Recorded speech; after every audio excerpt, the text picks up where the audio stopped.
What is up, everybody? Gingy Beardy Guy here. Want to welcome all of you to the stream. So we've already got a few of you in here. Gonna be playing some Ludum Dare games today. We are in the first week of the rating period. Just a couple days from a complete week from when you guys would have submitted. So send in your links. Let's get to it. Hope you guys enjoyed the dev time. It's, I know, high pressure, but I had a good time with it. This is not the right kind of music to be playing right at this moment. Let's find something a little more relaxing. Sound off in the chat, by the way. I see Hex to start is here. How are you?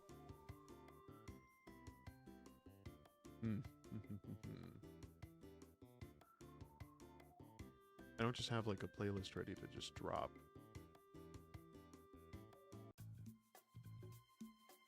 This will change anyways in a moment. But yeah, welcome. If you guys have any projects you want me to play, you can type !submit in the chat to get access, well, to get a link to a form to submit your stuff. I've also got it pinned in the chats for you if you want to do that. But if not, that is okay. Go check the form here. Hex to start, you're actually first on the list. I will be giving feedback if people want to, and I see you do. Don't hold back. Okay, excellent. We're all about constructive criticism. And of course, since we're all kind of here for the same thing, wanted to plug my game, Gasp Away. Feel free to check it out. We do have a post-jam version coming along to like fix a lot of the issues, but you're welcome to try it and rate it. Would greatly appreciate it. Okay. So I'm just going to quickly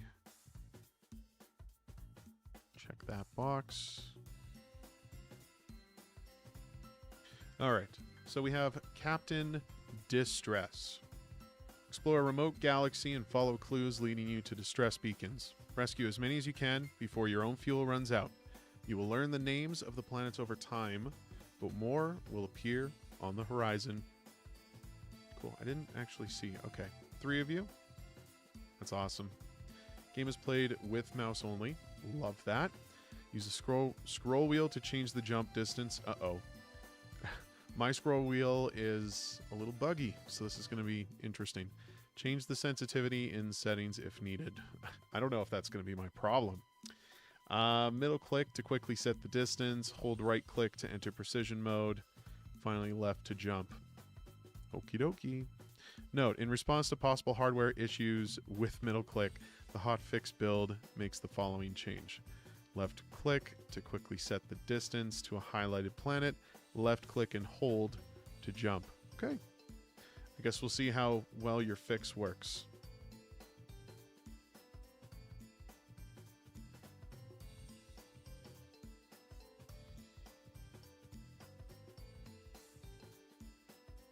So I will play the fix. It seems like it's going to be a good quality of life improvement for me. I'm just going to move this over here.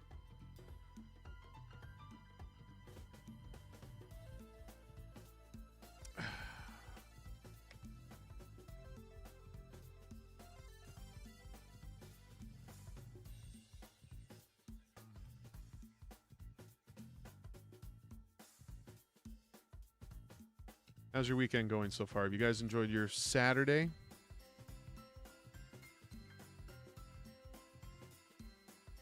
Technicality Creation says they like purple.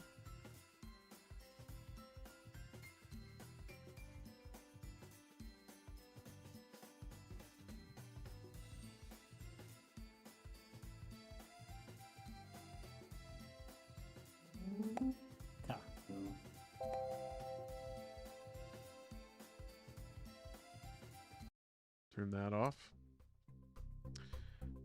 Oh yes, Tano. I am well familiar with the stuff you guys do. Sorry, Hacks. I should be recognizing your username by now. Yeah, splash screen. They're all professional, these guys. Volume. Perfect. Full screen. Perfect. Hold to jump. We'll try it.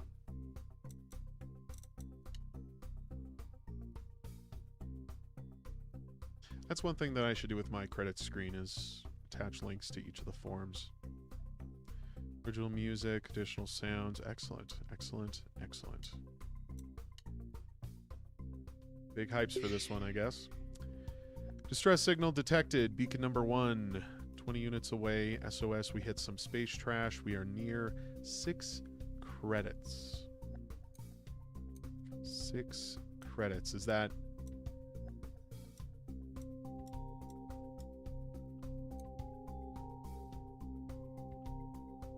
Oh, it says credits up there.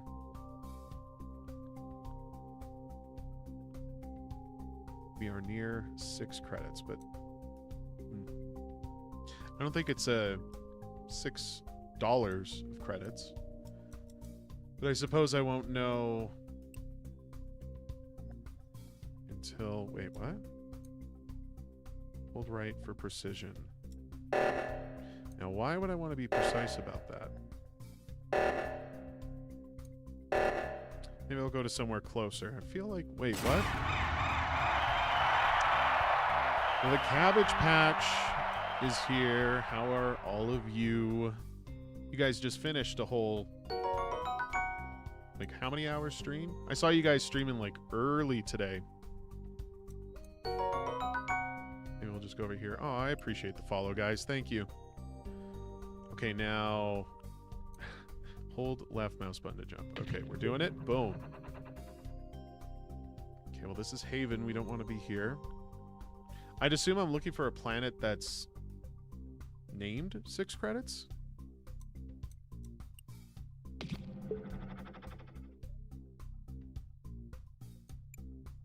So I can just jump to all of these, hey? And what would be the purpose of precision? Oh, what's this? That's not a planet. 6 credits.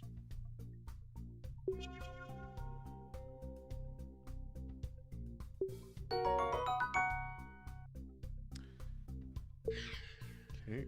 Mayday, mayday. Our super drive is busted. We are near Titan. Near Titan. What could possibly look like a planet named Titan? Maybe this one over here? Yeah, the pin message, there's a form link if you guys have projects to submit. You can also type submit, ! Submit to get a link to it. Oh, well, thank you, Big White Shogun. Really appreciate it. Gotta live up to my name, you know? Alright, so we're at Titan. Ah, there we go. Gotta click through all the prompts. Beacon number 3, we are all out of super fuel. We are near Genesis. Hello, anybody? The orb swarm shot up our ship. We are going for some large planet to a station. Should I get out of this? Is there a planet I have yet to identify?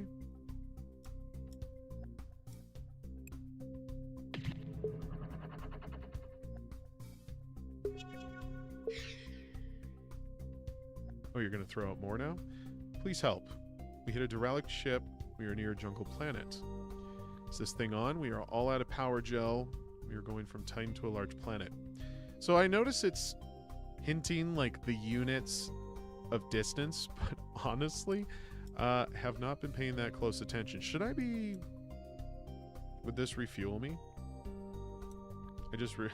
I am now realizing that I should have been focusing on my fuel. That looks like fuel.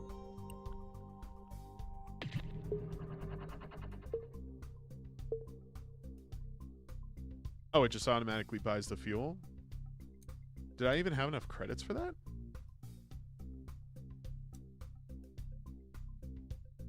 Large planet to a station.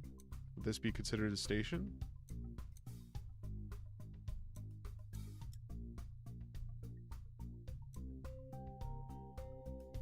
$70 units away, huh? Everything's kind of... Maybe that one? Those are too far.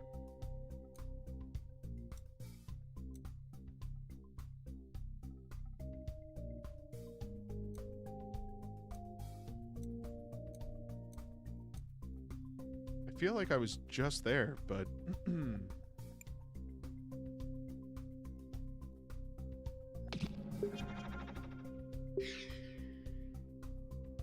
$20 ship in the sector.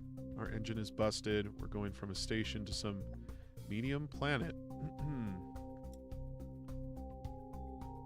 10 units away. Probably up here then. Oh, do I want to do that? Is there any way to cancel this? I can't cancel once I initiate. Let me just think. I could do something with my middle, right? Oh, right. I can use the wheel. I completely forgot I could use my mouse wheel. Honestly, haven't had a reason to use it. Nope, now I'm stuck. I took what you said, and now I'm stuck. Scroll down to 0. Wouldn't that still... Oh, no. It won't. Okay. No, I am stuck in the state now. Let's go. Nope. I think that's it for me. Let's try it again.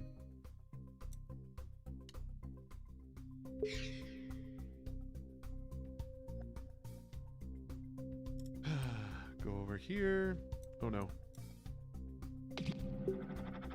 Boom. Emergency. We are out of oil. We are near Gamma. Oh, I probably shouldn't have. Let's start that over. I feel like I angled that incorrectly. Pandora. 25 units away. Okay, now I'm going to focus on the units. This looks like Pandora. Boom. Nope, Typhon. Perhaps I should have verified all of them. That's got to be Pandora. Nope. 25 units away. Maybe that one? Are the planets procedural? Yep. Their names, sizes, and placements. Impressive.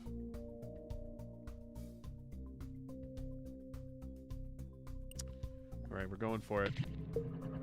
Nope. Okay, we're gonna grab this fuel. Just one?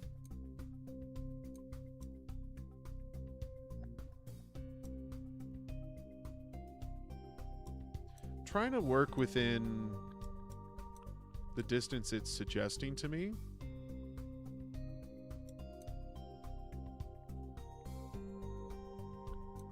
So we're gonna go up here. Oh my god. Oh, I found Pandora. Well, that was much closer than, what was it, 25 units? I can't believe how much fuel I wasted just finding that. Is anybody out there? We're near Hyper Drive-In. Okay, well, I'm gonna die, so we're just gonna go for another round.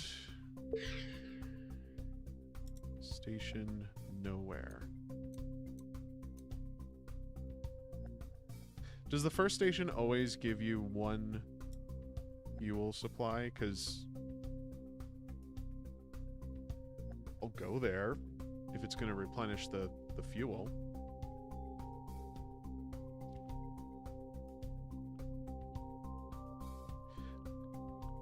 Yeah, I understand I start with 100 credits, but I'm going to drain a fuel cell getting there. So if it just replenishes the one, I'll visit. But we visited one in a previous run where it replenished 3. And I don't really have a choice in that, so I want to know... I understand it will replenish. I'm asking if it's only going to do the 1 or if it's allotted like 3. I want to maximize as much of the fuel as I can. So if I should wait to have 3 slots open, then I'll go get the fuel. You know what I'm saying?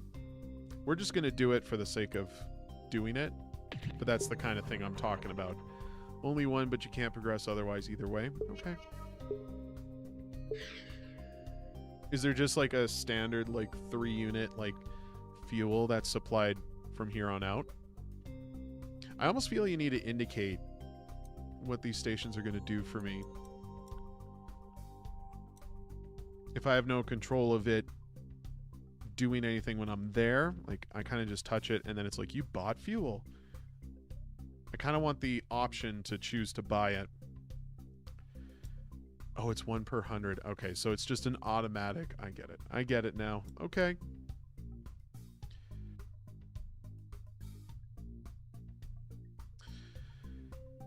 All right, what were we doing? We were flying 2 things. We are near a medium planet, 70 units away. None of those are close enough. None of those are far enough. That's kind of far. We're going to do that.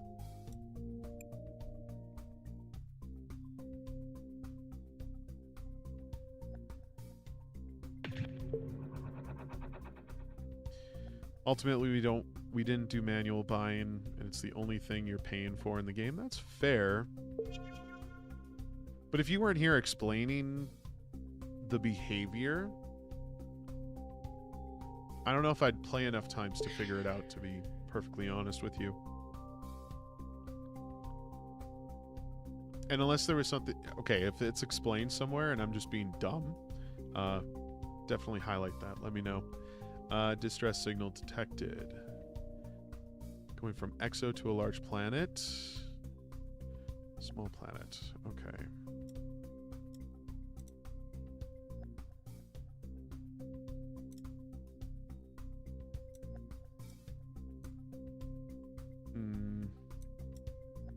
I feel more confident with those 2.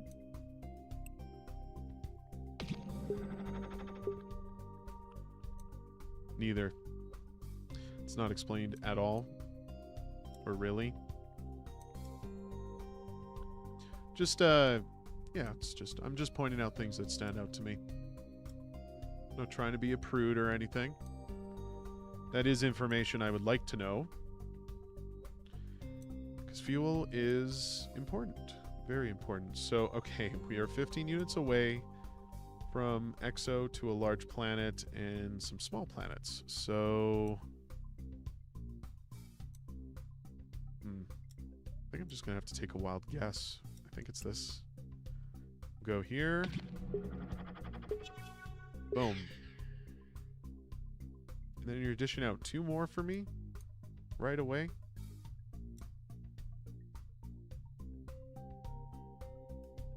I do like your mini map in the corner. It's a nice touch.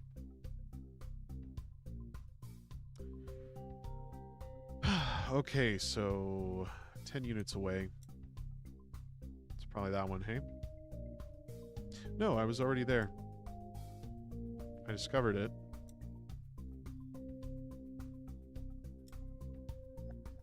Maybe it's that one. Oh my god, I have one more chunk of fuel. Is there anything... Nowhere. That's the one I visited. Ah. Am I going to collide with the planet?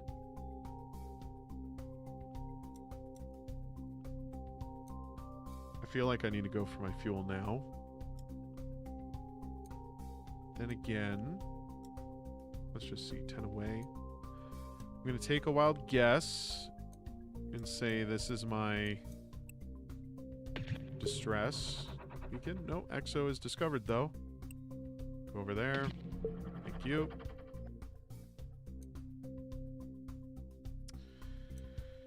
All right.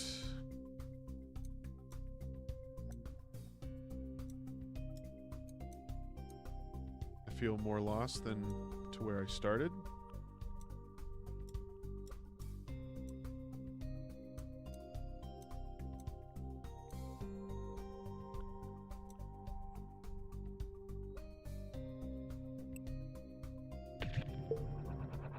Ah.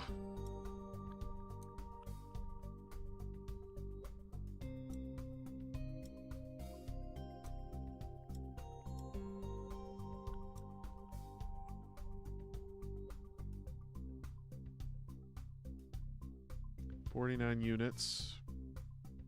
55 units. We hit some space trash. We were going from a mega city planet to some desert planet.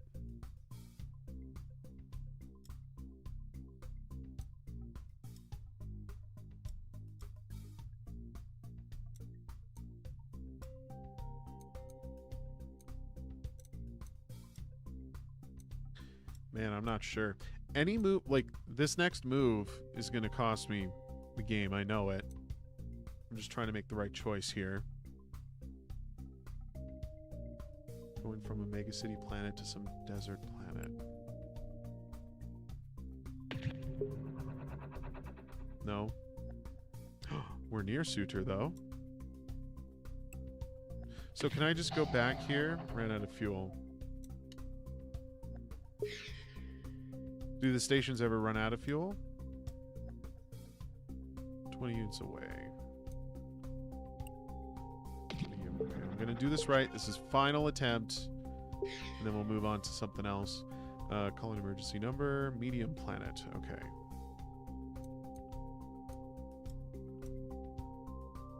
Stations do not run out. Okay.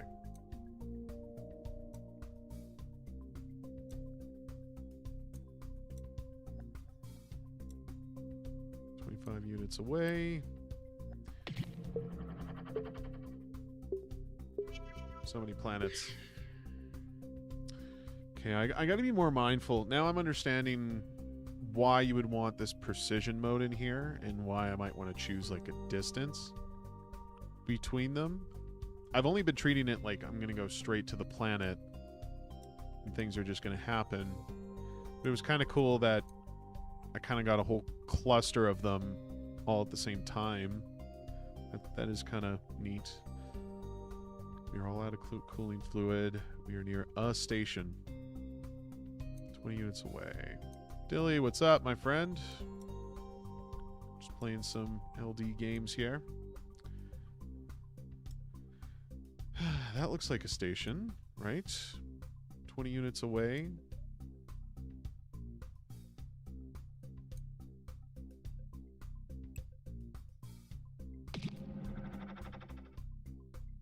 I should have realized. Okay. Nope. I'm doing a terrible job. Oh.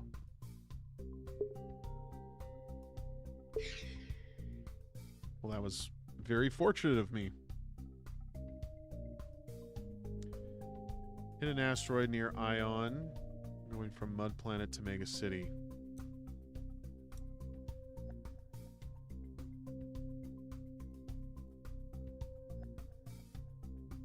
Jungle planet to some medium planet.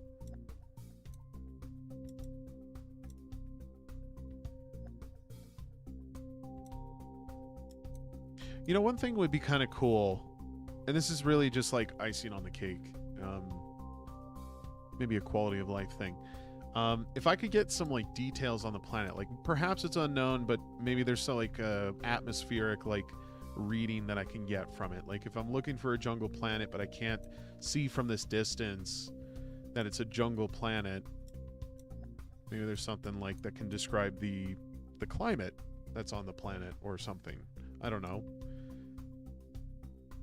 There is a way, and the only way, well, not the only way, but the one way that I'm kind of relying on is the unit distance that you're providing. I know you're describing like jungle planet, medium planet. From a certain distance, they all kind of start looking the same. Like, would that be considered a medium?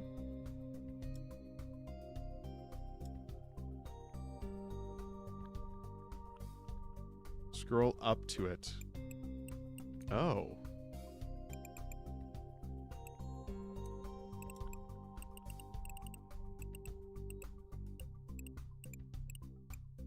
Interesting. I see.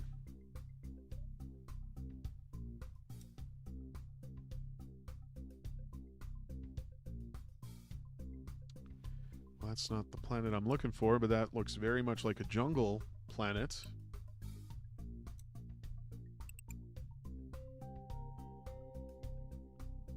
So this one is a little too far from the looks of it.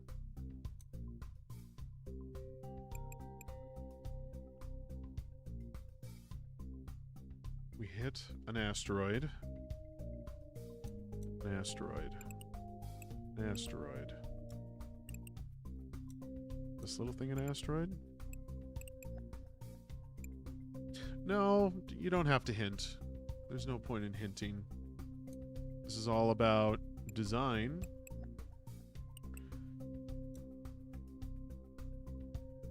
I want a hint, I'll ask for it. Okay, let me get my faculties together here. So I'm going to ignore beacon 4, I think. 35 units. I'd assume I'm...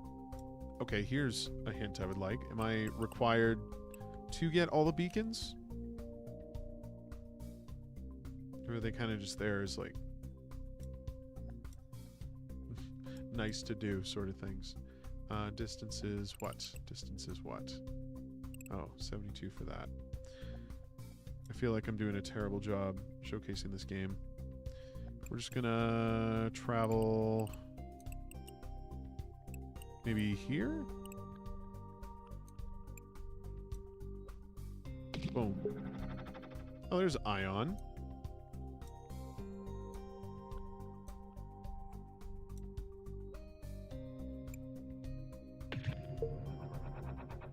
Oh, come on, dude. Are they in the middle of space right now?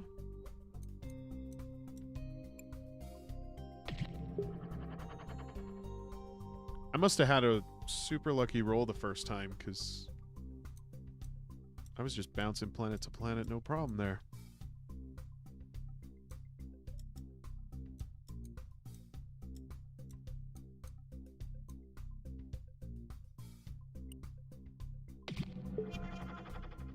So I feel I should have unlocked this beacon as soon as I discovered the planet. Like, if I'm close enough for the thing to be like, oh, that's Ion. It doesn't even seem like it was any further from where I was. Okay, is there a fuel station to go to? Do I have a fuel station to go to?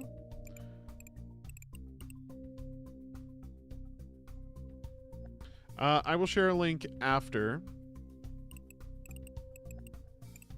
Just hang tight. I kind of want to see the win. But from what you're telling me, Hex, there's no, like, win state, right? It's just a end state when you run out of fuel?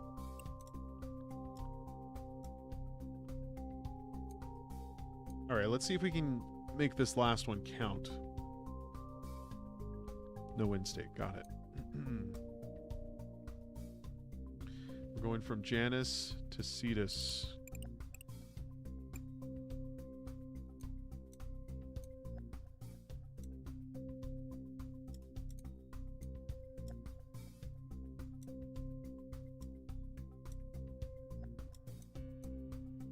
There's Janus.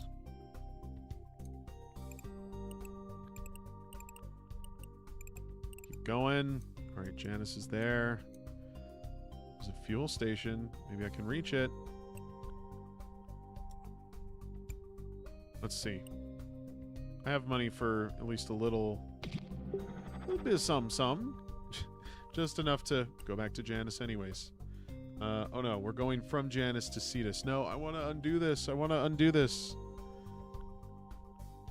I can't undo it. See, I'd like to cancel this when I'm in this moment. Cool. 4 distress signals. Wonderful. Alrighty, alright, so for feedback. You got a lot of information getting thrown in my face. I think there might be a better way to sort of streamline that kind of stuff. I mean, as we got into it, yes, you know, the scroll wheel is nice, but I don't know, I feel like... No, there was more of like a game to it once you kind of discovered that you could sort of go between the cluster and just sort of begin to reveal like all of the names of the planets and stuff. That's kind of interesting. I wish there was a better way to sort of like reinforce that though, because you got a lot of information that's kind of pulling me all directions. I'm looking for a specific size, specific color, way, or the certain like distance that I need to travel, and like all of those things are there, but they don't seem to be cohesive. And I think it's because you got information like in all different places. I wish there was like one central point where I could go to. So like talking about a readout where I could get like maybe some climate readings or like some sort of scale classification with it, I think would be very helpful. I don't need it to dish out all of the answers to me. I understand you're trying to get me to like search, but I find that I'm just kind of sitting there looking around in all directions to try and find this thing, which you can still do, but I don't want to have to like move my eyes away from where I'm pointing. You keep wanting me to do like the mini map in the corner, I'm gonna call it. I don't know what else you would call it, and stuff like that. So I don't know, just very minor critiques there. I think visually you got a great style with it. Of course, I've played your guys' games before. Your art is great. Music's good. You got all the sound effects in. It's very like it flows nice, you know. For an interpretation of the theme, I think you guys did a great job with the interpretation. You know, the gameplay was kind of centered around me receiving signals and then following those directions. So totally get that. I think if you wanted to like maybe take something like this a little further, like I do think like some sort of readouts like spec that's given on the planet, maybe I can analyze it. Maybe there's another resource for that. Or if they're distress beacons, like why is there not like something when I'm close to it that just kind of hints that it's there, you know, like a ping or some kind of sonar thing. I don't know, but yeah, I would say this is a nice little project. Congratulations on getting it done. So I'll share the link for that. You're very welcome. The game is Captain Distress. Check it out for yourselves. Make sure you rate it.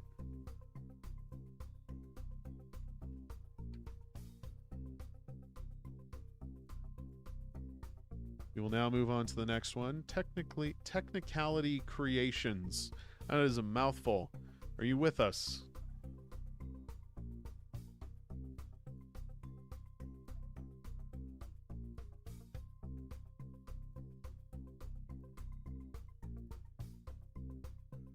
Sound off in the chat if you're here, Technicality. If you're not, we're going to move on. We'll just jam out to this track for a little bit. Hi, they say. Hello, hello.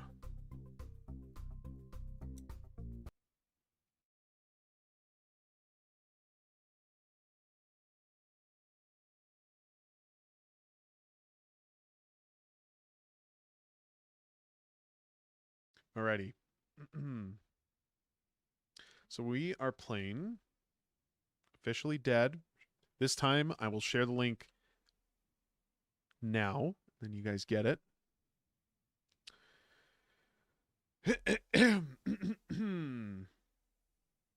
Less buggy post-jam version on itch.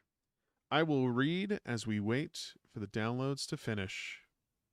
Or maybe we will wait for the page to load.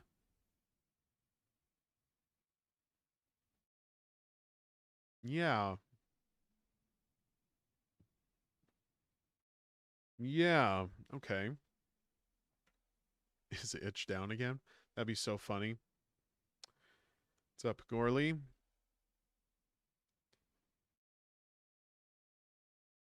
Okay, well, maybe we are going to be waiting for a moment.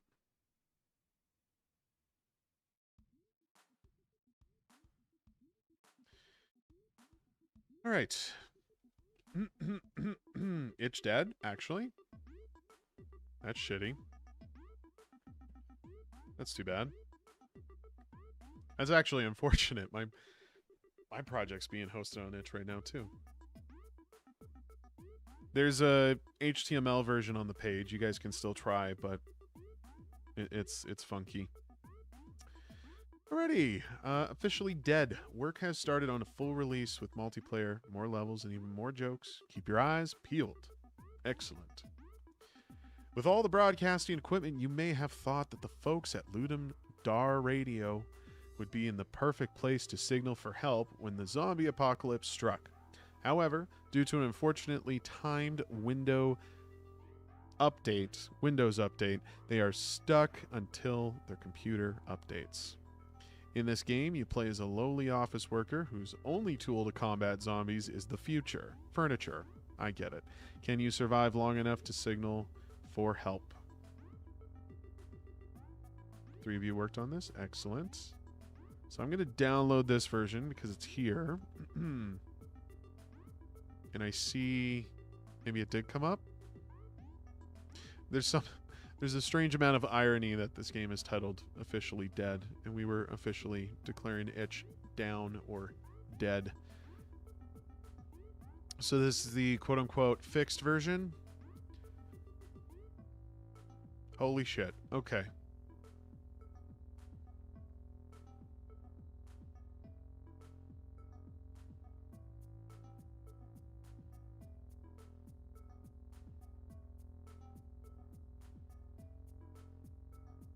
Hang tight while I get this going. There's been a lot of chatter here. Let's have a look. It's back. It's loaded. But is it officially dead? I'm browsing itch as we speak. Okay. I was not sure about embedded on LD page, but it has been so useful because itch has been down so often lately. Yeah. Right. Hotline. Fun tracks. Good times. Another Godot project. I'm telling you, Godot is taking over the world. Can I not make this full screen? And I will turn... Oh my god. So much noise.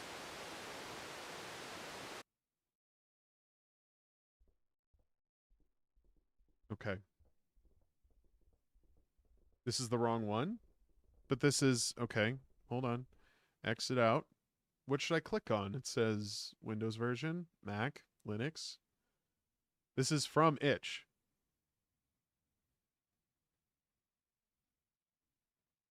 I'll click it again.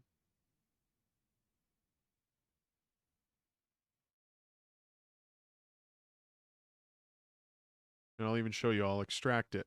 It saved it as a third file because I've already done it twice. Both are on it.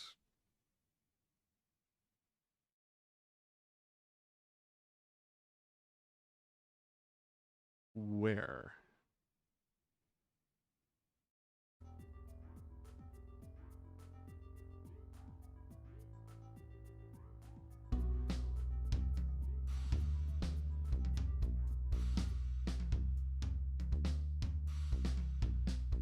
Is this correct?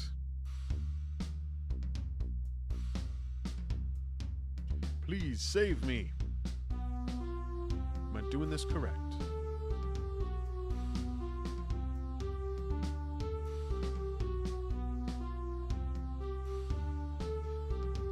So am I supposed to go for demo or jam? Demo is correct? Oh my god, that pierces my ears. Holy shit. Okay.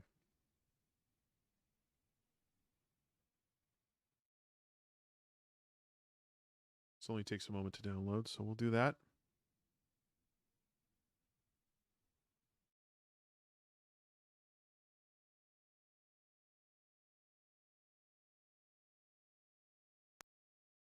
And this one is without debug. Kudos to that. All right. Good to go now? Okay. No, that's all right. Honestly, the confusion's probably my fault. So you do want feedback? Don't hold back? Okay, cool. So, Technicality Creations and Sputnik's Zero game. That is a mouthful. You could, like, condense it to a technicality creation in partnership with Sputnik. It's whatever. It's whatever. Radio becomes static. Yes. Does that mean I want to... Oh. Meanwhile, at the radio station...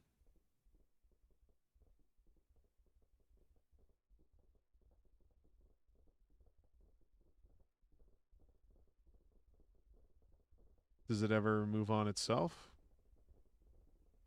I like seeing the door clipping through here. You know, just for the sake of it, because this is what we're discussing here, and you don't need me to lecture you on this stuff, I'm sure. But I don't know if I need to go on the other side of this door, but if the only thing I'm seeing is this perspective of it, you wouldn't have to have it in the frame like this. You can have it on, like, literally just behind the mesh so that you don't have it clipping through like that. Yeah, I'll click to move on. That's fine. They tried to signal for help. The computer was updating.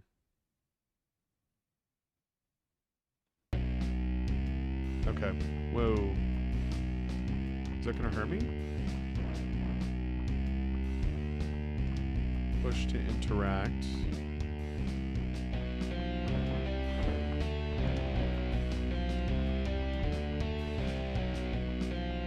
Okay, so right away I want to...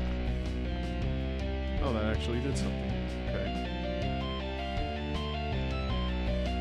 This music is crazy loud. Do you have a... Oh, there is no pause menu. Okay. I would love some volume control. Oh no, I'm trapped. I'm trapped.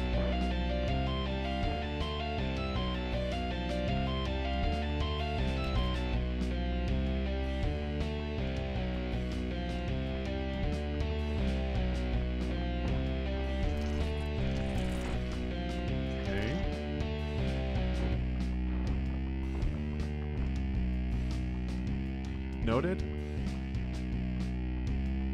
You talking about the pause menu? The pause? Pause is just a must. Like, that is a standard. Try throwing a chair at them. So, okay, space is like the push and interact. Oh, is that throwing a chair? I just pushed the chair. And them moving the chair seems to have caused them to get hurt. Okay, chairs are proving to be quite useful. Out of my way.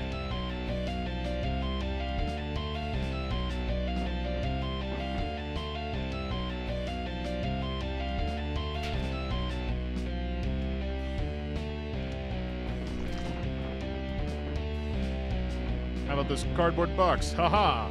No? Ouch.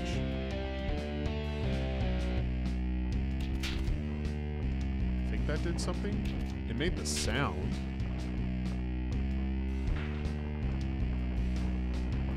Can I push them? No. Why can't I push zombies away? If I can push everything else. Like, if I'm willing to take the hit, let me push them. Can I do anything with this? No? Maybe I can. Over here, guys. Over here. Oh my god. There's too many of them. They just swarm it. We're gonna loop around. Go, sprint. Why can't I?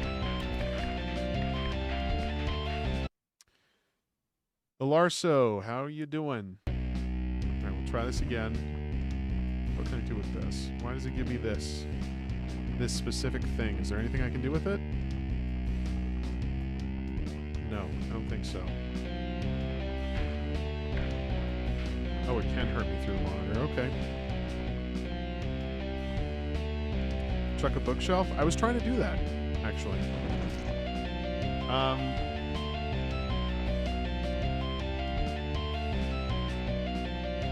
Watching with some friends. How are you? I'm doing great. Thanks for asking. Even better with all of you here.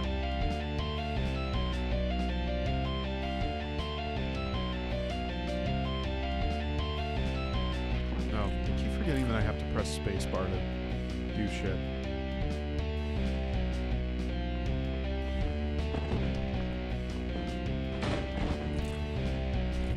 I only killed one zombie after all that? Over here, guys.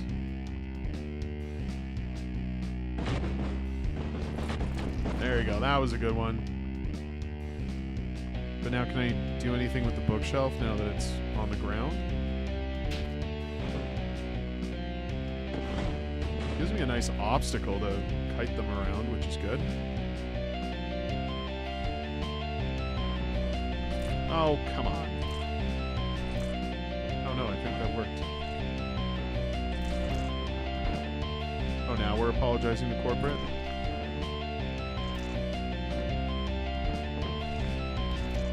Come over here. Over here. There we go. I think that bookshelf is still good.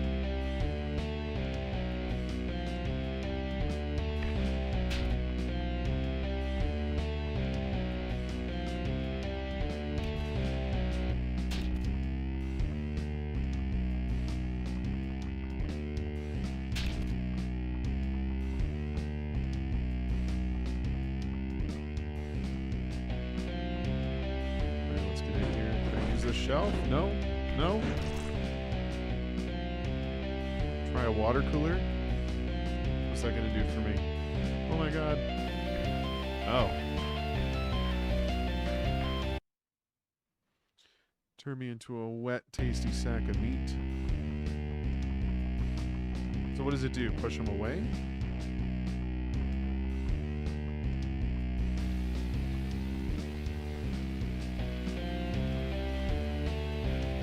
I see.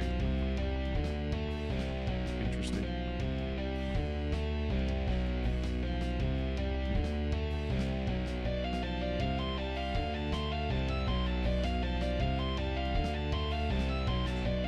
Freezes them. The water freezes them.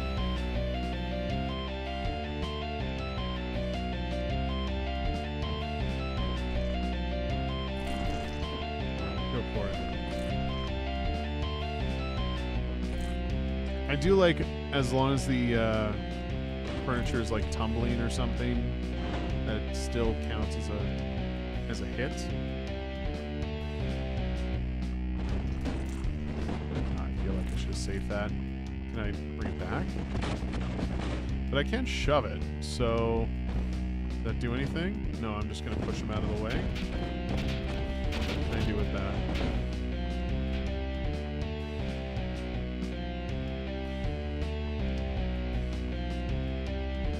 Into a problem. I can actually move a little faster just by pushing this thing. Let's go over here. Over here. Alright, there's another bookshelf up ahead. We'll just do this. Is it Jim? Okay. Oh.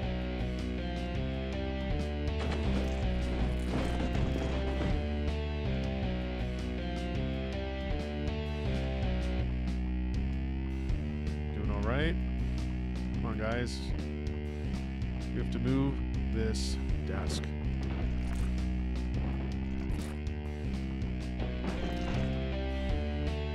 Yeah.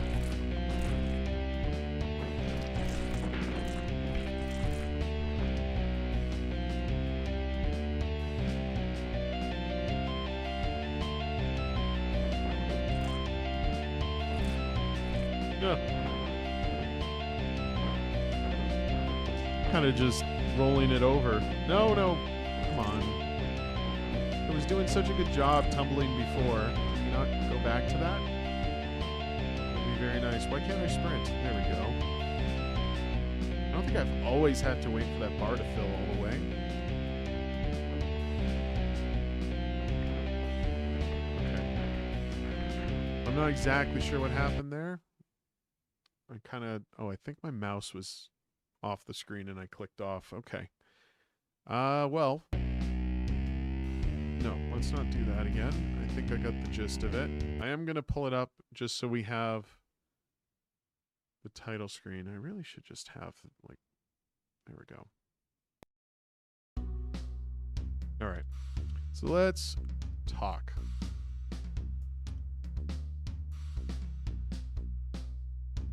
Before I say anything, I wanna make sure. It wasn't a compo, but how many of you worked on it? Just the two of you. Okay.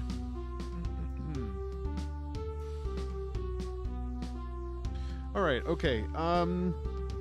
Yeah, interesting little horde game. I think it's interesting that you can use the furniture as... Oh my god. Is that glaring for everybody else?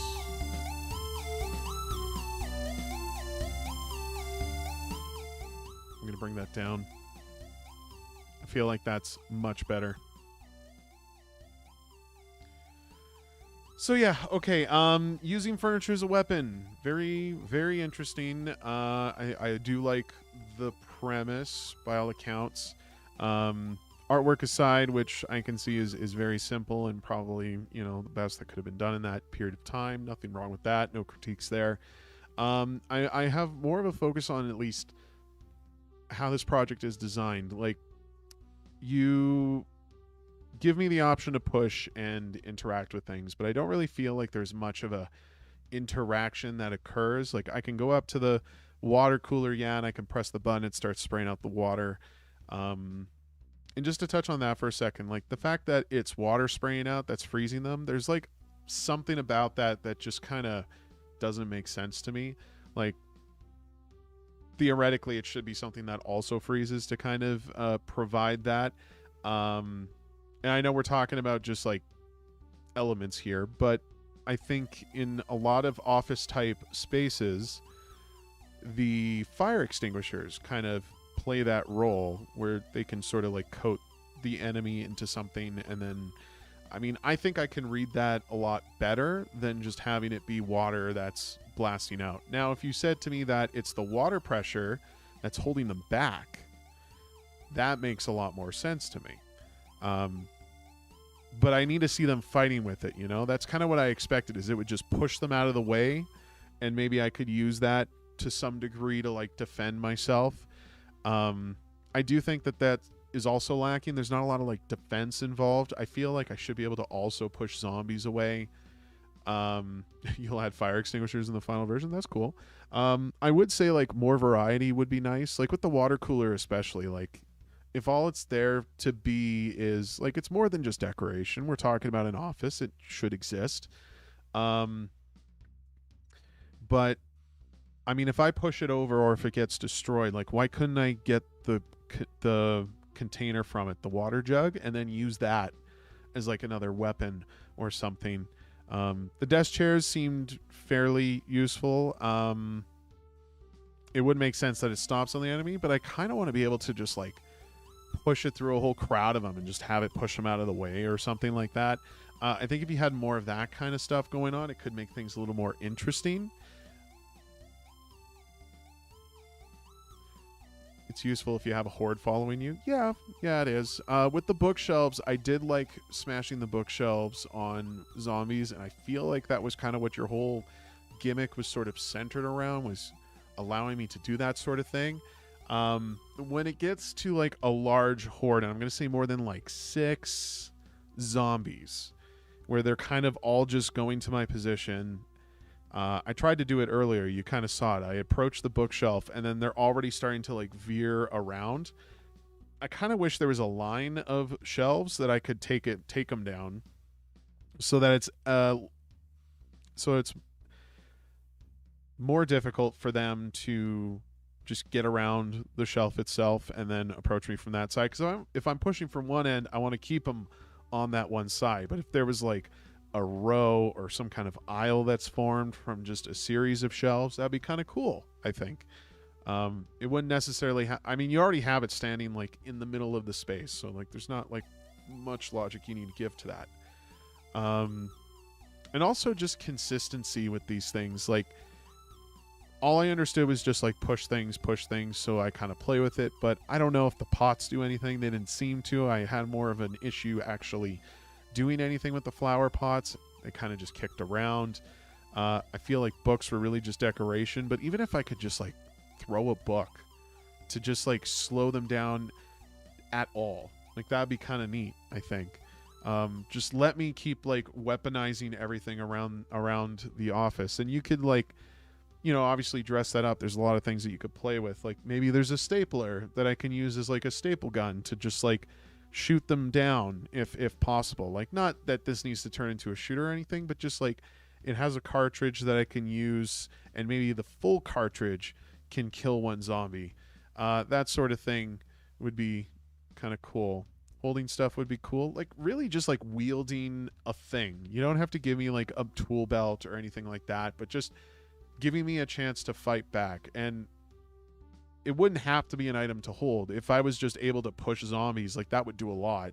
And then it's up to me as the player to understand, if I go for this push, I'm risking myself getting hit. And I can totally accept that because you're giving me the agency to make that decision, right? Also with the larger objects, like the bookshelves to me felt heavier than the desks. And I feel like those should almost be equal in terms of weight. And I know physics are probably funny right now. Of course, this is a jam project. You guys only made this in like, what, 72 hours? So box of pins on a desk. When you flip it, they spill on the floor, slow down zombies. Yeah, stuff like that would be kind of cool. Maybe you can, I don't know. Now we're just kind of like tossing some ideas out there. I mean, the boxes too, they just seem to be in the way. They were kind of obnoxious. Like, can I push those into things and actually use them as a weapon? I feel like they're too light to be lethal. And I found them to be more of an obstacle for me as the player. Zombies don't give a shit. They're just plowing through this stuff. So when you were telling me to go to the water cooler and I was trying to do that, like, shame on me, I guess, for like bringing my entourage. But these guys are just like pushing boxes in all directions. And then a box came between me and the water cooler, completely trapped me in that place, right? Someone has a cactus on their desk, you can grab it and throw. Yeah, exactly. That kind of stuff is cool. I actually have a game that I want to recommend because I think research is important for this kind of stuff. It doesn't matter what game we're talking about here, but I have one that I want to bring up to show you that might actually provide some insight. I got to find it though in my library.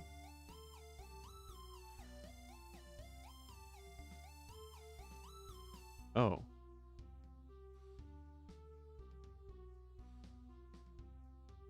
Huh. I feel like the store page is actually... I don't think it has a store page anymore. What? What? Okay, so a friend of mine knows the person who made this game. That's interesting. I don't know them personally, so I can't talk to them about that. But it's a game called Office Freakout. And we're going to just bring this full screen to just kind of show you what I'm talking about here.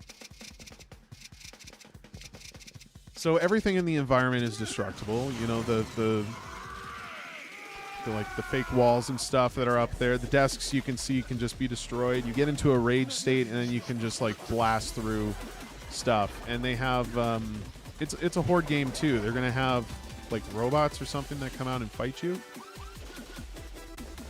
And of course they have like guns and shit in there. But like this is the kind of stuff that I'm talking about. Like just allow me to go nuts, go a little crazy, and just try to make everything viable. Like if I use a chair, I don't think the chair should necessarily hinder me in the sense that it can only really do this one thing. I think just pushing it through a crowd, letting it sort of force zombies to fall over would be like a really cool thing to sort of explore, you know? And so maybe that's what I'm looking for, is just more defensive maneuvers, because you already get the idea. Use the furniture to like hurt the zombies, but what can the player do to protect themselves? Because you kind of just overwhelm me with obscene amounts of units, but they all just kind of come out of the door and then they start like converging on my space, right? So I don't know. We're not even seeing like the robots here. This is kind of just all about busting the room. I don't even understand why it's echoing. That's not my fault. That is this recording. But yeah, it's called Office Freakout. You could try to find it. It doesn't have a store page. It doesn't have a store page. So there's probably footage online that you can find and you know, get a better idea, a better sense of it. But that's just one example I have with it, you know. And you guys are talking about like carrying this into a full release with multiplayer, more levels, yada yada yada. I would say if you're going to do multiplayer, especially with like I don't know how many players you're looking to do, but I think an experience like this could work very well as like cooperative, where it's you and another player sort of working together. And if you provide enough variety in the kinds of things you can interact with, like we've been talking about, like maybe I can wield a thing, or maybe we can kind of move furniture around to set things up, like different traps and shit. That'd be kind of cool. Like if there was a setup phase before the wave came in, I don't know, that'd be kind of neat. You could even look at games like Moving Out. I'm gonna pull Steam up here now again, because we're just kind of geeking out about this stuff. Moving Out, it's a 4-player game, but I think the way that they handle like movement of furniture is actually really, really, really cool. And you could maybe consider something like that, where you can have both hands of that player character just kind of latch onto a thing, and then it's all physics based, where you can kind of like swing it around and just toss it onto things. Stuff like that. Now I've kind of just been going on a tangent, but I really hope that like you guys understand my point. And I guess I could say for the final criticism, and then we'll move on to the next project here. And this is really for anybody else who's, submitting their work. I'm going to put you on blast if this is the case, and I mean no ill will from it. Obviously, the theme is open to interpretation, but if you consider the fact of what this game is, if you take the theme out, what's left? Does it really like have any sort of impact on the project? No, I don't think so. You could take the theme out, you could attach anything to this, and it still plays the same, it still looks the same, it still acts the same. So I don't know. I personally feel that theme needs to be more than just like, we're just going to incorporate this element for the plot that really does nothing more to your game play, in the sense of like the things I'm doing, like how does it relate to Signal? None of it's that. I'm kind of just waiting for an update to happen, which never happens, to finish. I don't even get to see the progress of it. Like if you had a computer that I was trying to protect from these zombies to like ensure that the update actually progresses and finishes, like you could think of something as like a control point, right, where you're just kind of occupying the space as the bar progresses further, and then you're just fighting off like hordes and stuff.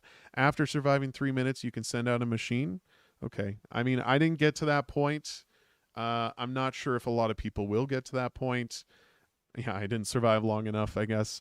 I mean, what I'm trying to do is just sort of like find, things you want people to like. That's the thing about video games. It's a sandbox. People are going to play in it.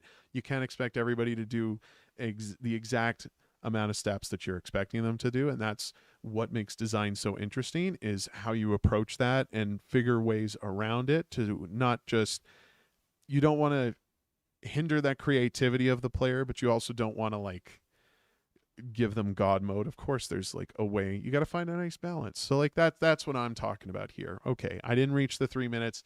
We're looking at this screen. You have nothing on the screen that indicates to me that that's going to happen. And just having something like that up there, if you think of like a timer, for example, the things that a timer can do to a player, it can create tension, suspense, definitely puts pressure on it if it's providing a goal for the player to work towards. Like none of that is really there, because the focus for me is just to survive. And that can still be the case. It's just you have nothing really reinforcing these things, and that's really with all the elements I'm talking about here, is none of it is cohesive. It doesn't really, I could leave the flower pots out, I could leave the chairs out, and it doesn't change anything. Like there should be something that kind of complements what the intent is. There was one on the computer, but should have made it more obvious. Yeah, and it doesn't have to be diegetic. You've already got like bars here on the screen for my stamina and stuff. Like I would have been fine with just something on the UI if you wanted to put it up on the HUD, or just even like a floating like timer that just kind of exists in that 3D world, like that kind of stuff. I know, very minor details. I'm not trying to be as meticulous, but like these kind of things, I feel all people should be mindful of when they're approaching this kind of stuff. So anyways, I've said my piece. Thank you so much for sharing. Again, the game is called Officially Dead. Everybody should go play it. Try it for yourself. See if you can get through in those 3 minutes. You could probably do better than me, I'm sure. And we'll move on to the next thing.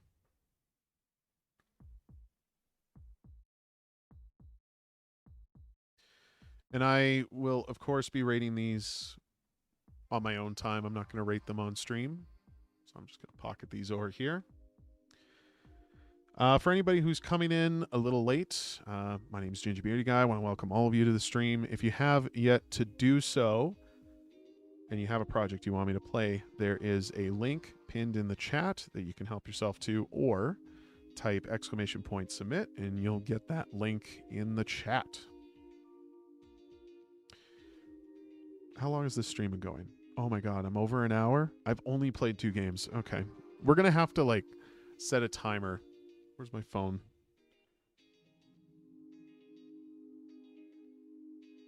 Like, I'm here to provide the feedback.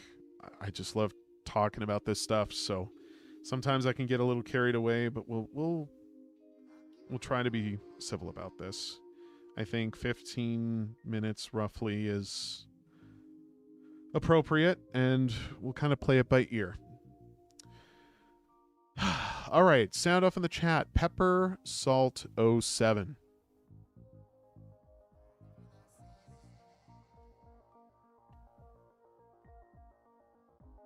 Pepper Salt's here. Howdy do. Oh, you're very welcome, Technicality Creations. Extremely loud frog toy. I'll show the link in the chat here for everybody. It's a short one? Okay.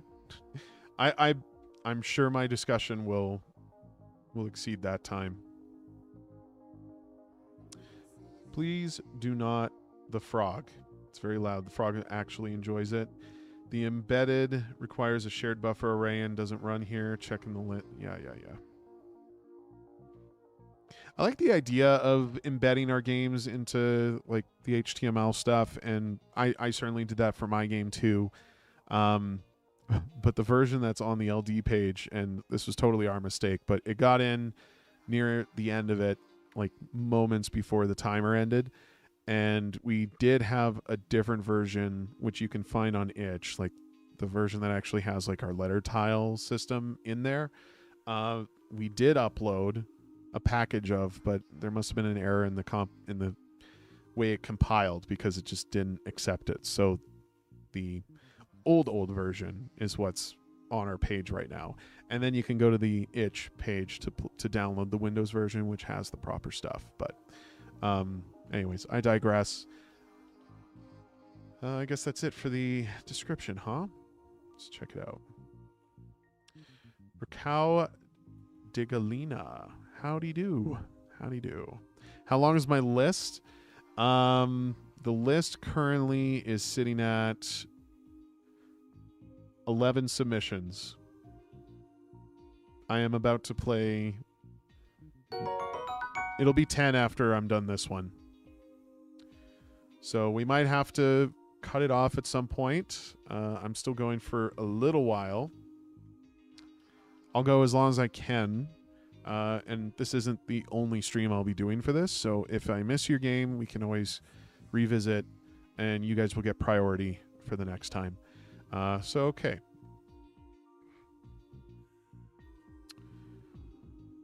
All the same stuff. Plugins and assets, tools, tutorials. Interesting. What are the tutorials for? Are these the tutorials that you studied to create this? I see. Wow. Where are these people that comment on your page? I find games sometimes, like, they'll be out for a couple days, and I'm talking about LD entries. Really, it doesn't matter. I don't know where these communities are, where you just have, like, 10 people instantly commenting your stuff. But I can't seem to find it. Another Godot project. I greatly appreciate it. Really popular on Insta for some reason? No offense. I mean this with the utmost respect. I'm not, because I don't understand communities to a T. But Instagram? Really?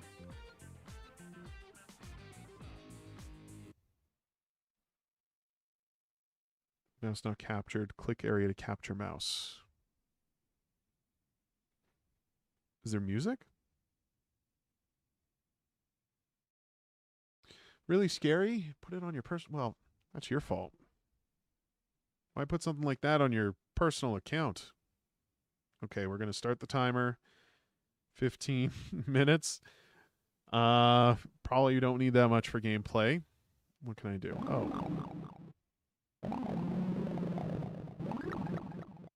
No, I'm supposed to be able to... Oh, I see. Okay.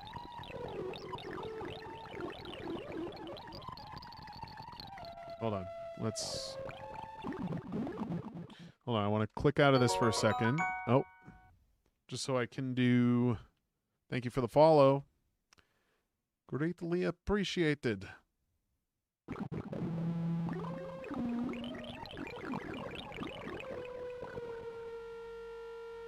Oh. Why would I want to do that? Oh, because I can switch hands. Okay.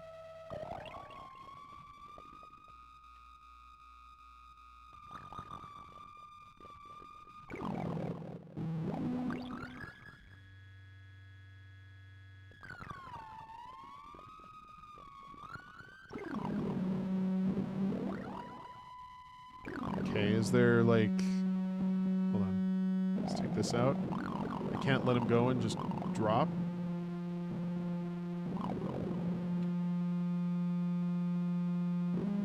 Hopefully my mic is coming through. This feels incredibly loud.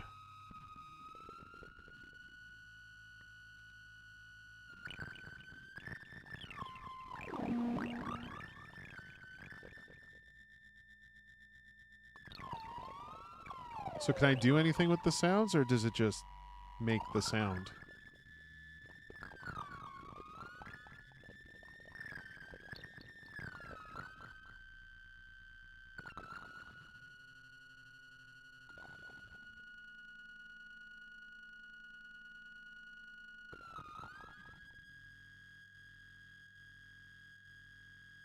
Very useful for the neighbors you hate.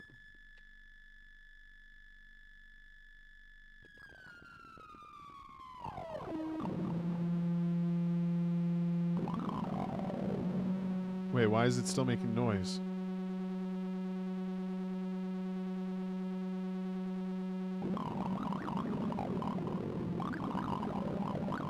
That was weird. Hold on. Let me put it on this hand, maybe? No, I want... Let go. Because it's recovering from all the pain. Okay, so it seems to like that hand.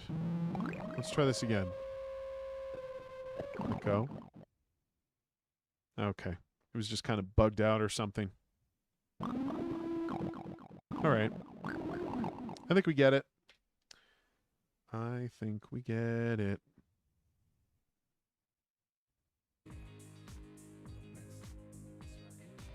Alrighty. Volume's controlled by how much it stretches. Yeah, I noticed. I did. Okay, do not hold back. Alright. Solo? Yes, solo. Okay. And you submitted this as a jam game and not a compo? Okay. Well, I mean, for me, the biggest takeaway is absolutely the art style. You had midterms? Oh, wow. Art style for sure. You got a cool character here. And I mean just the character of the artwork. The game's got a lot of personality to it. It's charming. I kind of wish your character was a little more expressive. And now I'm repeating terms. I'm talking about this actual person that's like stretching your thing out. I can understand time could have been a problem. I'm not saying that it should have been there and that's, you know, why it only gets this far. Like, I see it at face value. This is what we have. This is what we are judging. And, you know, for what it is, it's a fun little toy to just kind of play with. Not actually like, yes, you're playing with the frog toy, but like I'm talking about the game itself. Just it's goofy. It's silly. There's already a lot of like personality to it, which is great. And yes, someone mentioned it before, shaking the title, you know, nice touch. Absolutely. I think my main critique would be what I'm doing with this thing. I was really hoping there would be more with the tones I was making, the sounds that I'm creating. Because then this goes back to my point earlier about just kind of like following theme and stuff. I'm not really sure like if this is a great interpretation of the theme. Like, I understand he's making noise, but what am I doing with that? Like, what is it signaling in any sense of that word? You know, if I was using something to signal a thing to the toy, like if I had a different way of playing with this thing instead of just like moving a character's hand around or something like that, maybe there could have been something there with it. And I would say really like it's not so much as a game as really just like a fun little, like I think of those Flash games that you kind of just fire up for like just like some nonsense for like a little bit of time and stuff. And I mean that respectively, of course. I mean, I would definitely, obviously, I feel like this is hand drawn. This is probably your own personal artwork. You have a great style that you definitely should explore more of. The original idea was a bunch of frogs on a lily pad signaling each other, but I got carried away and decided to release it anyways. I mean, that's fine. That's cool. Taking that idea though, like to me, instantly my mind was going to something like a whack-a-mole kind of game, except maybe you're not whacking the moles. You're like, it could be frogs that are just sticking out of holes and stuff, and you can grab them and like pull them and stuff to get them to make noise. Like that'd be kind of neat. And then you could do it like a Simon Says sort of situation where they, you know, it's colors and stuff that you kind of have to like mimic and shit like that. I think there's a lot of things you could do to sort of play with it. But I mean, as a concept, like it is interesting. I just kind of wish I could do more with that doll or with the toy, you know. I don't really have much else that I can say about it. It's just I kind of wish there was more to do thematically with, you know, the theme and everything that we were doing here. But that's fine, totally fine. I don't know. Do you have any questions for me? I feel like I'm kind of just glazing over this like really quickly. I'm going to share the link for everybody. I'm looking at the timer here. There's still like 8 minutes left. So, I don't know what's happening in this screenshot. Like maybe is the hand grabbing it or are you just flicking it around? Like that's kind of cool. Maybe I should try that. Hold on. Let's go back to that.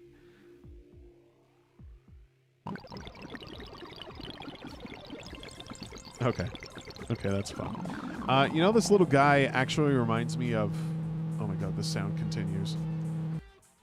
You know, this little guy actually reminds me of Flubber. And, you know, if you wanted to look at, like, inspiration for what you could do with this kind of, like, creature, look at the movie Flubber. See what they do with that kind of thing. I think that could be kind of fun if you could somehow infuse that quality into a product like this. Okay. So that was Extremely Loud Frog. A lot of people mentioned it to me, and I thought it was an inside joke. Didn't realize it. It's a great movie. And I know, like, it's an older movie, but it's a Robin Williams movie.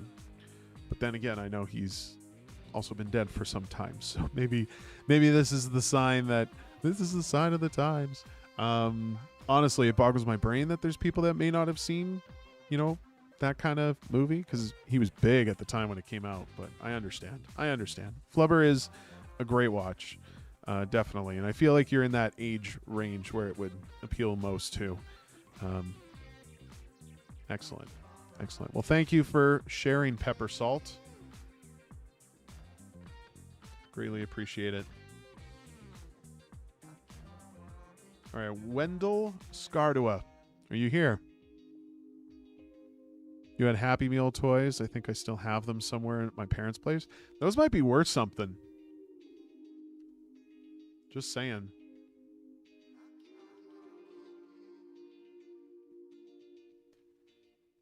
The collection market is insane for this kind of stuff these days.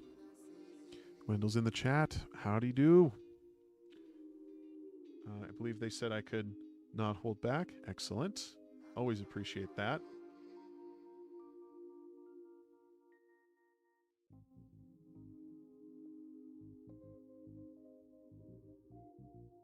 The NES God. Ah.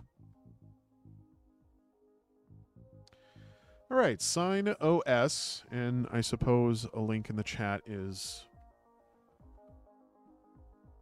warranted. Close this, close that. I have so many windows open. Pardon me. They make games that I think you can emulate on NES. That's really cool. That is super cool. I've noticed this trend. I don't think it's a new trend, but lately there seems to be a greater emphasis on like people creating games in older formats and like even ones that are possible to play on original hardware. Like I don't know the exact name of this game, but there is a Nintendo 64 title that is currently in development. It is an open world role-playing game from what I've heard, and the technical achievement of that is pretty remarkable from what I've read. It can play on original hardware, which seems pretty dang exciting. So I really wish I had like an EverDrive or something so I could take its ROM and actually try it myself. The Big White Shogun says, I'm only brave enough to have my art style evoke feeling of GBA games, but not actually run on it. Wendell says, on LD59, there's at least one PS1 game, a Game Boy one, and some game for the Apollo guidance computer. Is it the James Lambert one, says Pepper? Someone done OG Game Boy that works on the console. See, that stuff is impressive. I am all for that. Like, you can say that there's like art styles that are inspired from it, but I think taking it the extra level where it can, like, you port it onto a cartridge and you could put it onto hardware. That's pretty dang cool. I think that's super cool. Anyways, we're getting off on a weird tangent here. So signOS is being submitted as an extra by Wendell Scardua. On signOS, you play as a robot going through some training models to train your AI about commanding other robots using signals in order to solve tasks. Sorry, I'm pulling up my timer here. We'll start it as soon as I get to Playin. Arrow keys. Turn to move the robot. Z to prepare a signal. The next inputs will be stored to be sent to another robot. X to send the prepared signal. If the signal hits a robot, it will follow the programmed inputs. And then shift is to quit current level. Back to training model screen. Okay. Is this supposed to be... The levels are not sorted by difficulty, other than Ares being almost a tutorial.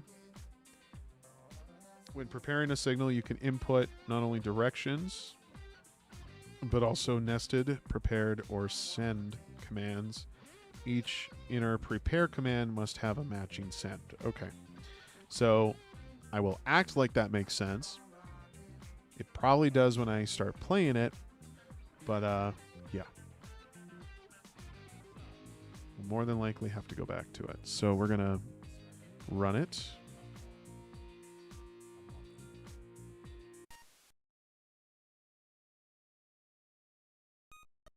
Full screen, please.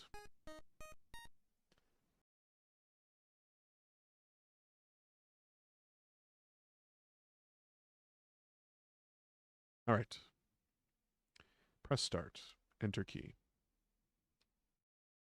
I mean, this certainly feels like NES. So these are X'd out because I cannot access them, right? No sound music other than a Windows XP jingle, just so you know. Okay. Do you mind if I play something over top of it then? Let's see. Do I have anything? I think I might have the right track.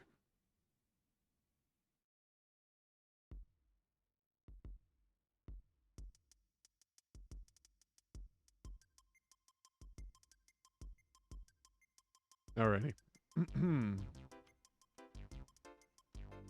Okay, right away, the arrow keys are not working. Is it because I'm not clicked in the screen? Oh. Okay, I think I just... Wait, what? What?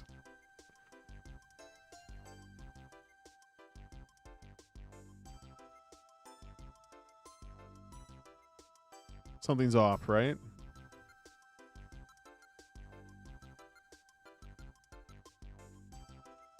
Arrow keys, turn or move the robot. That's like the first thing that's not happening.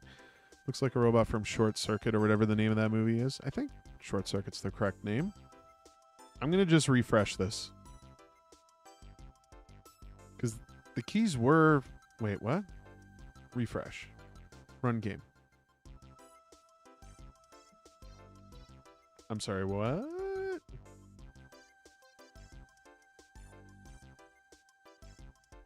No, what I'm saying is I'm not moving because the keys are not working. But I definitely navigated your menu before getting into it. We're going to just refresh. This is weird. Why does it just pick up where I left off? Am I stuck in, like... Am I blocked? Because, yeah, it's taking input. Clear the cookies. Emulator is saving stuff in the browser. I don't know how it works. Okay. Oh. See, inputs. Okay. Maybe I'm not understanding the controls.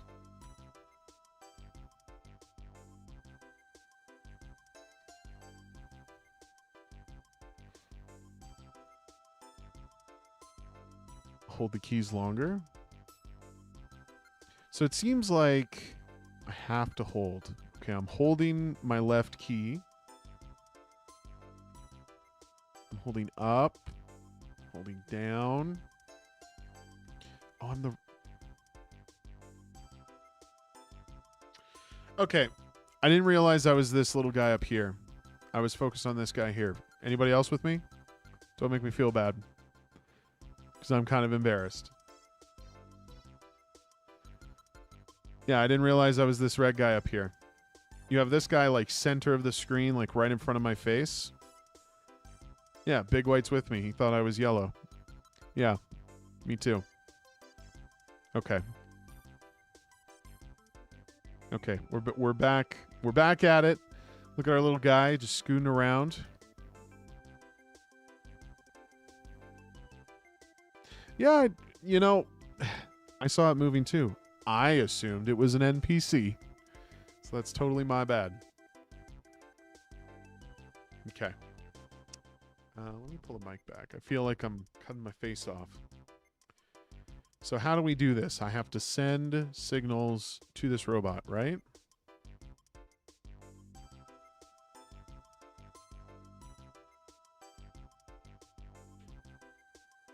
So I'm assuming I want to send him directions. So if he's going left, then we go up, up, right?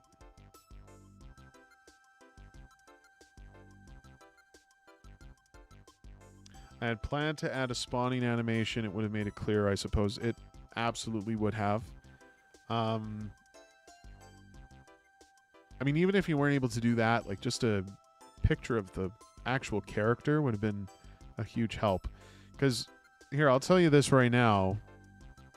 If you made this little thing that appears right here the same color as this guy, I'd probably have a way to connect those dots better. Because this, to me, is closer to him, for one. But yeah, just some kind of indication would have helped a lot. Like even just a little arrow over the head or something. So, okay, I can pocket the commands now. Oh, that worked? Oh. Okay, I understand. I understand. And we want you to move forward. Then right. Wait, what?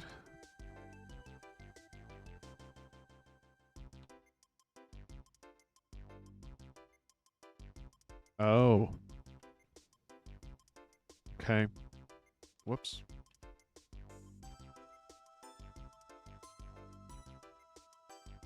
We did it!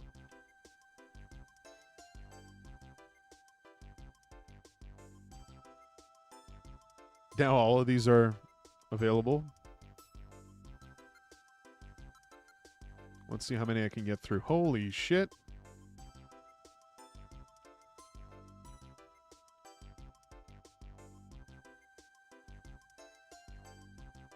It is a cool use of the theme. I agree. Okay, then we're going to go up, up. Left, left, left.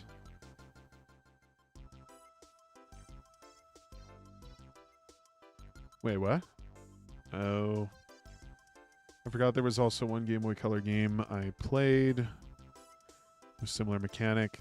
Wendell says, if you ask why it needs one arrow to turn and other to move, it wasn't like that at first, but my partner convinced me to change. Yeah, I mean, now that I'm understanding the language, it's not so bad. But I think, and you know this better than I, you've seen people playing this game, I feel like it presents maybe a little more confusion than it's worth. Go up twice now. What happens if it's stuck in a door? Good question, actually.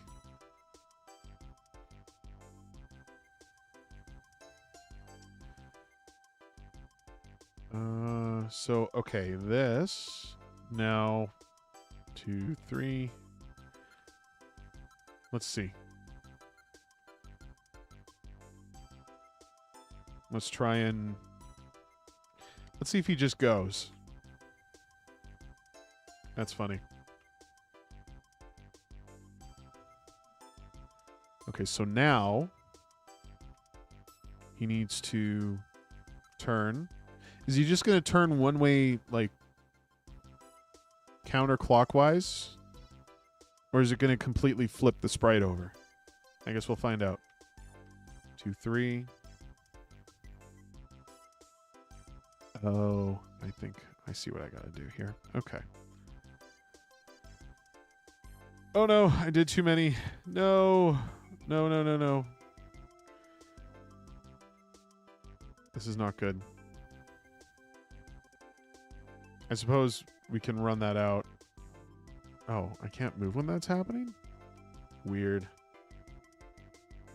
Okay, let's try this again. Right, right. Yeah, being able to undo the sequence, I think, would be very beneficial. 3. Go for it. All right. Now, my friend, you can come through.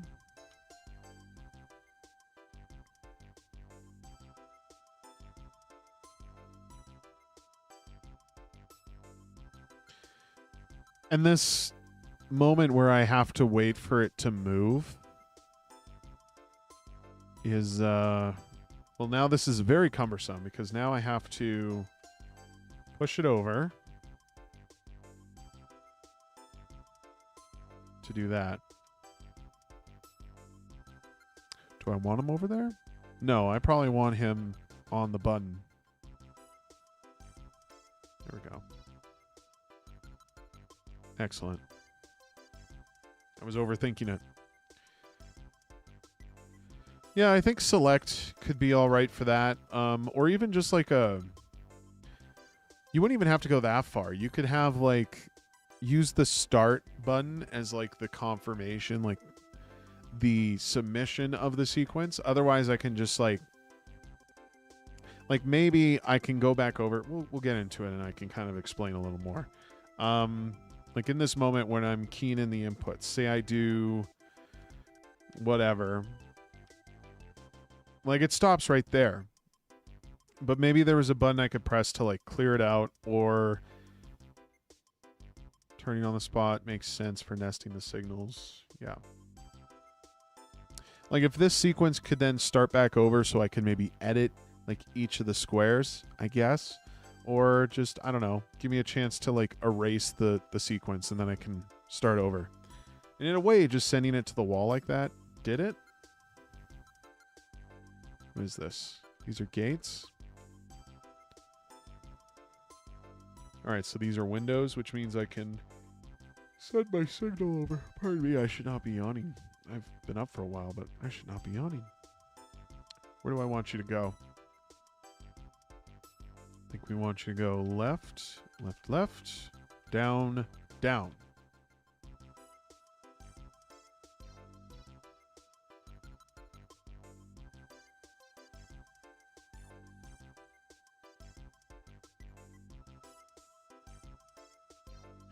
Allowing to start over would have helped a lot. Yeah, it would have.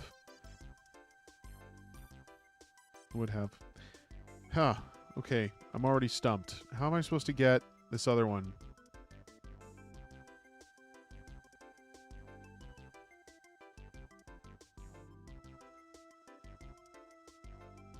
Scale 9, how you doing? Okay. Think.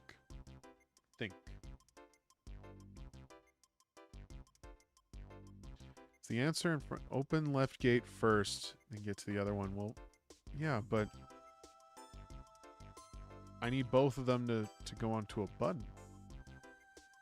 Does this go this way? I didn't think I could go through. Yeah, doesn't go through. On the other side. But how do I get through?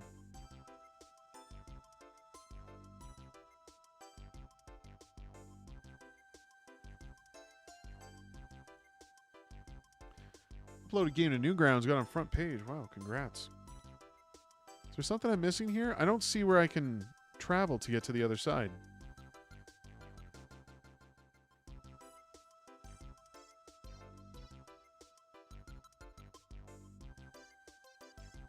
I know what you're saying, Pepper, and I understand the scenario. I can see what I need to do, but I don't know how to do it. Do I need a hint? I don't know if I want a hint just yet.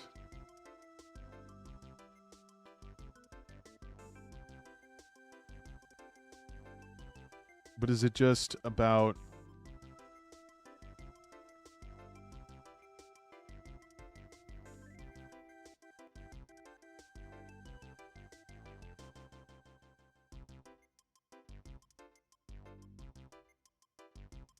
We'll move on. We'll try a couple more here.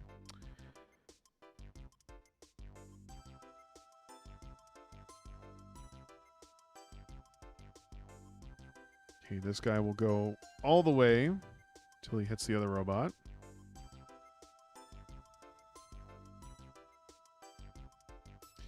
See, I don't know if this is a factor of the processing capabilities of NES, but when they're moving, I want to be able to move too. Like, I've sent the command, let them work independently from me, and just allow me to reposition myself so I can kind of like, I don't know, get myself in other places to send signals as they're going. Up, up. Right, right. Up, up.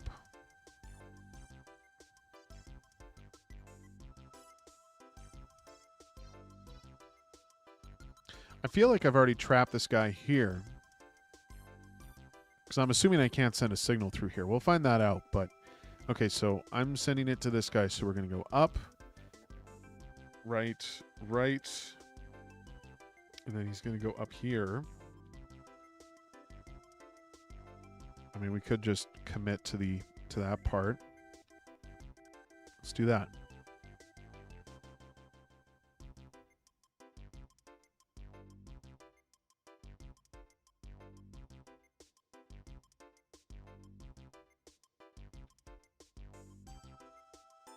No, I can't send it through the gate. Okay. Trapped myself. Wendell says, not totally a limitation of the console, more of the code. I need to prevent issues if the robot collides with the player, for example. Yep. Given the limited time, even if I went for extra, I'd rather make it that way. That's fair. That's totally fair. I mean, sure, you could spend all that time trying to figure out, and ultimately it comes down to like what your intent is with this project, but if I just had the freedom to move when the robot's doing its thing, as it's like received my signals and it's following the commands. Like, just give me the freedom to move. I don't see why you would have to restrict me that in that way. That just seems like a limiting factor that just, to me, feels unfortunate, because I want to be able to like have some freedom there, you know? But I've already trapped these guys. I would not be able to get through this anyways. And I'm looking at my timer. There's only like 2 minutes left, so we can talk about design and stuff. It would also affect some puzzles. I see. Okay, you've kind of built around that. I understand. Oh.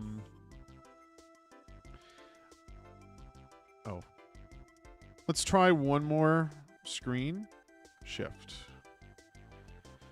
Scale, if you have a Ludum Dare project that you want me to play, feel free to add it to the list. There is a pinned link in the chat, or you can type !submit for a link. I can't promise you I'm going to get to it today, because I already have like 10 others that I need to get through. That's kind of a waste of a signal, but whatever. I want you to go over there.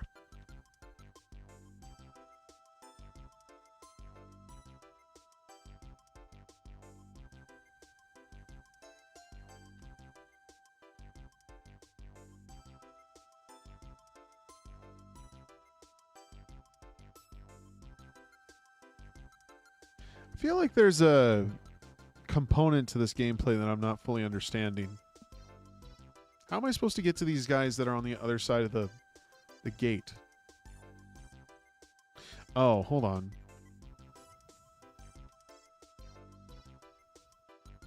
I am also a robot.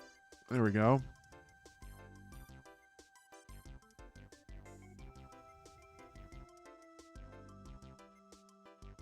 I feel like I should have been on the other side. Yeah, I should be the one here. Okay. Well, there's certainly some like intricacies that you have with the layouts here that, you know, it's definitely a brain tickler, that's for sure. You're also a robot. You're getting at least one part of the twist. Yeah. Ooh, twist. Interesting. Respectfully, we're going to just keep moving on. I know I've dedicated more time to other projects, but we have a bit of a backlog, and I really should adhere to time. So we will talk design at that point. If you're done, I can tell the other twist you missed. It's entirely up to you what you want to, like, you know, provide. It's entirely your choice. If you don't want to spoil it for others, that's totally cool. For people who might just be jumping in, though, the game is signOS. I will send a link in chat.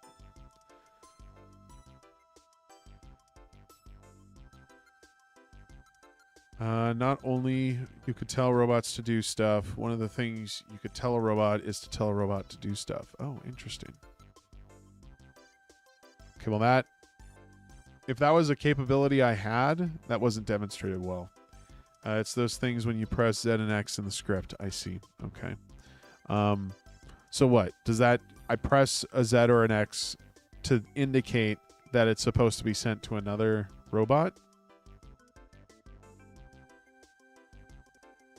So I, like, press the button. It kind of classifies the next sequence to come will be relayed. I see. Yeah,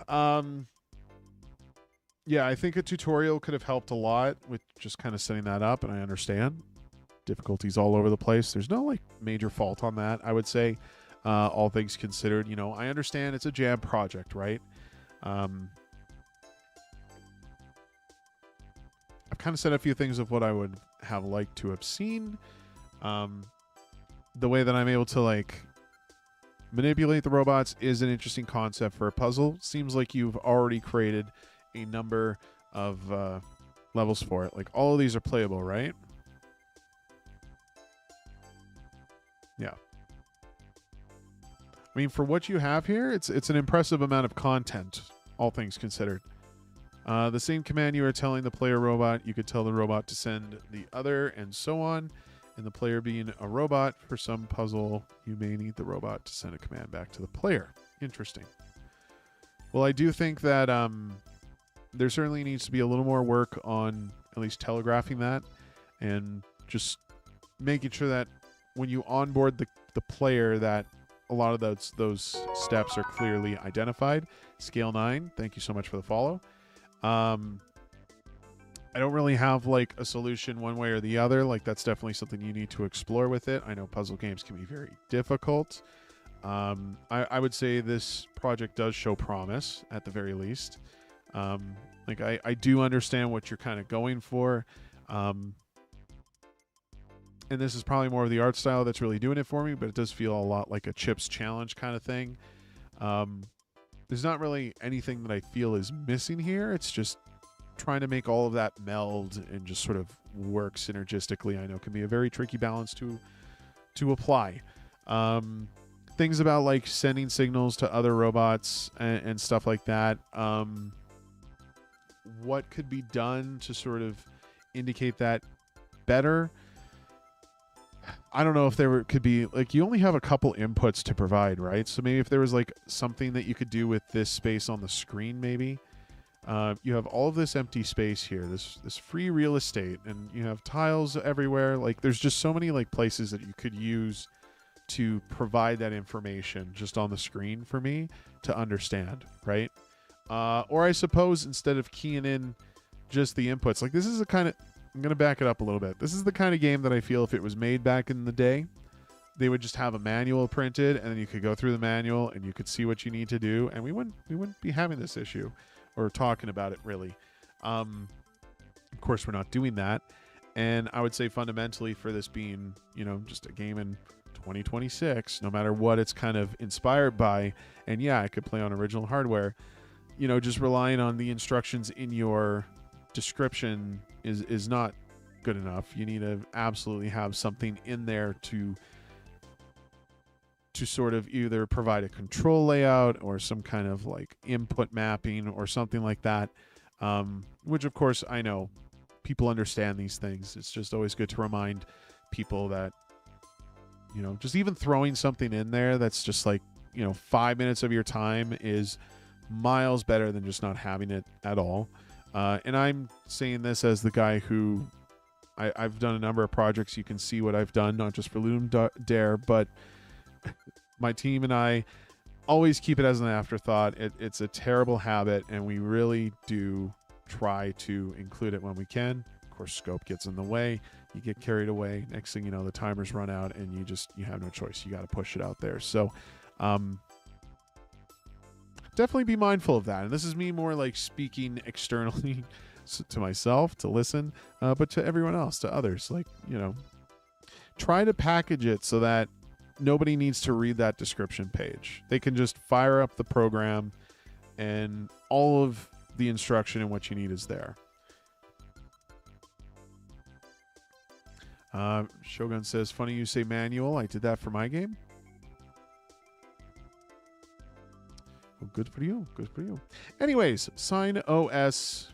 Did I share the link already? We're going to do it. Hold on, let me see. How many times did I share it? Just once. We're going to share it again.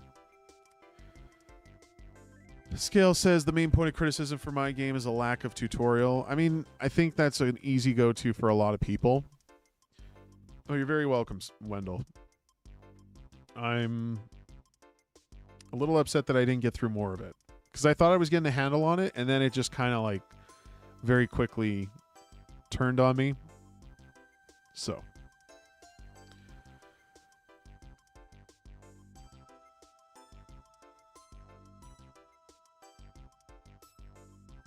yeah, signOS. Check out for yourselves. Make sure you play and rate the project.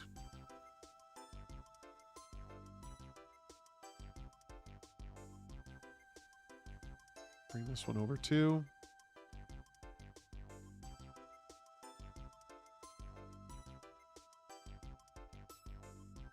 Just kind of added to the URL there. Whoops. Okay. RobotsxRescue. Oh, by the way, Wendell, just to like touch on it, great interpretation of the theme. I think I said that when we were starting with it. Great. Great, great. Your gameplay is centered around it.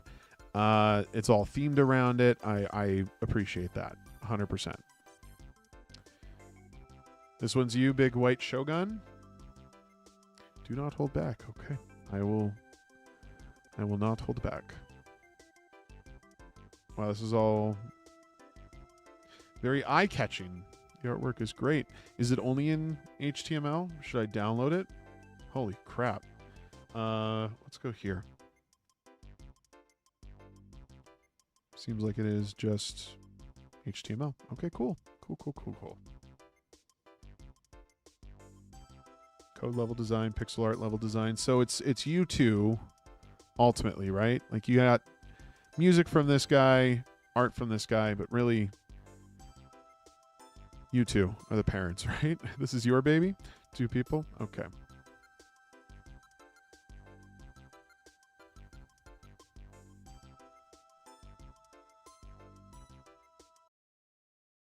Turn that off. Did I share the link yet? This is RobotsxRescue. Daniel is our team member, but he only had time to make music for this. Yeah, it happens. Oh, the music cuts out when I click.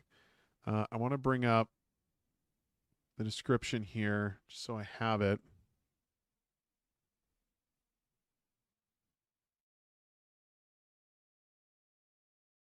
All right.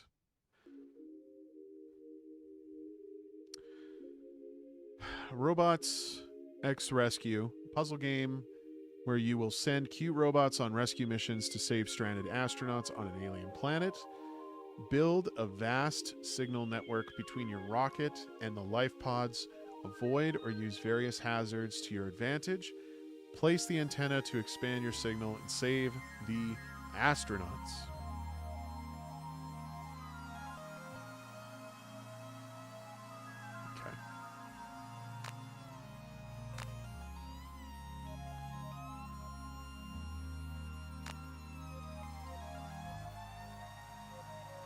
The game is fairly simple. Well, I will be the judge of that.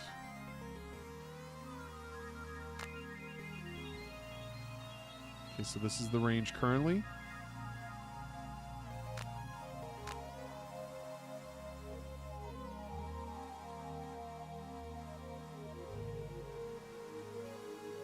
Is it just mouse? Maybe I'm not pressing all the keys.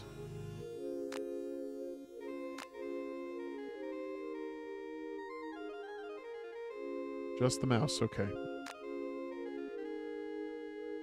So we saw the range.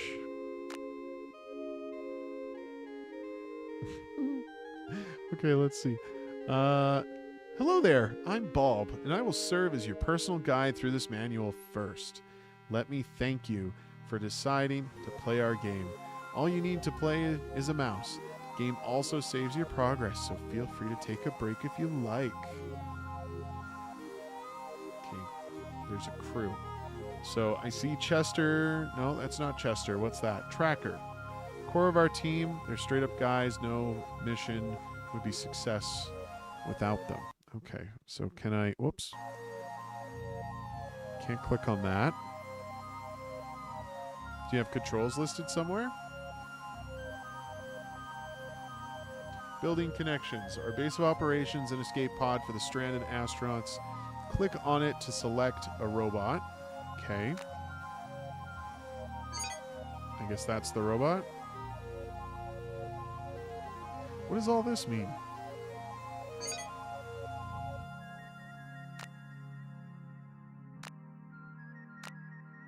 I guess go there.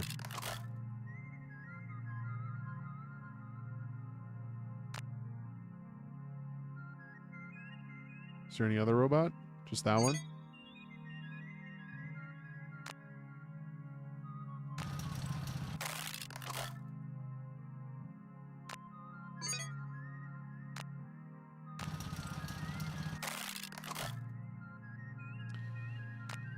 Okay. Tutorial level. I see that. I think we want here. What did that do? That unlocked another thing? Boom.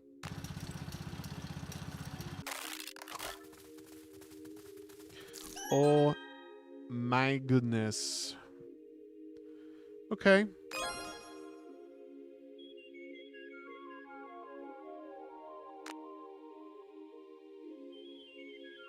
Oh, what does this guy do? Let me scroll up. Our eyes in the field. Uneven terrain is nothing for those brave little robots. Okay. So why would I want them? Sorry, I have...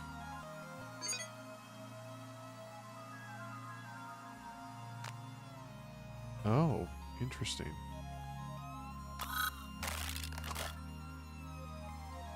Okay. I'm just realizing now, timer has yet to start, so it's starting now. Okay. I can't... Oh, I see. There's a counter here.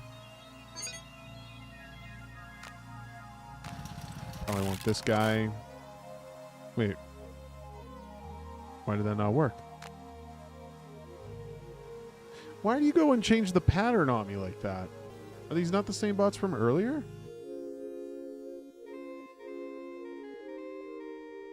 Can I start this over? Let's start it over.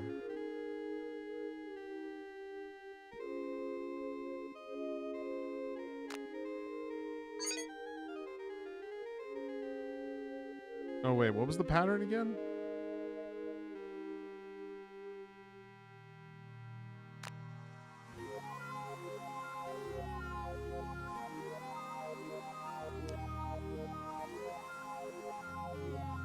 So, okay. It's like a Z. Z. Z, Z, Z.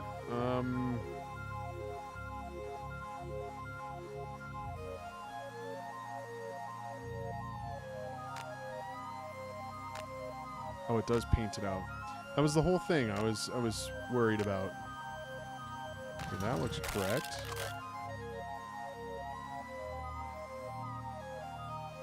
Yeah. Yeah, I could preview with the click. That's what I was looking for. I'm like, why is it not showing that? Okay. So we're gonna do this. Oh shit, I keep clicking off the screen. Gonna do this one. Poly bear. Ooh la la.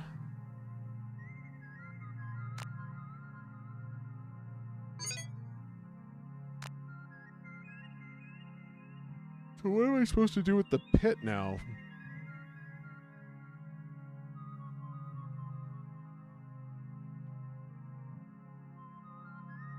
Back, you say?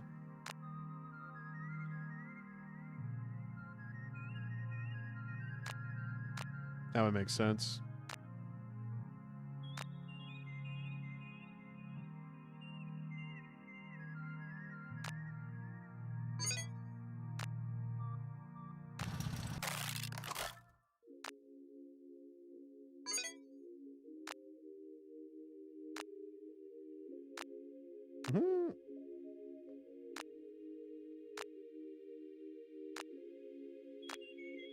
Okay. Okay. Pepper Salt, thank you for the follow. Greatly appreciated. See, okay. Right away, like, this is my core critique right now, is you taught me how to use them a certain way, and I expect it to have the same standard of coverage the whole time throughout. I just see these robot guys, I see them as like the one space in like either vertical or horizontal direction from that spot. Now you've changed that. You've flipped that on my head. I really don't appreciate that. Okay, that's definitely not the right one I want. This is the one I want.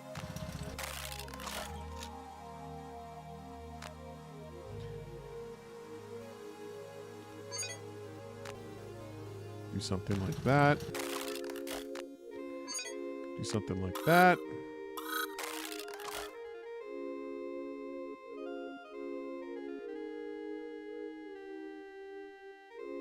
Every robot have different signals between levels. It's their abilities that stay the same. I think you should... I mean, we'll see how that's executed with enough time. Hopefully I can see that. To me, that feels very wrong. And I'm not even trying to be like... I'm not even trying to be like gamer about this. Like,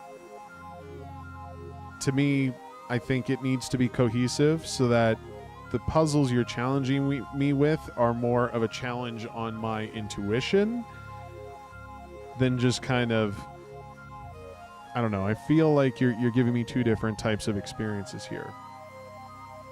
I didn't even do a great job of explaining that. I'm sorry. I'm trying to like focus on this too because I don't want to start running my mouth without really getting through it. So this guy gives me that.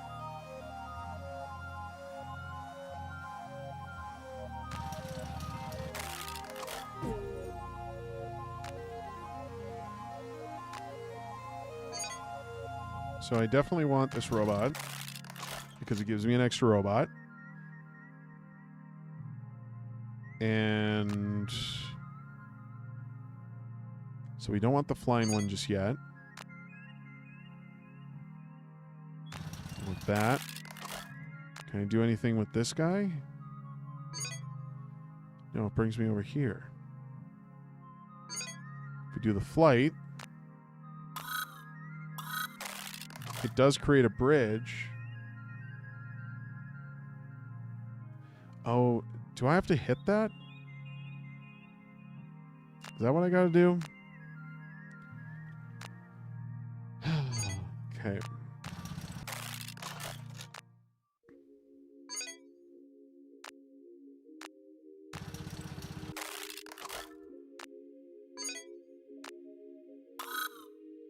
Doesn't even reach. Did I screw that up again somehow? Let's try it again. Yes, go.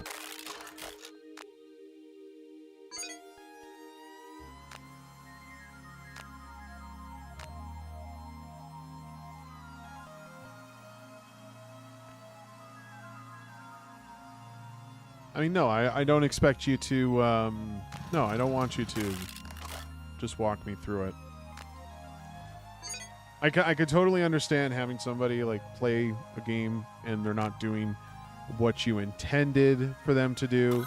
But, like, as a designer myself, like, I feel it's important to see that behavior and to see how people sort of interact with your shit so you can kind of understand to a greater degree of how you should be sort of creating these things, and you know, just things that you need to consider when you're doing it, right?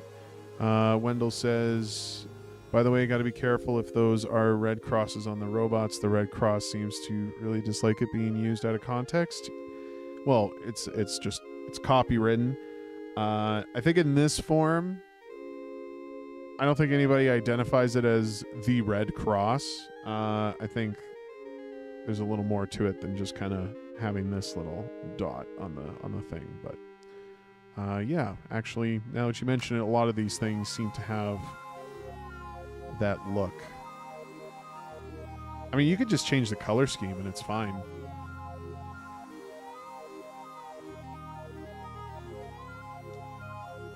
Okay, well, we're on a bit of a time crunch. So, White Shogun, I need you to guide me.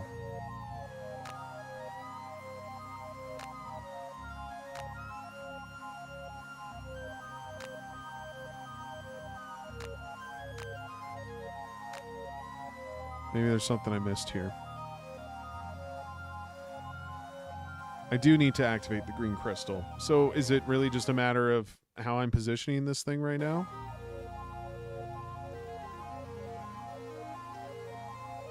And the signal's activated. Okay. So let's see if we can set this up correctly. Is this like a trap? Should I not be going for it? Yeah, it is sort of Tetris-like, but the thing about Tetris, and I'm trying to say this in the most respectful way, the blocks don't change. They're always the same standard set of blocks, and so as a player, I get to then decide my moves because I can plan ahead. This doesn't allow me to do that.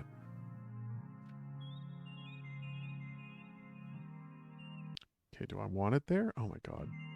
Do I want it here? No. I mean, this one touches it because it's not Tetris. Yeah, I understand. I understand.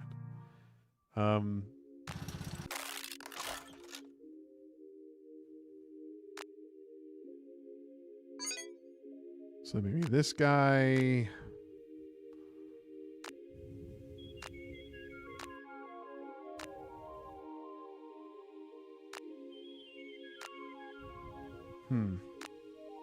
I mean, I keep doing the same 3 steps, so let me just change it up a little bit. How about I don't go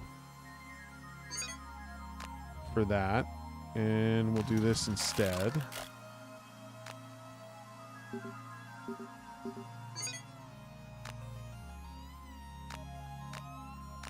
No. No. You dumb. I mean, me, I'm you. You. Gingy, you are dumb.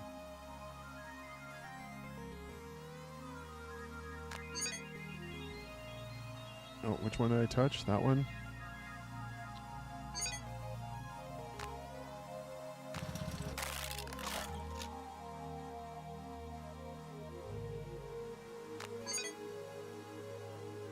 Needs a great deal of precision just to click on the ship.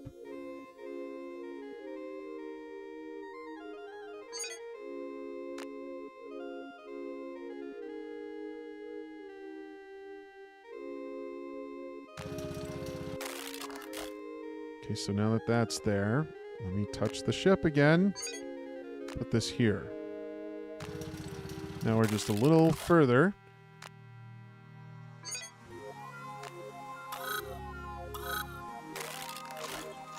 Okay, now we're getting somewhere.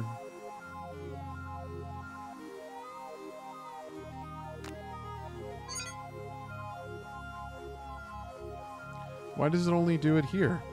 Why can't I go here? We're there.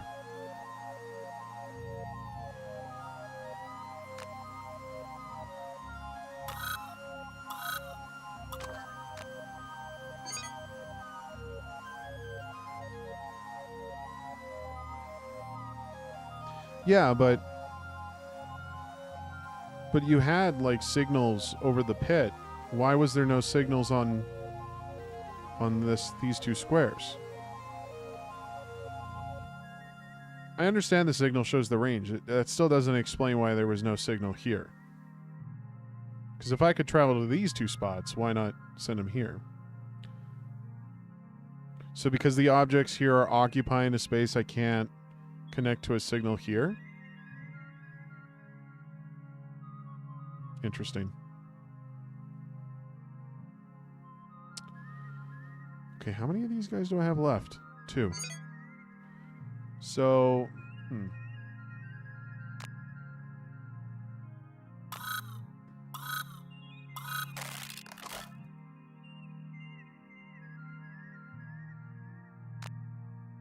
feels like a great deal of clutter just to get over here. I had to place a total of 7 satellites. Okay, we still have a couple minutes left. Changing the patterns again. This guy, what does he do? Extra range. So extra being that he can travel on any adjacent space. We have 24-karat gold-coated circuit hearts, eager to help and extremely passionate about their work. Okay. So let's think about this. Put this here. No. Put that there. No. Put this here. Put that there. Obviously, we want to maximize the coverage.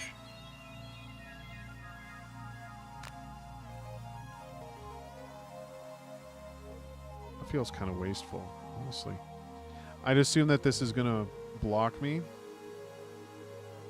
So I probably want to go here, maybe?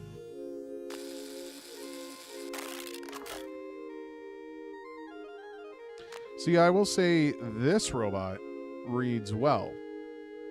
Because it's easy for me to at least being the boomer that I am, to understand that it just does every adjacent space. I don't have to think about and I know it maps out the direction that it's going to place everything when I click, but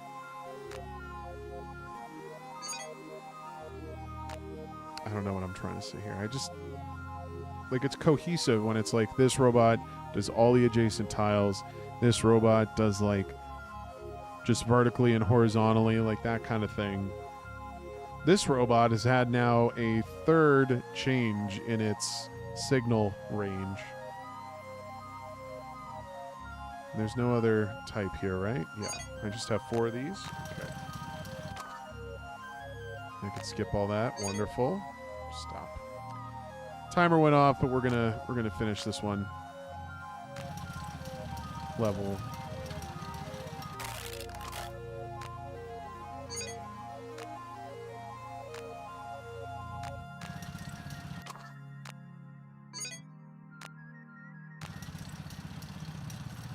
So what did doing this do for me? Why is it red? What does that do? Astronauts are saved.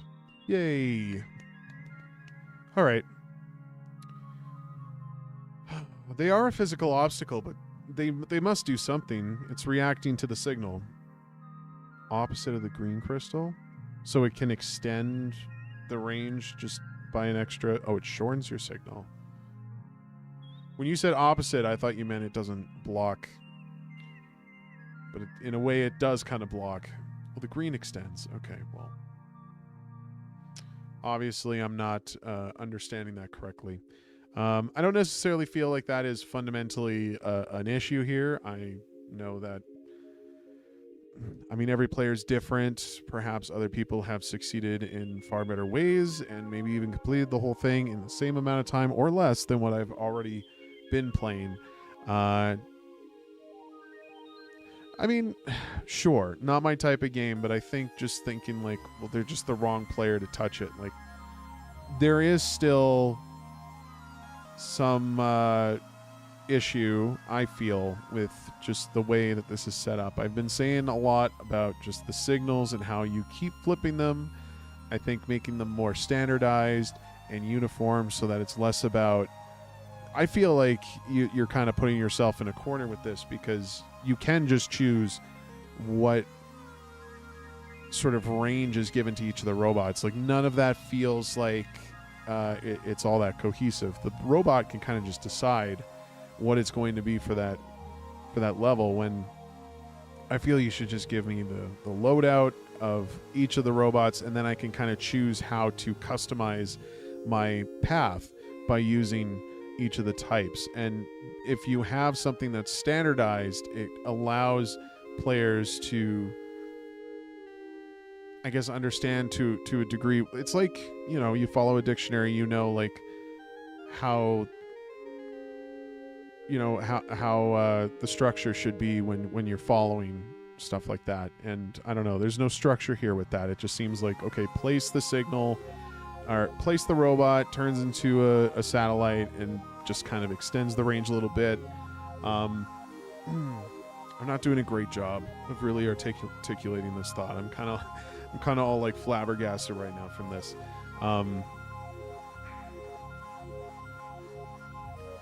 I mean, I do appreciate that you're utilizing the theme in your gameplay. Big kudos for that, of course. The artwork is very charming. The music slaps. Overall, it's like a great package. The quality here really shows. You and your friends have really outdone themselves. But I do think that when it comes to the robots specifically, it makes me think of something like a tower defense game. Like when I'm playing tower defense, and we're not building loadouts going into these levels, but you play anything tower defense, you kind of get to choose what towers you're going to place down. And we do this because I understand like what each of the towers will do for me. You don't really allow me to strategize this approach because I kind of just have to deal with what the robots decide to do with each new scenario. So I don't know. I feel I just feel like there could have been a little more to that design than just being like, well, we can't have it be like this, so now we're just going to make it like this. This is a lot. There's a lot going on here. But nonetheless, congratulations on the project. Of course, it's not entirely my cup of tea, but I do appreciate you sharing it, and I hope I wasn't too negative on the project. Because I don't feel like I should be too negative on it, but can it be that you had different expectations on the first level? I would say the level absolutely set an expectation that you didn't deliver on. Again, I will emphasize that having a standardized layout with each of the bots so I can make the decision of what robots I need to use than what the robots are giving to me, I think would just provide a much more rewarding feedback loop for players to challenge themselves. It makes me think that I can always do better instead of just being in a situation where I just start guessing. I just start like clicking, okay, that's not going to work. Okay, that's not going to work. Okay, this is not going to work. That sort of thing, right? And this thing with the crystal extending your range, I think you need to use a different way of telegraphing that.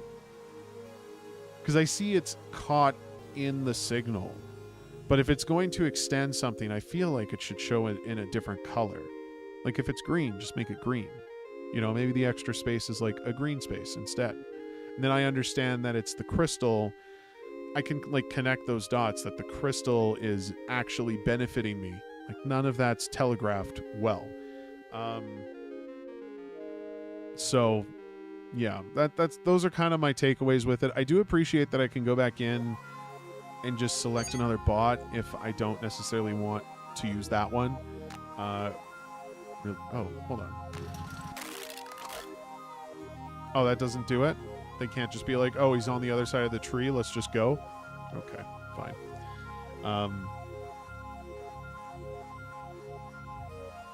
But yeah, I don't know. Those are like my key takeaways with it, is that you got it. There's elements here. It's just trying to make it a more cohesive experience, something that has a visual language to it and a flow that just can work intuitively with players. I think is very important, especially when it comes to puzzle games like this, or really any in general. Like what you'll find is most puzzle games have a very specific subset of moves or clues, things that happen to them, but they all follow a very specific logic and principle that I don't think is really shown here or demonstrated with what you have. But that could just come with like polish and more refinement and just, further pushing all of that kind of stuff. Like for previous levels where I was placing, and I pointed it out, there was like 7 satellites I placed down. I had to do that because of the shapes that you provided me, but did it have to be 7 of them? If the challenge was more just like try to reach it with the least amount of satellites, and you allowed me to decide like whether I take this bot or that bot, that'd be cool. But it seemed like it's kind of set up that I have to plan my moves accordingly because all I get is 7, but all I have is 7. Like you can't really like, kind of veer from that formula. Would it be a different game? I don't know. I don't know. Maybe I just haven't played enough to know for sure. But for what I have played, I just feel like, did it have to be 7 of the satellites? I feel like there's a way you could have cleaned that up a little better. Because like 3 or even 4 of those satellites were all just kind of bunched up in the same spot. So it just kind of clutters the screen, and it doesn't really look like I'm really trying too hard. I can just click on any space and just kind of put it down and do that kind of stuff. But yeah, you had a discussion as a team. Well, that's great. I mean, if these are elements that you guys are addressing and trying to tackle, like, everything I'm saying is just from the perspective of another player. I'm not here to say like what you should have done, even though it might sound that way. I'm just kind of pointing things out, like what is not there, what is like the best thing that a player can provide you is what they feel is missing or what they want from something like that. I'm not here to tell you how to make your game. It is entirely up to you how you want to do it. But if somebody doesn't do what you intend for them to do, it's important to at least try to figure out why and understand why. Is a game about matching the signals or about min-maxing robots? I think there's a little more nuance to that than just trying to like make it so cut and dry as you're describing. Why not give me extra robots if I'm the kind of player that just can't figure it out without doing that? Like, I don't think you should be limited on, I think you can be limited on robots in certain scenarios, but if that's always the case, I don't know. I feel like you can kind of be fluid with that kind of stuff. Like, why not? You know? But again, not my game. It's yours. Do what you want. Okay. Okay. As long as we're both kind of on the same page with that, like, totally cool. Thank you so much for sharing. For everybody, that is RobotsxRescue. I will share the link again. Definitely try it out for yourself. See if you can get through more levels than I. There could very easily just be like a whole element to this that I'm just not, it's not clicking for me, you know? It happens. Well, of course, I appreciate you being here, by the way. Always, always do. For everyone that's around. Thank you so much for being here. Okay. Sorry for the wait. FLX, are you here?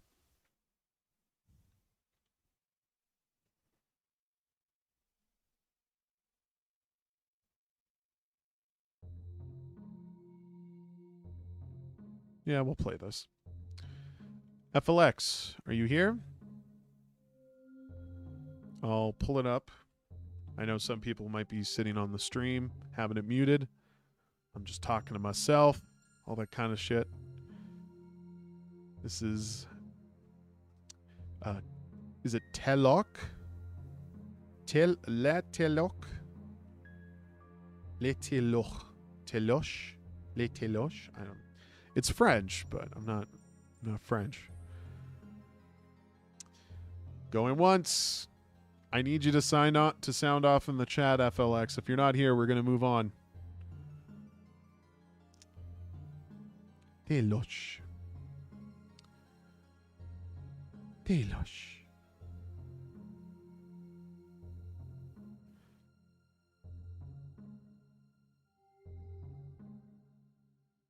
We will give it 10 seconds.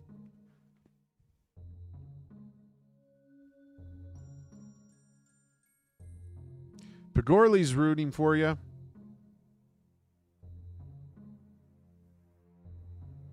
Okay. Well, perhaps they will return later. I know I can ramble and kind of waste time, but, you know, that's what we're here for. We're here for discussion, right? So now this is by Gherkin Labs. Are you with us, Gherkin? Gherkin Labs. Gherkin Labs.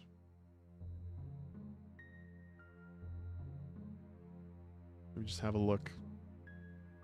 I should be able to see users in chat, right?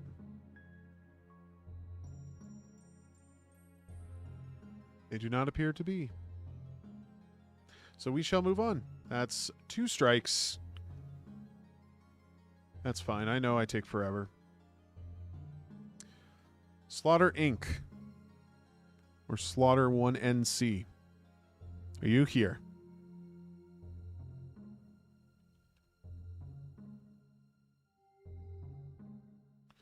Glarble's journey to home ownership.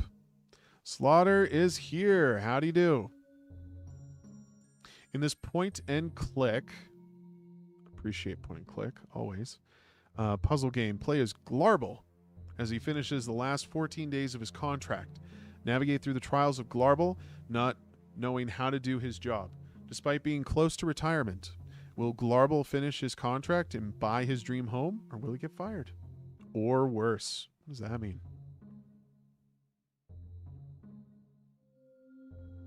I like the style already. Game by Laura Swift and Stephen King. Is that just coincidence? Should I be downloading? I guess this is the only version you have? Yeah. Oh, only received 9 ratings. You guys got to go play. Definitely go check it out. Link is in the chat.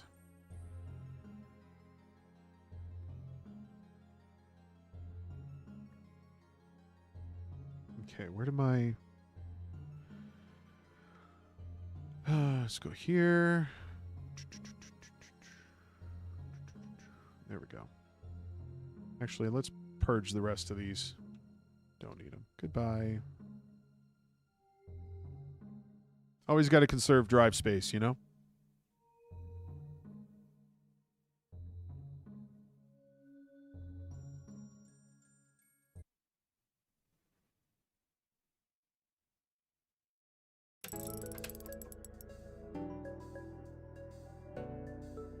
Okay, can I full screen it somehow? Ah, I can.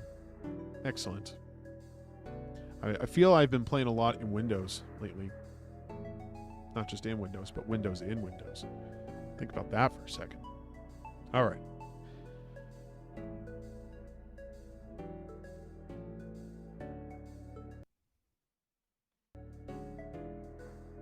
Glarble's Journey to Home Ownership.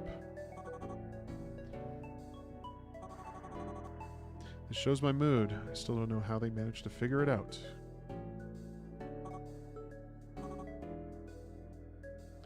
What do you want? What's this little screen on the left that tells you how many more days you have to work, how many credits you've earned, and how much energy the ship has left. Oh yeah, I knew that. Did you though? I wonder if you'll like the name Gulliver. Did you say something? It's cute that I can kind of just... Wait, what?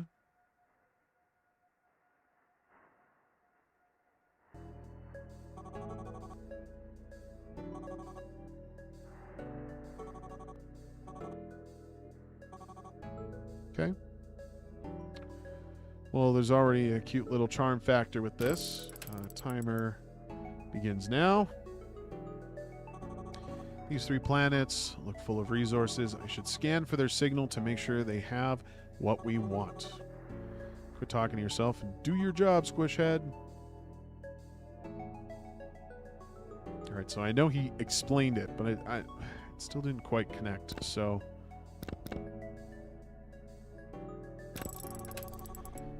If I remember right, all I have to do is match my signal to theirs. Okay, then I can see what they've got on the planet of theirs. Hopefully nothing alive.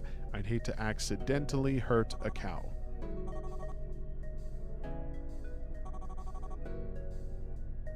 Slaughtering, best part of the job. I really appreciate all these games just doing like single, like just mouse control kind of stuff. It's really nice. I can kind of just lounge back here and just kind of chill. So, okay.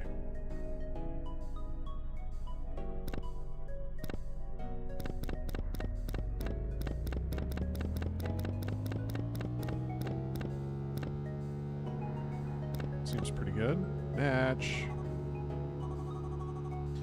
I know the lights respond to a particular resource, but I forget which it is. Okay. Do I want to press this or do I want to press this?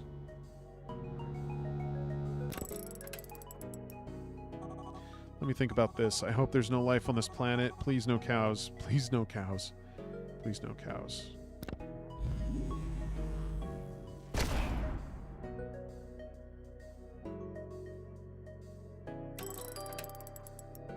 Okay. Just got to make it through a fortnight, then I can retire. Unlucky 0 resources? What? What does that mean?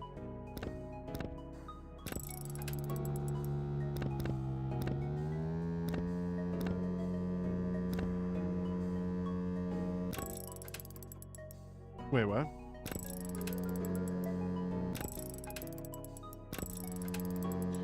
Okay, now I wanna test. If I go to another planet, oh, it keeps on that signal. Okay, interesting. Weird.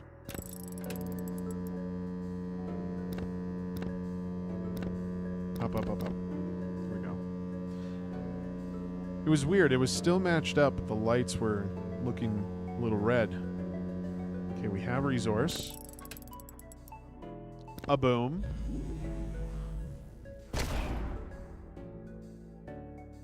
A boom boom. You're welcome, boss. The planet you destroyed was covered in life. Oh, I hope it was just humans and no cows. Well, where there's humans, there would be cows, right?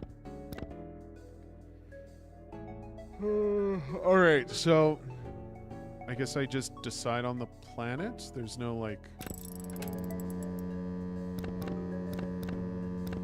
I guess I can decide if I want to harvest it, right?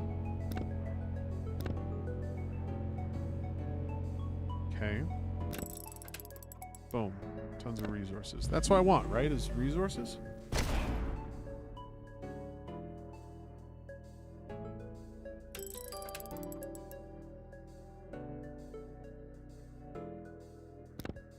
It seems like that's what I want to be doing.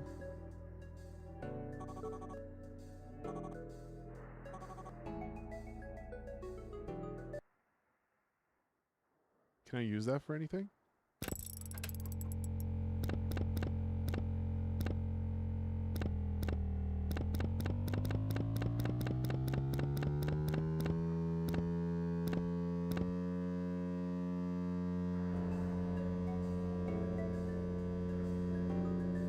It's about figuring out which light is which resource.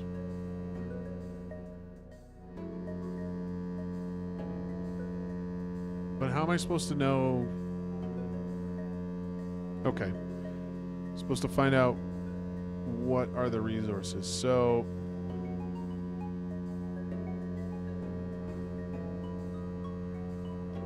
should I be worried about red? Should I be focused on red?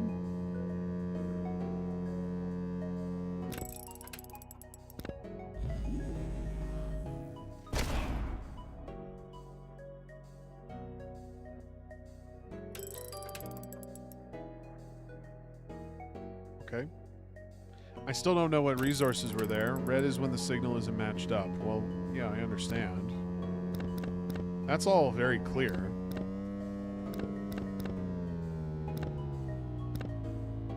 Okay, that one's looking good.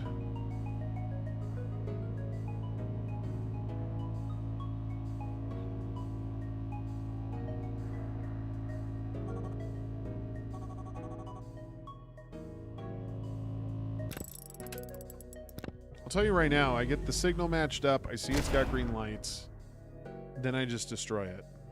That's kind of the mood that I seem to be doing right now. And I just keep getting the chime.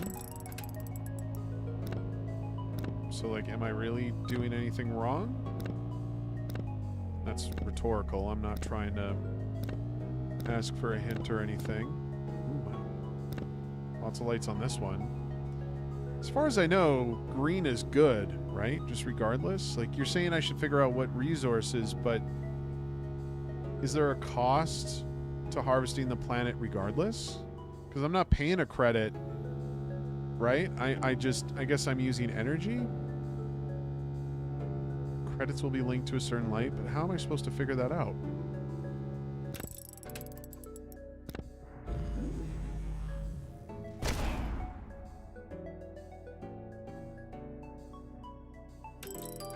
Trial and error.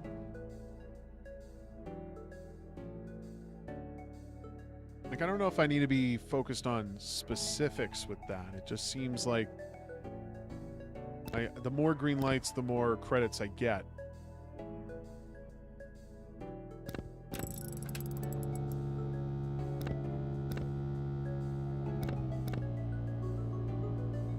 Well, that's weak.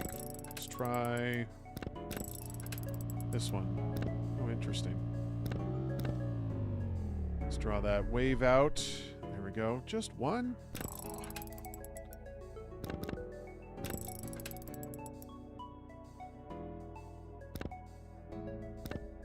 Excuse me.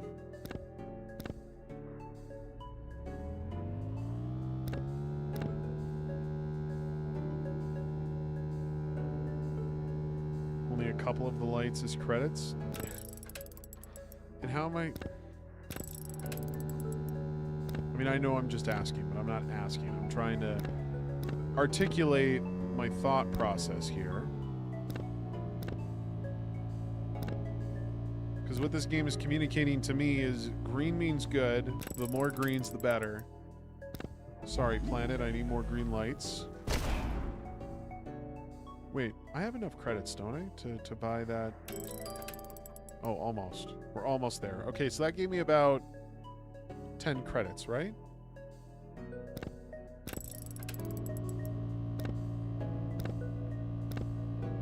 Also, I have yet to fail, so I don't really understand the consequence to my actions.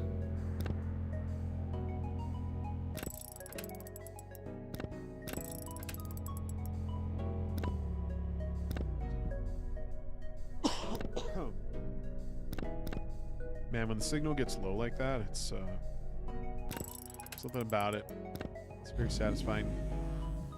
If I had like serious bass in these headphones, it would be probably vibrate my whole skull.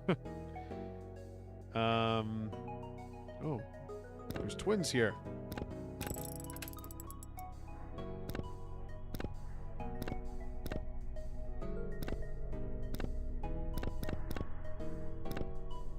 Three lights seem pretty good.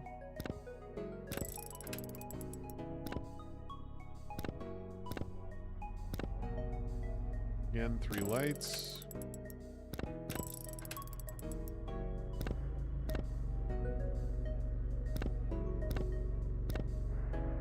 Two lights. Also, my mood has not changed at all, which I would assume is the indicator for when I do make mistakes.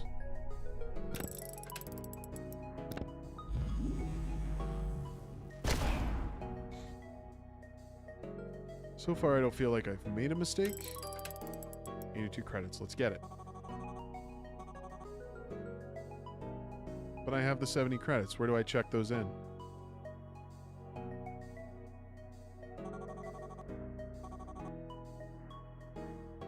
Okay. Guess I don't get it.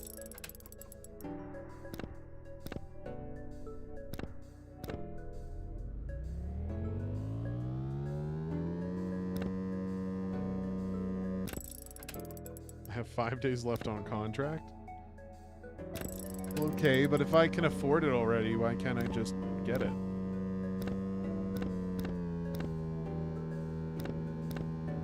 I already feel like I have it anyways, like it's just this ornament on my desk.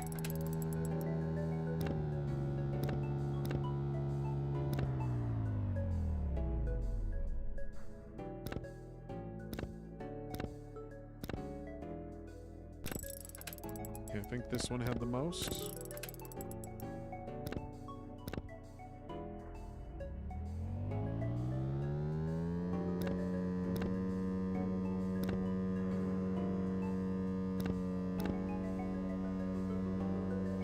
Just have one light? I've completely forgotten now.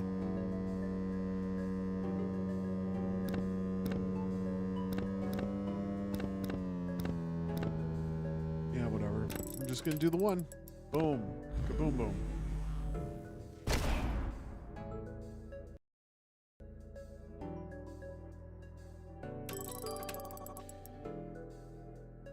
You're not avoiding planets with life form signals on them, are you? I don't know, am I? I know it's not official. Big Kahuna, thank you so much for the follow. I know it's not official protocol to target infested areas, but it's the only fun part of my job. If you don't let me enjoy myself, there will be more than a write-up coming your way. Okay. So we're now teaching me about the mistake. I doubt he means a pay raise. Yeah, okay. Well, we seem happier than before.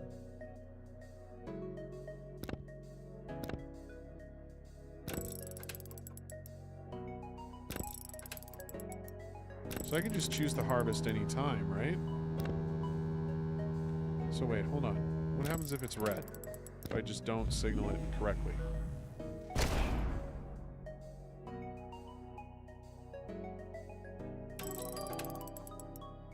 Oh, that just worked.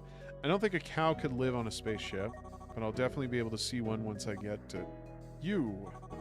Told you not to deprive me of life forms to slaughter. I'm getting massacre withdrawals, and my doctor told me... Okay, so judging from his dialogue, I didn't kill any life forms last time. That time I did not either.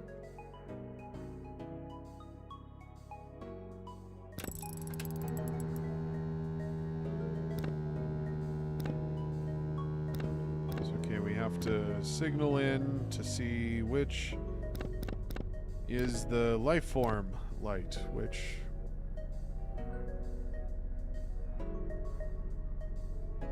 To have that sort of thing, like... Oh, it just... Yeah, I don't know. You didn't ask for feedback. I don't want to be a prude. Okay, those two bottom ones. Let me try and really observe this. Let's go down. And we have the two upper ones. I guess that's as good a test as any. Let's just go for that. So if he complains, then I know those two are not life forms.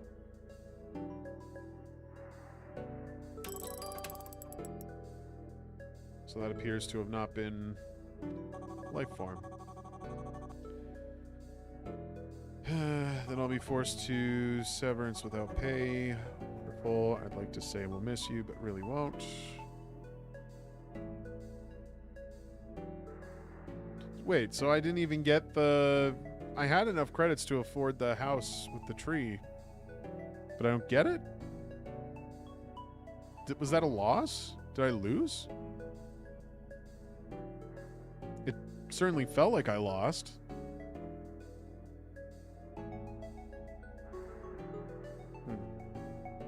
I got fired for not killing enough. Okay. Okay, well look at that. That's like the perfect length. My timer was about to sound off. It was 15 whole minutes. Okay. You didn't ask for feedback, so I'm not going to critique anything. What I will say, though, is I appreciate how much you've really taken the theme and incorporated it with the gameplay. I think it's a pretty cool concept you have here. Would love to see you explore it a little further. So thank you for sharing. Thank you so much. So that's Glarble's journey to home ownership. Where's the quit? Where is the quit? You're very welcome. There's no quit. I'm just going to Alt F4. Put that over here. So again, the link, Glarble's journey. Feel free to check it out. Make sure you rate it. Support developers.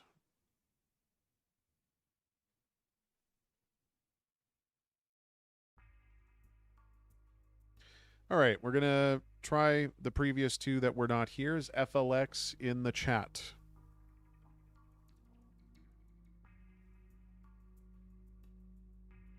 FLX. Oh, Jesus.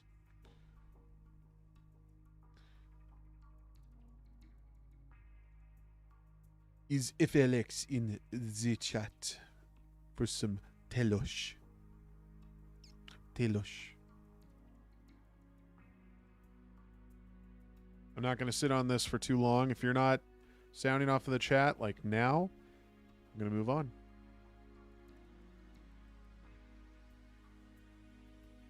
Alrighty. We are... I mean, I'll probably close out by the end of this hour, but, you know, I'll try to get through. There's still a few here on the list that we haven't touched yet. This is Gherkin Labs. Are you here, Gherkin Labs?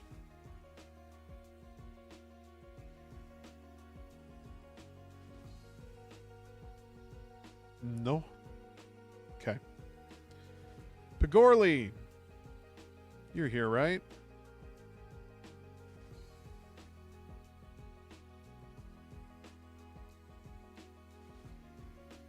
Maybe.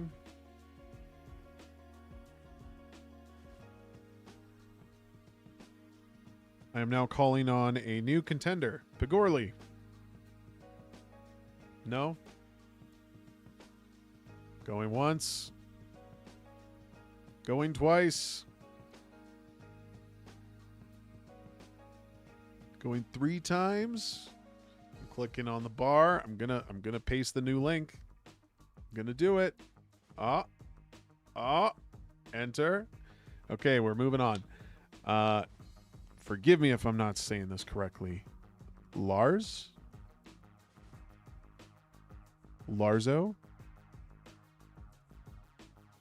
You are here. Excellent.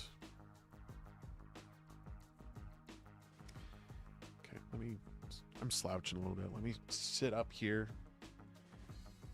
Share the link in the chat for all of you. This is Cableman, a rhythm game. Well, thank you. I look forward to it.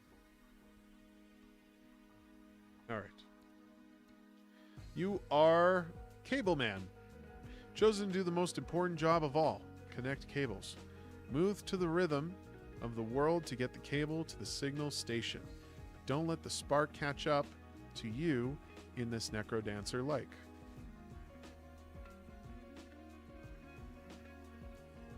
Hints. Everything moves to the beat. Rose Beast, thank you so much for the follow. Really had to be in bed 2 hours ago. Have fun in the rest of the stream. Hoping to catch you another time. Yeah, of course. I mean, totally appreciate you following and running. Hopefully we'll see you again sometime. So everything moves to the beat. If you time it right, you can switch places with an enemy coming towards you. Skipping a beast is necessary sometimes. Just don't overdo it, or else the spark will catch up. You're safe in your van. Sometimes it's best to wait and observe first. If you're not hitting any beats, open the menu and recalibrate. Okay. You guys already did your post-jam fix. Excellent. Now, as a matter of fact, we're doing the same for Gasp Away. There is going to be a post-jam with all the fixes that we want. And, of course, a great deal of polish. Just to sort of make it more cohesive and easier. So, I suppose you'd want me to play that post-jam version.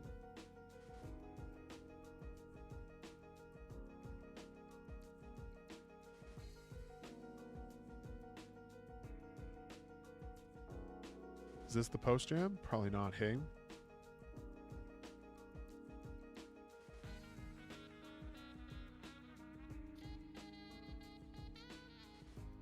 I'm going to assume that this is the post-jam version here.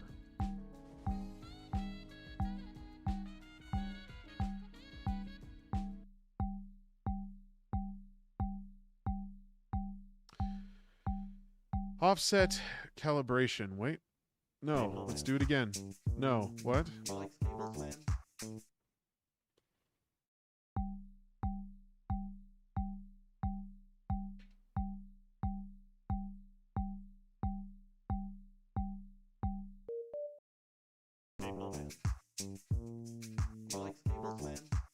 The link at the bottom on the LD page is the post-jam version. So, okay, there currently is...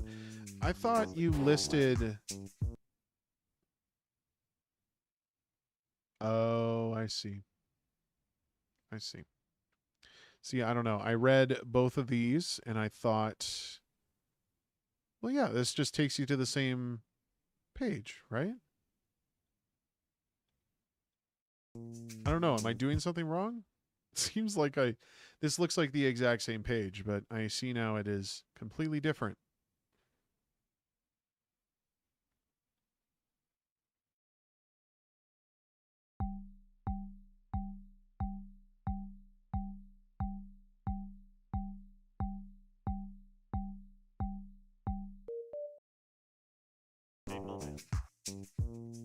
Okay, we're gonna double check something. You don't want me to hold back on the feedback? Okay, excellent. I like that.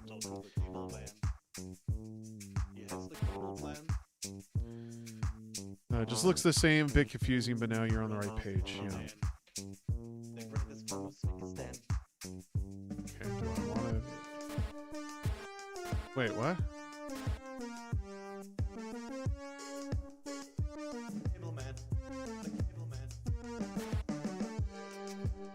I'm following this rhythm, okay?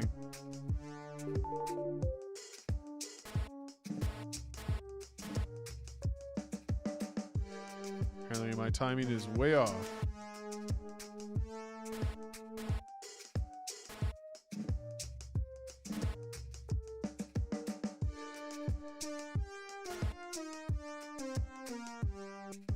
I can wait, right?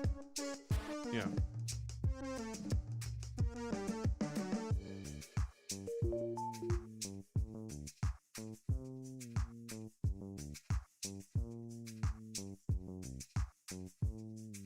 That was easier than the last one.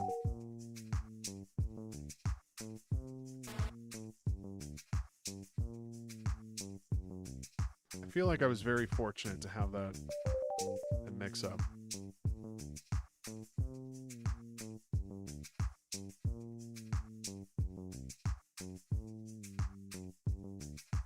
Come with me, Mr. Spark. Oof. Okay, hold on. Let's run that out. Boom, boom, boom, boom, boom. Cableman. The Cableman.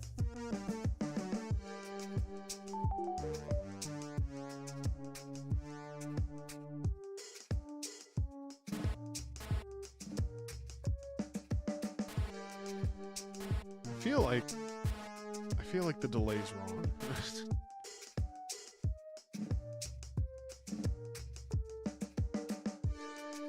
Oh, I have to go down here. Okay. I'm doing all right. We're good. Oh my god. Cableman.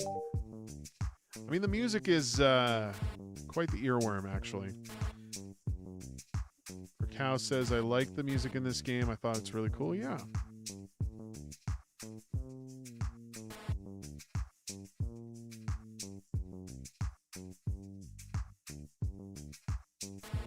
Okay, hold on. Let's get this together now. I'm going to try this. If I just snake it around a little bit. Oh.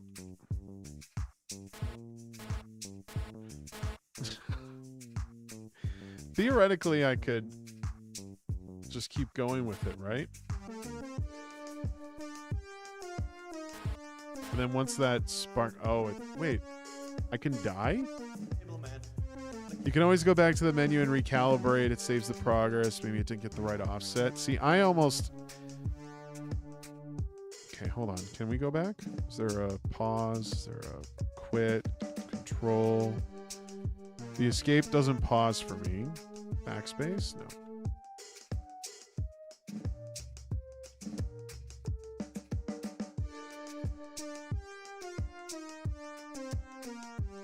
Escape doesn't work in the browser version. Oh, it does. I'm just going to let it go to 0, and let's just see if it fixes anything.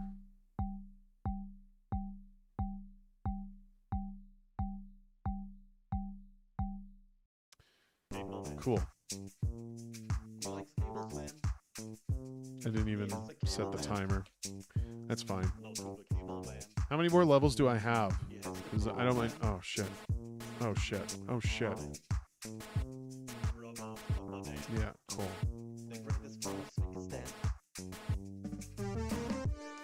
Okay, this feels even worse.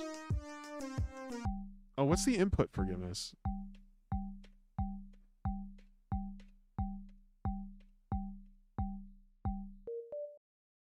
Alright, maybe that was the problem.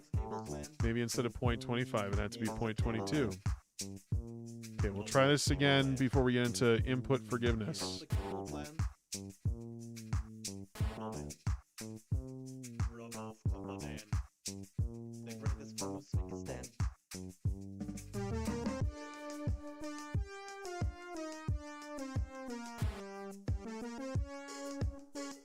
on. Oh, God damn it.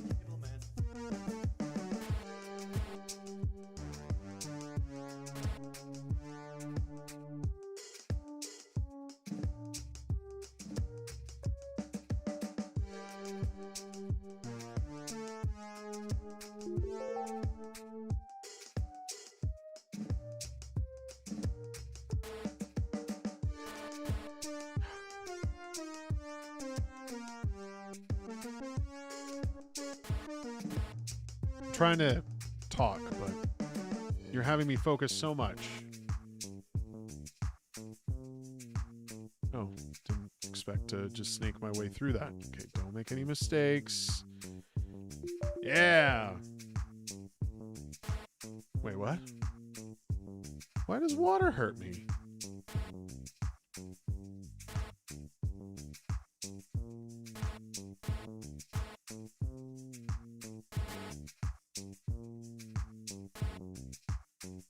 Okay, hold on.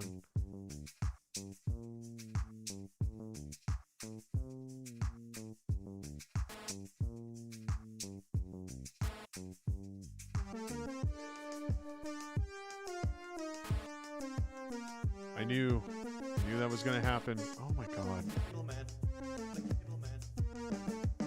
I've managed quite well, so I don't want to necessarily get into the input forgiveness, but there's times where you could be timing the like offset. Like it's just minorly offset from what the game is configured to, and then okay, hold on. Fuck it. Input forgiveness. Easy. There we go. I don't care.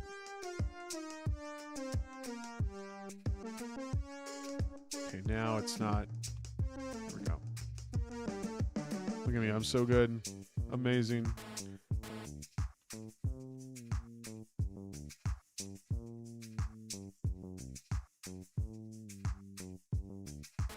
I had to wait.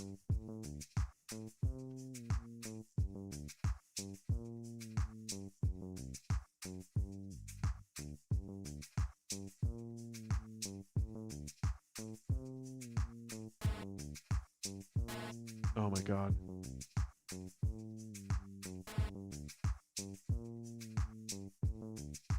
I feel like I've already fucked myself.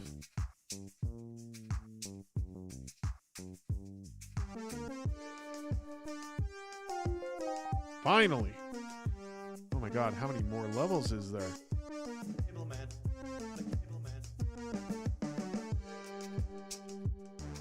Wait, what?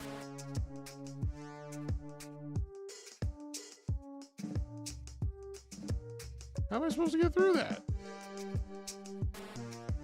Okay, let's watch the birds. Let's see if the pattern changes at all.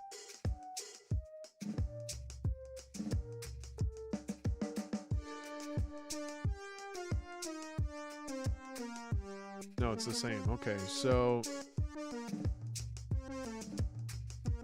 do I go to the bottom of the screen?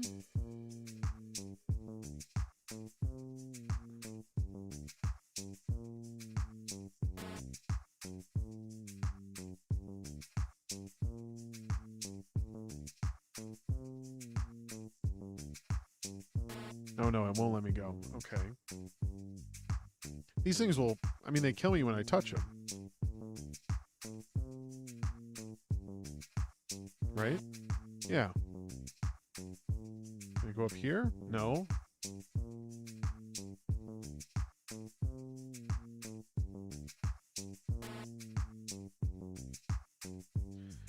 Is it like one of those things where kind of need them? No. Cableman.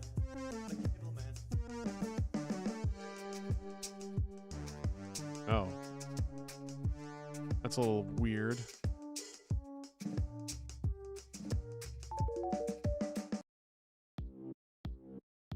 Is that it? Traveling to the future. To the future. Oh my god. More?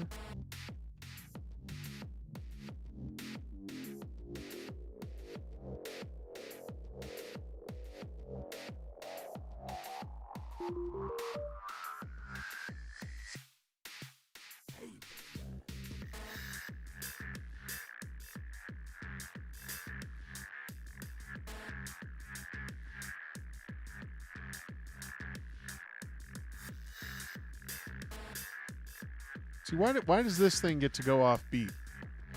It's like, maybe it is to the beat still, but it's like switching every like second. Oh my god.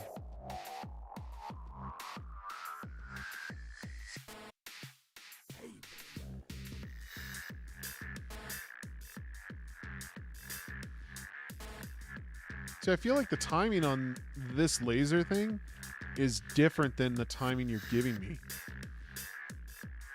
Like, it might be dancing to that, like, tempo, but...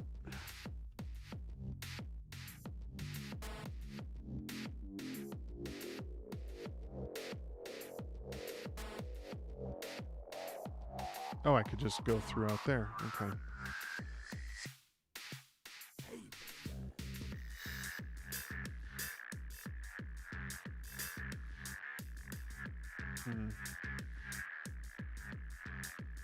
This pattern it does where it goes into like... Fuck, I can't think of what the actual term is. Like the time has always just been 1-1, right? And now it seems like you're bringing in a different form of timing, but I still have to like does my character get to move the same way? Oh, it kind of does.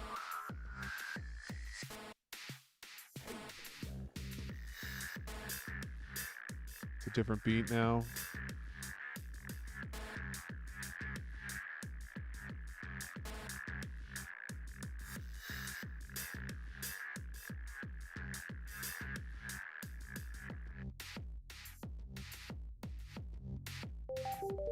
Okay, I somehow managed to pull that off.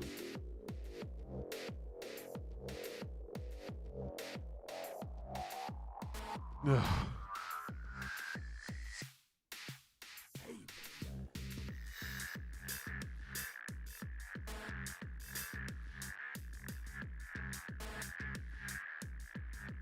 See, I think when it comes to... trying to think of the best way to sort of articulate this thought. Okay, I can't.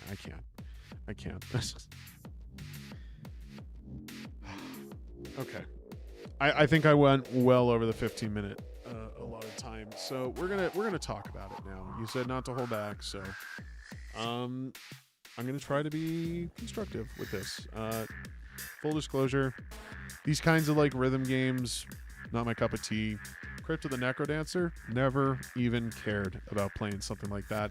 Probably not the best to even like begin to comment on this sort of thing, but that's what we're here for. Here's my feedback.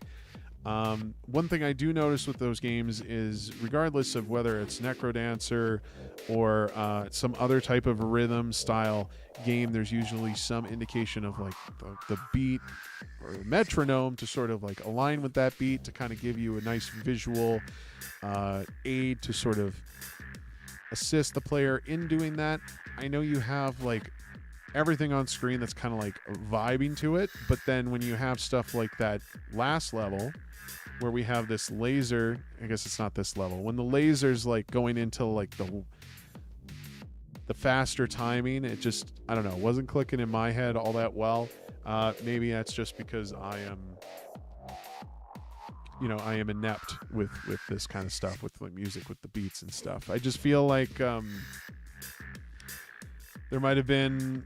I just feel like I need something just very concrete, very simple to follow instead, because you have all of these like fancy assets that are doing things, this bar that just keeps flickering. Like maybe I should be following how it's pulsing and stuff, but then you got all of this down here that's doing completely different behavior. It's all moving to that rhythm, but you're not giving me enough time to really focus on that pattern and how I should follow it and how I should get through it. At least that's kind of how it felt. I don't feel like I was losing because you were being unfair about it. I feel like it was more of like my error, more on user error, of course. But you have all of this space here on this screen. Like, why not do a little more with stuff? And I'm not saying like go for flashier effects. I don't think you want to do that, because at the same time, you don't want to like clutter the screen and make it overwhelming for people. You're not trying to induce seizures here. Just, I think some indicators about certain things, like I can think back to the hydrants, how the hydrants operated. I think if there was during that timing before they burst, if there was a third like state for that sprite where it just indicated it was about to burst, I think that could do a lot to sort of telegraph to the player that the next decision they make needs to get them out of that zone.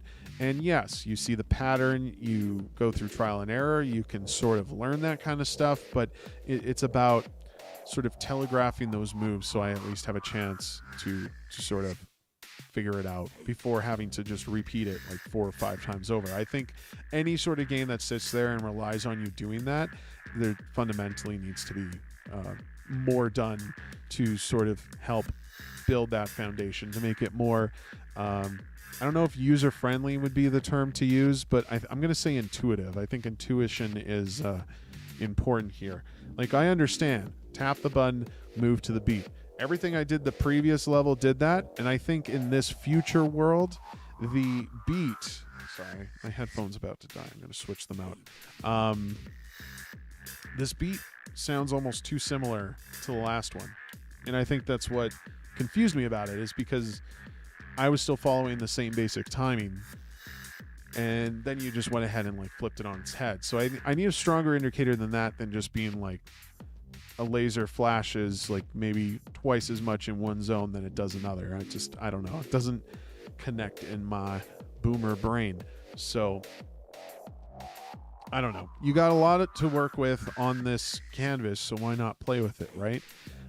Especially with all of this empty space. Like, shit, you could even put things in there that are just dancing. I don't care. Like, you have all of this sprite work. I mean, whoever your artist was did a wonderful job. I think with enough time, like, yeah, create a few more assets, get like a little more expression in here than just kind of these simple layouts. I think would be very cool. The one stage that had me go through the birds, I think they're birds. They might just be people on motorcycles now. I think about it. Like, you're going down a road, right?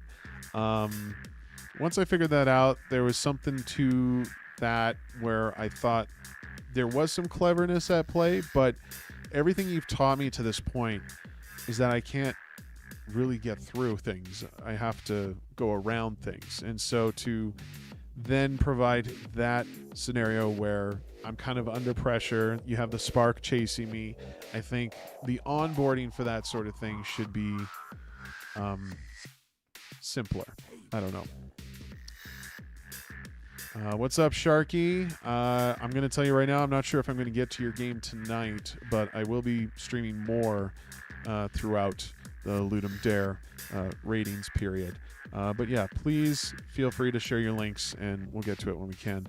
More indicators are a good point, especially the hydrants for something. Yeah, and the hydrants are just one example. I feel like for any of these things, like even with this here, like we just see these waves coming out, and I guess you have this thing here that's kind of showing that, it's demonstrating that, but I want the activity from the orb, so I know that it's, like, I feel like there needs to be a stage to it. Like, you have the standard where it just kind of stands there, you have the charge, and then you have the blast, you know?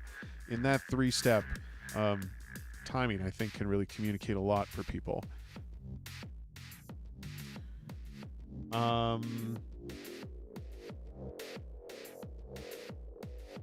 Yeah, I mean, I don't know. I don't really have much else to say about that. I think feedback is just, for a kind of game like this, and we've sort of learned this with Gasp Away, we're not quite the same kind of game, but there is like a rhythmic element to ours.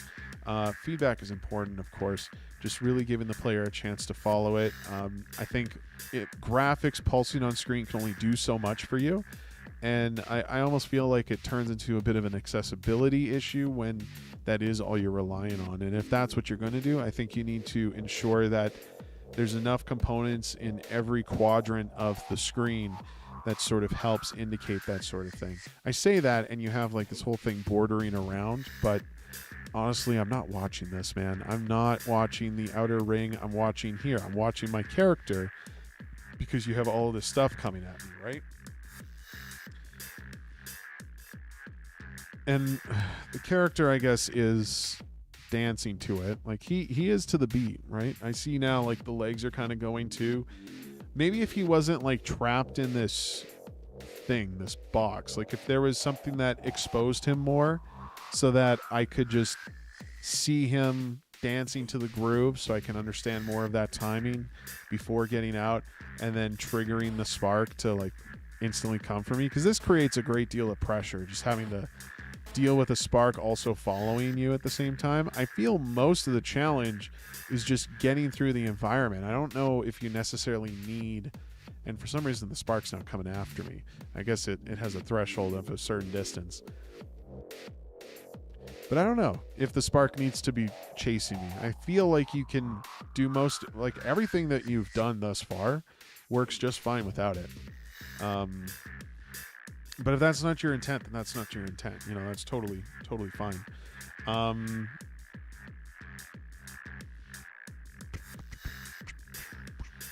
What else can I note? I don't really have anything else to really like touch on. Overall, though, I think it's a great submission for LD59. I like to see, even though like, yeah, I'm connecting a cable and stuff. I wouldn't necessarily say like Signal is. I'm gonna try and choose my words carefully here. I like how the aesthetics that you've gone for, and the way that the mechanic is the rhythm, right? The way that everything's kind of working with that, absolutely, I think plays very well in just with the theme in general. It's like, yeah, I don't really have a more eloquent way to sort of put that, but you know, there's a lot going here for you that I think is a very strong contender. The music's catchy. At least the first track was quite an earworm. This isn't like my genre of music to like really jam out to, but like I've had a good time. This second track, a little less so, but that's besides the point. I mean, your artists are obviously wonderful. How many of you worked on this?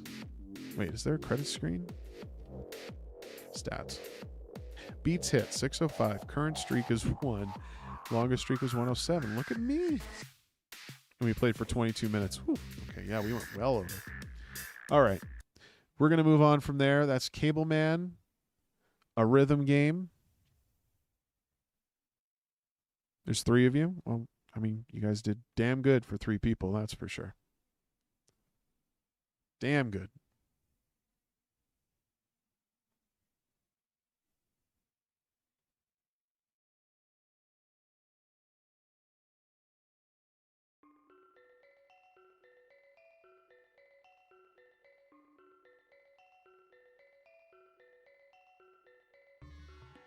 All right. I'm not going to bring them up on screen. I'm just going to check if they're in the chat. FLX or Gherkin Labs. Are either of you here? Are any of you going to come back? This is now the 3rd time I've tried to call for you guys. Okay. Sound off in the chat if you're here. I'm going to give it 10 seconds. Otherwise, we're moving on. Rose Beast, are you here?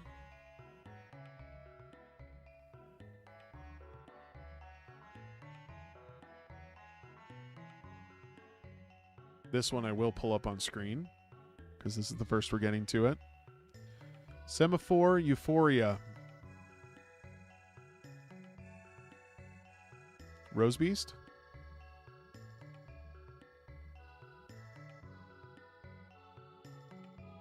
No?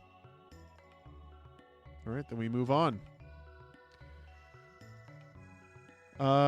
Recao de Galina. They probably did go to bed. You know, that's the way it is. That's the way it is. If anybody comes back later and is like, "Hey, you didn't get my game," I will be streaming throughout the rating period. Maybe even more so tomorrow. Kind of juggling a few things right now. I want to stream because I feel like Ludum Dare is kind of, you know, there's a lot of streamers that are doing things, but like really trying to help kind of toe that line and keep the community aspect things going.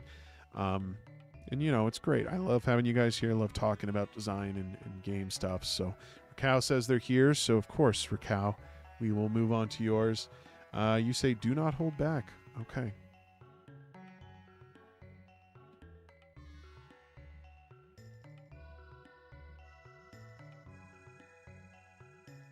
So this is Cybersignal. This is an extra game by Raquel. just shared the link in the chat. Spaceship roguelike shmup bullet hell game. That is a mouthful. Written in the Lua programming language with Pico 8. Story. Your civilization is in ruins, and you discover a signal from another world far away. It seems to come from a robotic planet where nothing is organic or alive. Could this signal bring salvation to your civilization? So, it's a roguelike, okay. Very Gradius style. And shoot 'em up elements. I don't know. Would Gradius be considered roguelike? The progression is rogue-ish. But you lose it when you die. And the game just keeps going till your lives run out. So maybe not. Maybe it's not a roguelike. But anyways. Oh yeah, you're very welcome, Raquel. Always a pleasure. Raspy? Is that like Raspberry Pi?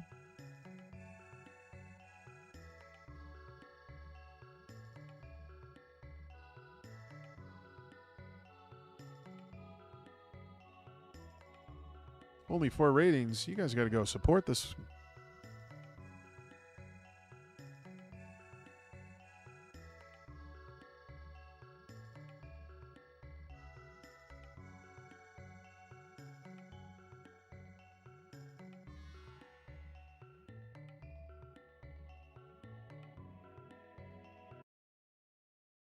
Pause that.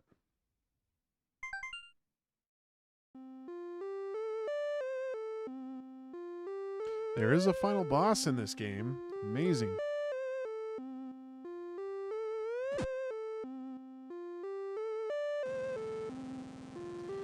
Our civilization was once so prosperous and beautiful. But then came the wars, destroying almost the entire planet.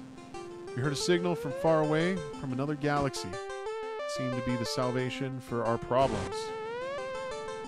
It's another planet, a habitable one, but we know nothing about it. We sent a spaceship there to research the planet. You did everything on your own? Impressive.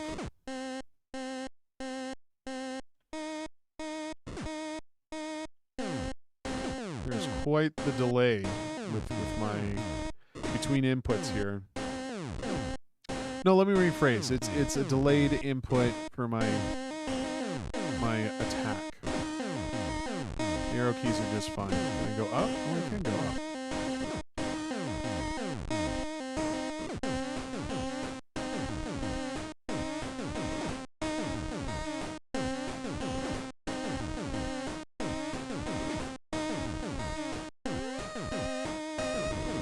Yeah. Wait, did that hurt me? I feel like it might have.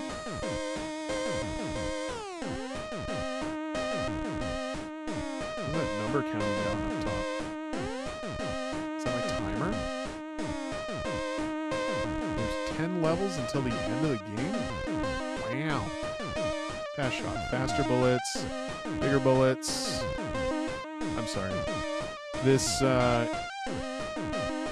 going to be deaf by the end of this.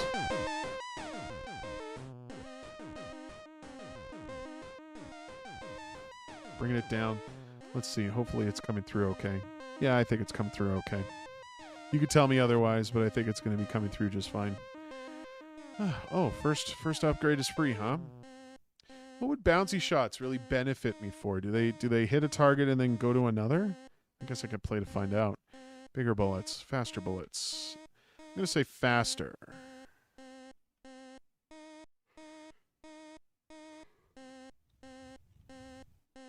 So I get a free upgrade and then I can buy another upgrade. Let's do the bouncies. If I can afford more? Yeah, damage up. Let's do it. Oh, that's what you mean by bouncy. Okay, I see. Wait, what? Am I supposed to hit the green things or the red things?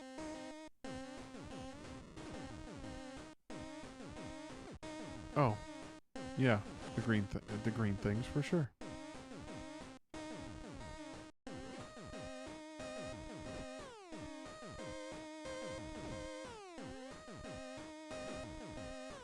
think a little more feedback from those green guys would be nice. Just to understand that my attack is actually doing something. Game over? Why? I didn't die. Did I die? Did I die? Blah, blah, blah, blah.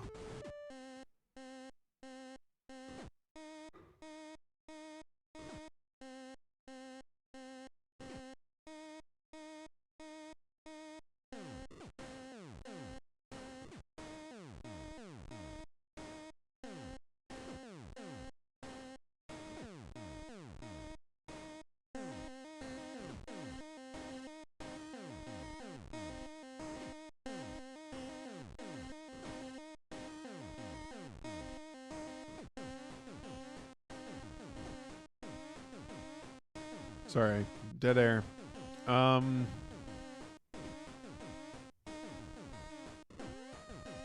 don't know what to say at this moment. Look at the shoot 'em up. Ship go up, ship go down.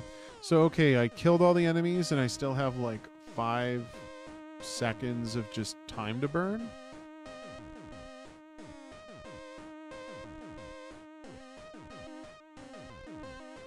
If I increase the size of my bullet, does it also increase my damage? Or is it just coverage? I would understand it to be coverage. Oh, hold on. I'm not looking at the screen. I'm sorry, guys. I'm sorry. It was blocking my chat. I've obviously been playing a lot. This is... okay. I am so sorry, Raquel. Let's do this over. I've already died once. I'm getting my first upgrade.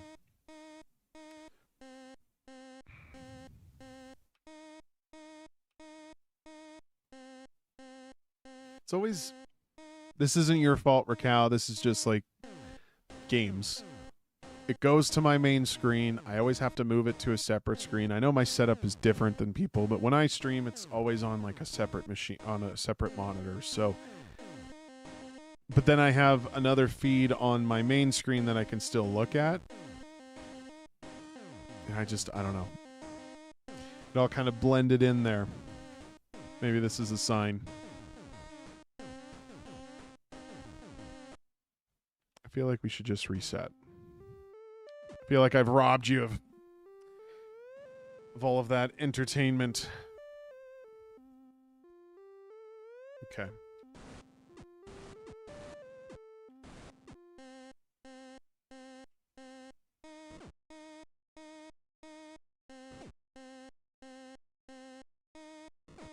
Thankfully, we've only been doing it for a couple of minutes, so...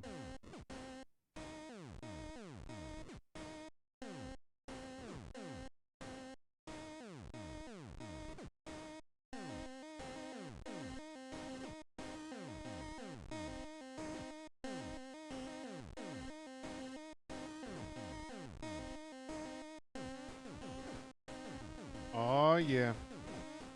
I'm getting it.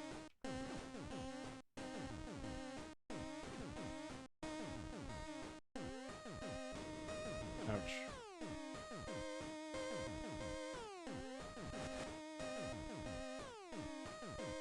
Now, like this moment here, this is what I'm talking about. There's like 7 seconds of just sitting and waiting.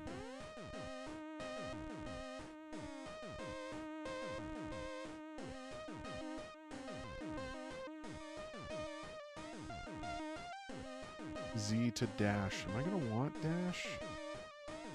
I don't know if I need dash. I don't like having dash in a shoot 'em up. Do we want the bouncy shots? I think I want spread. Spread with ricochet? Oh, that's pretty effective.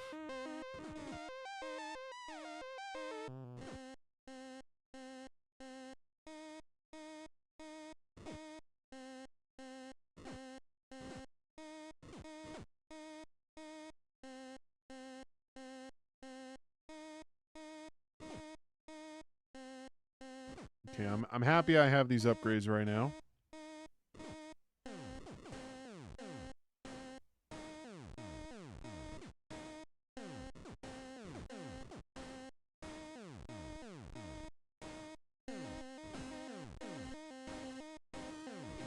was about to collect that. But it's not an item to pick up. It's literally just, I don't know what it is. A bullet?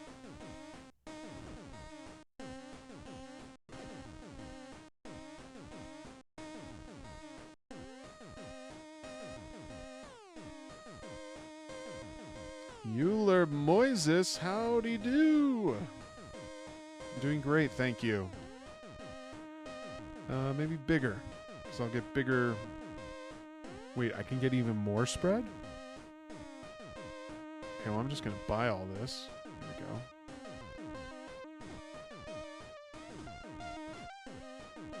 We're just playing some Ludum Dare projects. For anybody just tuning in, if you want me to play your game, and I can't promise I'll get to all of them tonight, feel free to follow the link pinned in the chat, or you can type !submit and get a link through there.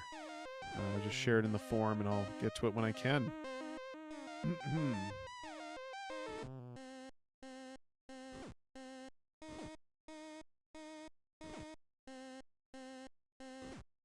Oh, yeah. I'm going to have to step away in a moment, so you guys will have to bear with me for a minute. We'll get through this first, though. Hopefully there's a way to pause.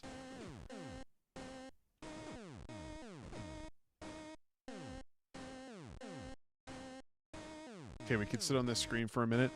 I, unfortunately, have to step away for just a moment, so it'll probably be about 5 minutes or so. Not even, so just hang tight, okay?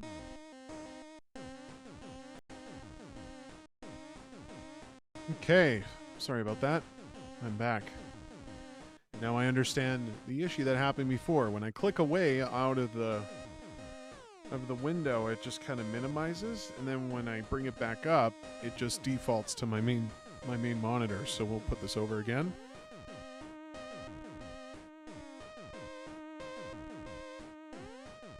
My mic's coming through.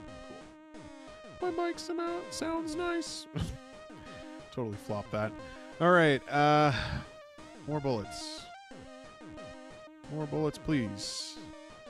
Now, does the stack on the bouncy shots just make them even bouncier? Like, how does that work?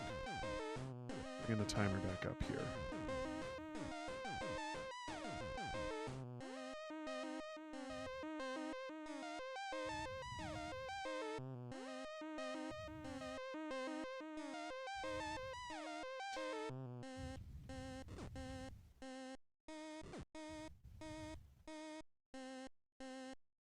Alright, since there's no limit on my bullets, I'm just gonna... Do I have to move? I could probably just sit here and do this.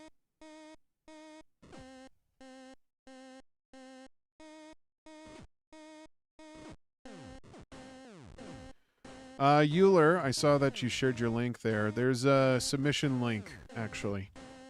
It's pinned in the chat. You can also type !submit to get the link again. You just drop it in the form. Oh, did I get hit by something? I think I got hit by something. I was not paying attention. Oh, it's not actually sending you a message. Interesting. That's fine. You can leave it there. I'll help myself to it.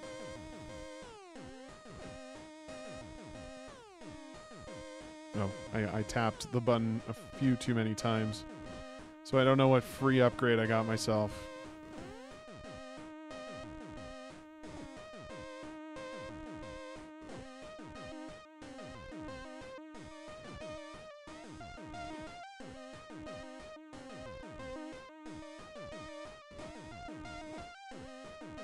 Is submit working? Maybe it's not working.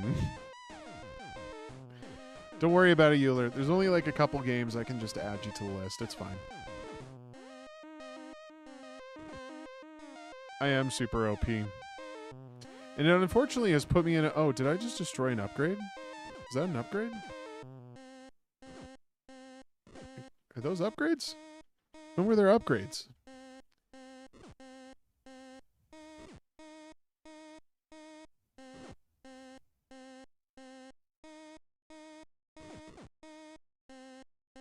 Ooh.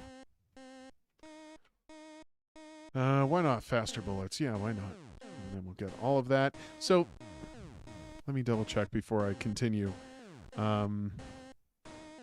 You do want feedback. Okay, don't hold back. I just want to make sure that we're clear on that. One thing I'm definitely noticing with the way that this game kind of builds is that gold effectively becomes irrelevant because you earn so much of it that it kind of removes the pressure that I feel you want to give your player when it comes to like choosing upgrades and stuff. I know there's always a threshold to hit where, you know, you might just become OP and you might, wait, did I get hit by something? Oh, they're shooting bullets at me. Okay, those do not read all that well. Those bullets are like extra tiny, kind of transparent, and I have bullets all over the screen that are just covering those. Anyways, yeah, like I have already far too much gold. Like way too much gold. I guess we can up the damage. We're going to get even faster now. More health. Wonderful.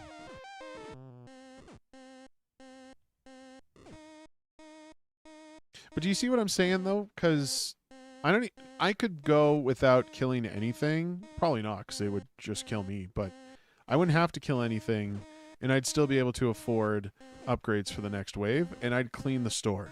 And that's all I've been doing is that. So, I do feel like the progression feels a little sluggish. Because it's effectively structured as you struggle in the first stage, and then you can kind of just coast through the rest of it, really. I think there needs to be more characters. Like those bullets are good because there's no way of me to stop them. I just get to dodge them. But I don't feel like on level 7, I feel like I should be getting more of those bullets coming at me. Instead, you're only putting like 2, maybe 3 on the screen at the same time. Speed up. That's speed for my ship, right?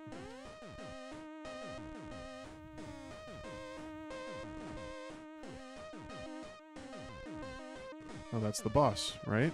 No, maybe not. Mini boss, maybe? Honestly, didn't feel very boss-like. I think it's just a large unit. Amazing. Level 10 is the boss? Okay. Okay.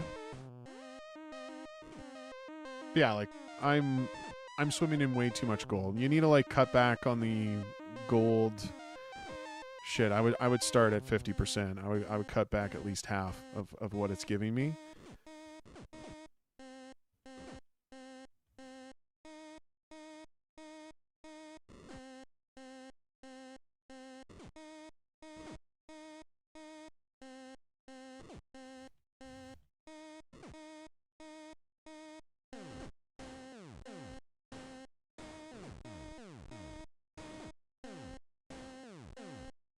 Up more speed. Why not? We're gonna beat this thing.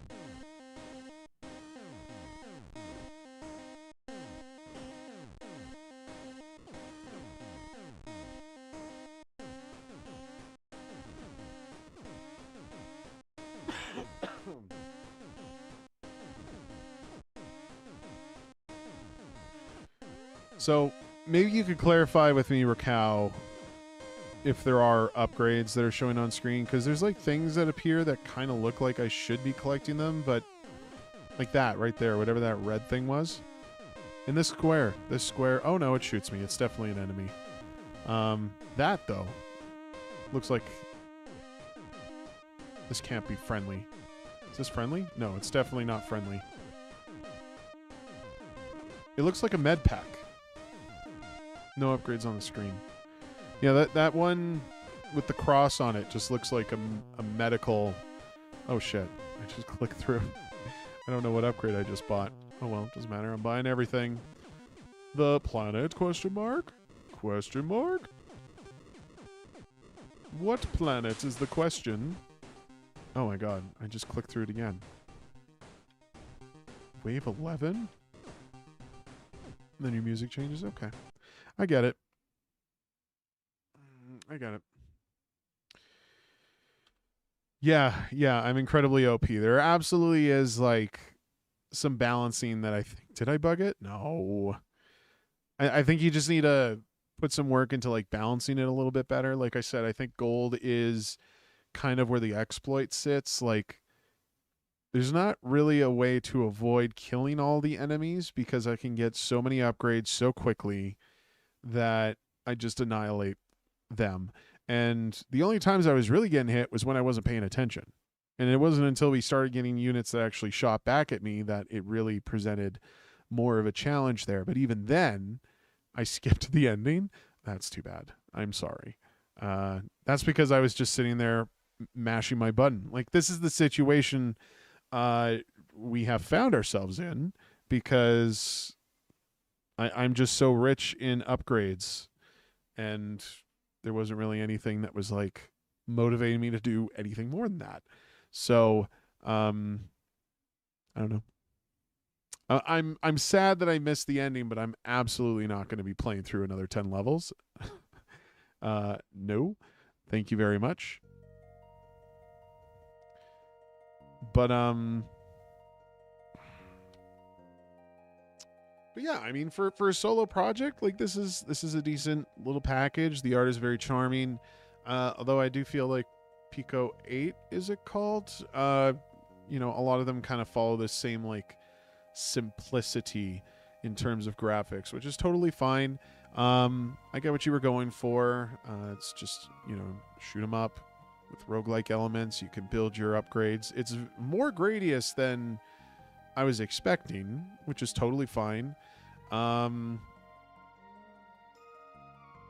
think, yeah, if you really wanted to make a good challenge out of this thing, I would cut back on the gold that's being awarded and try to limit it to a point where maybe I don't get to see the store every single time between levels.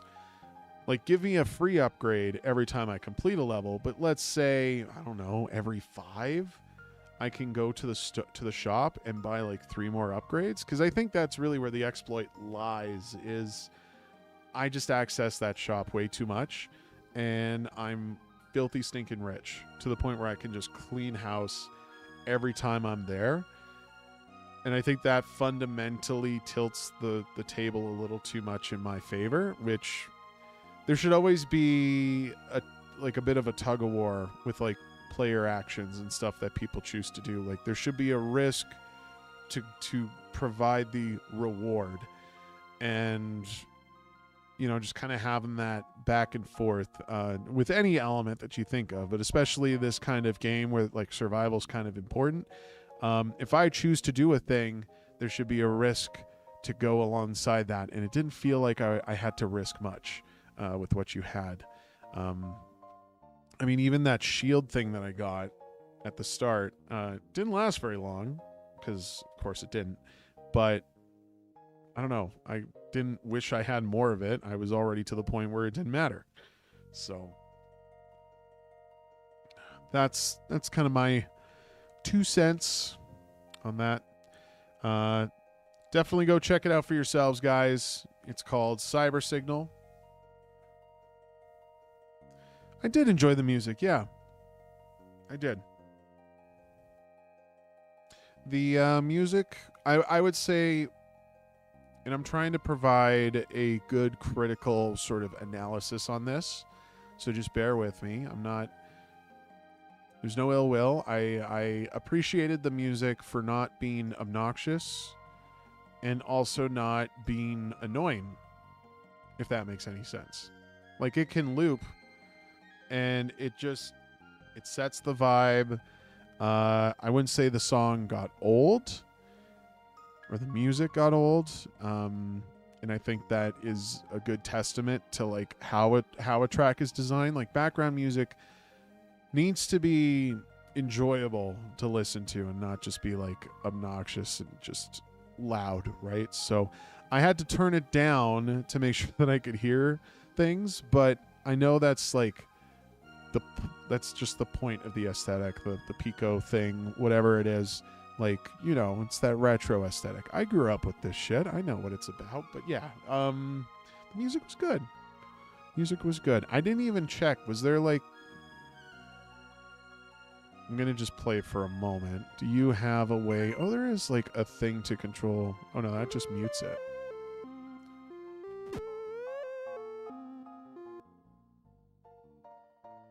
I think providing an options menu to change the volume in game would be very, very useful. And I mean, that's effectively that. That's really it. That's all that is. Yeah, actually. You could press Control minus. Isn't that just zooming? I guess I should be clicked in the emulator. No, that just zooms my web page.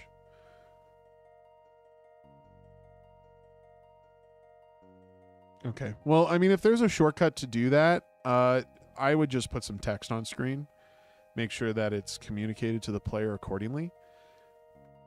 What I do admire about this project and just everything, just to kind of like sum it all up, put a nice bow on it. Aesthetics, I think, are cohesive. It's all very simple, but it makes sense. Other than like a few choices you made with the enemies, like the ones I was pointing out that look like pickups, I think just changing the color of those could do a lot. Because the one, like the block, it's flashing, right? It looks like it should be a collectible. Anything that's like flashing that way, unless it's like showing electrical currents through it or anything, I assume it's something to collect. And you don't really figure that out unless you see it actually shooting at you. The other one, the round one with the red and the white cross on it, I think you should just get rid of the cross. It just made it look like it's a pickup. And maybe the mistake is on my part, but you got to think of how long these types of games have existed for. I keep comparing it to Gradius. Gradius does that. You know, the pickups just appear on the stage, and now that I think about it, they all kind of look very similar to what that was. So I don't know. I would just be very mindful of like that visual language and how you're sort of training your player and how to sort of handle with NPCs and all that kind of stuff. Like just visually, I think you could make a few minor tweaks and then it just eliminates that issue. So yeah, thank you so much for playing, by the way, or sharing your game for me to play, by the way.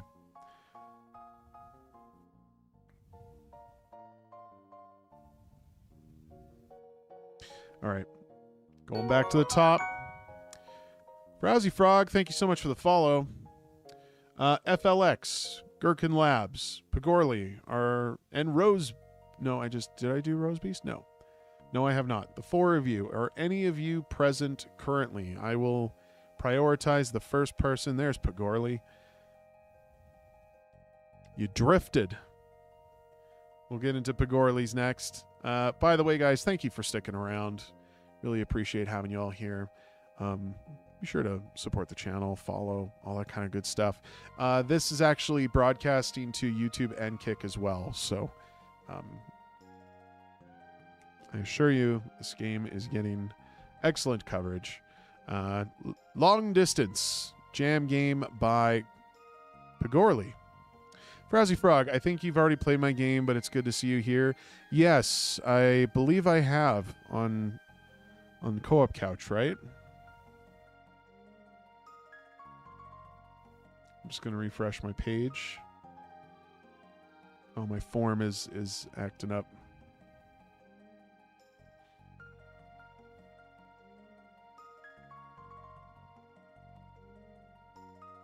My bitrate's kind of dropping a little bit. That's not good. Can you guys still hear me? Seems like we're okay.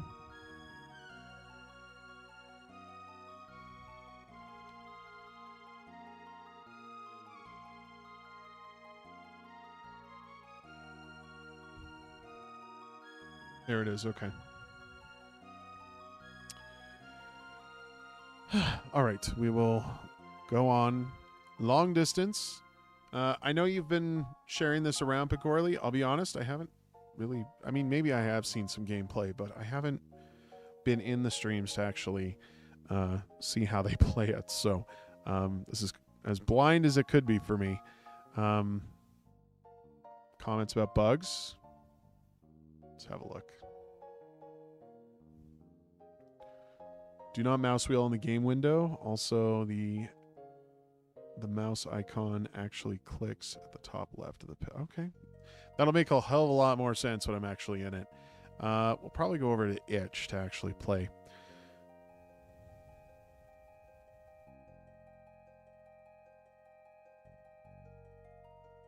Did I share the link for this, by the way? I don't think so. And I'm sorry, did I not share... Oh no, Cybersignal was the other game. All right, long distance. There's a link. You guys can try it out. So we are getting to the bottom of the list. I think I'm going to have to probably cut her off at the top of the hour. So we'll go from there. You know what? I'm going to do something. I want to see... Is it this? Yes.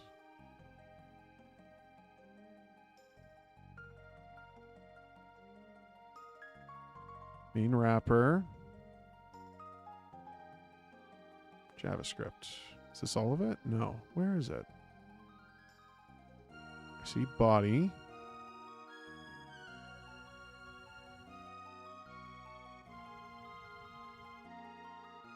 Here.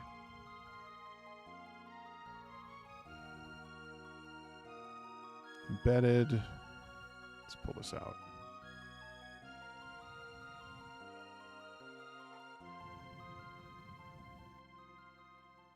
Should be a way.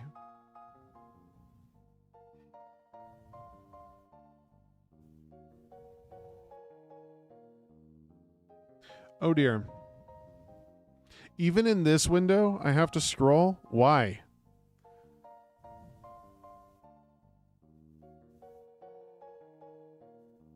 Okay. Long distance. This is an incredibly tiny ass window that I can't zoom in. You say not to mouse wheel, but there's... why does it scale this way? All right, Will tutorial. I'm sorry, is there music? There's no music, hey?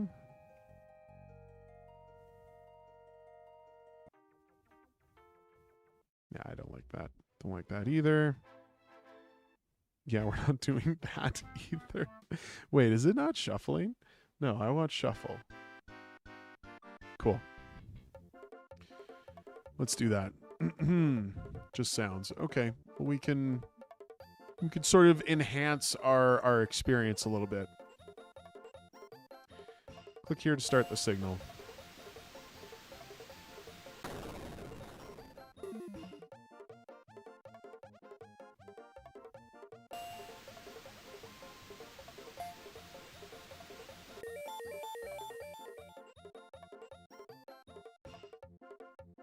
Interesting.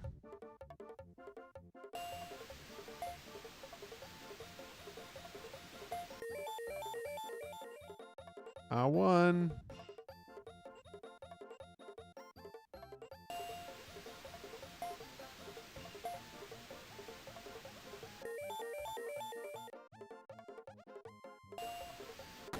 Oh. Whoops. Can I cut these before sending? No, I can't. Wait, what? Bro, what?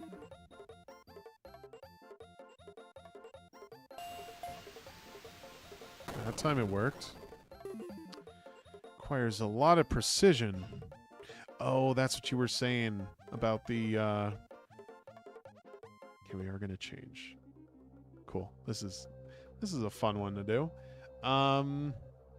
Yeah, you were saying something about the top left pixel of the icon. Okay.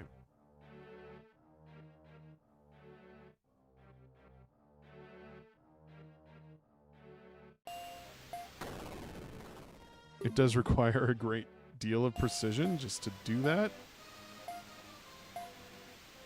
I guess spamming the input and just floating the cursor over works.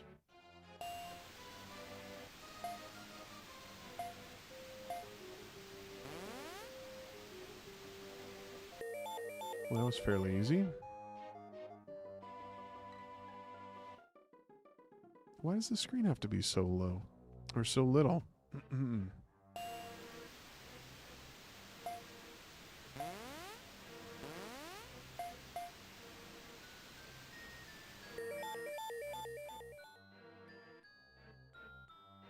All right.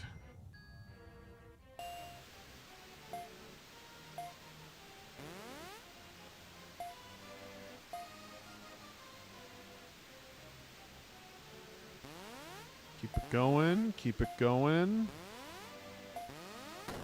Ah. I like this when it starts to, like, sort of extend on itself. Like, that's cool. I think that's really neat. I almost just want an endless maze of this where I can just keep clicking and see how far I can take it. Like, how far can it travel if I never let it actually stop? You know? Take that out. Take that out. Okay, I need to go down further. Why can't I go down further? And you say I can't scroll in the fucking window? Okay. Okay.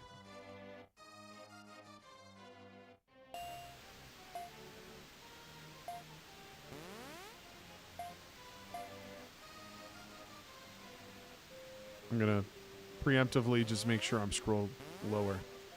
Oh, the window, like, shifted on me, which completely, like, pushed my cursor out of the way. Okay, do that. Got that.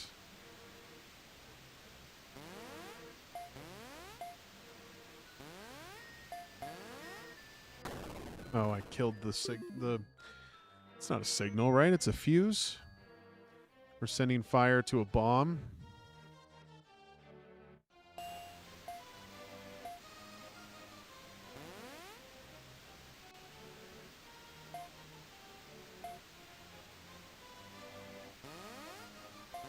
Okay, tap, tap, tap. Tap, tap, tap. See, I feel the biggest issue right now is just the scale of the window and how it's sort of pushing it's pushing things. It's shifting things as it expands, which I don't feel should be happening. It seems very unfair because it keeps moving my cursor out of the way. There we go.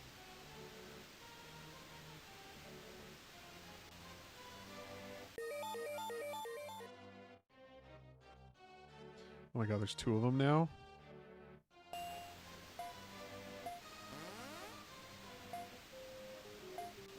Okay. Wait, what? Why did that happen?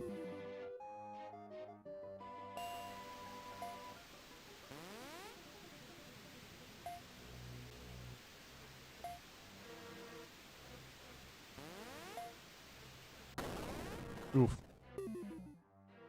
Mouse wheel can cut too? Why?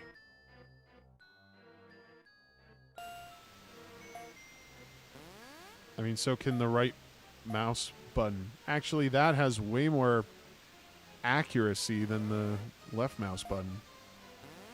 I don't know if that's just intentional. Scroll, scroll, scroll. Scroll, scroll, scroll. There we go. That one. Yeah, right mouse button is what I should be pressing.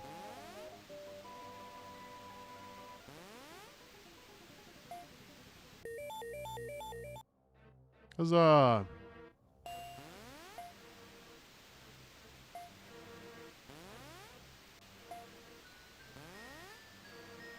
No! Why is it not taking the input? I know it's a little funny, but sometimes it feels like it's just choosing not to, even though it probably should. Like, I feel it's going, okay, I'm this many squares away from the space, cannot delete, or cannot cut, I guess.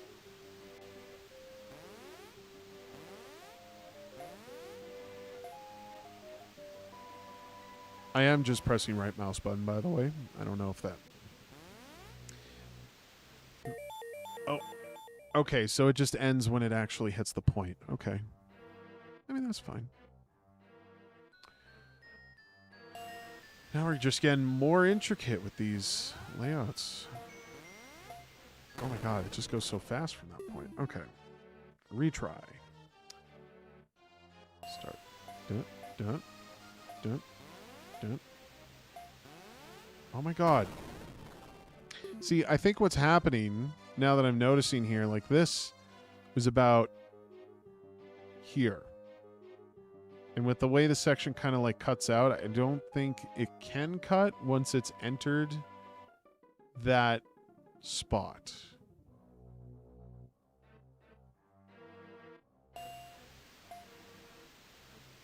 And it doesn't typically seem like it's much of an issue. It's just, and I would like to, I don't know.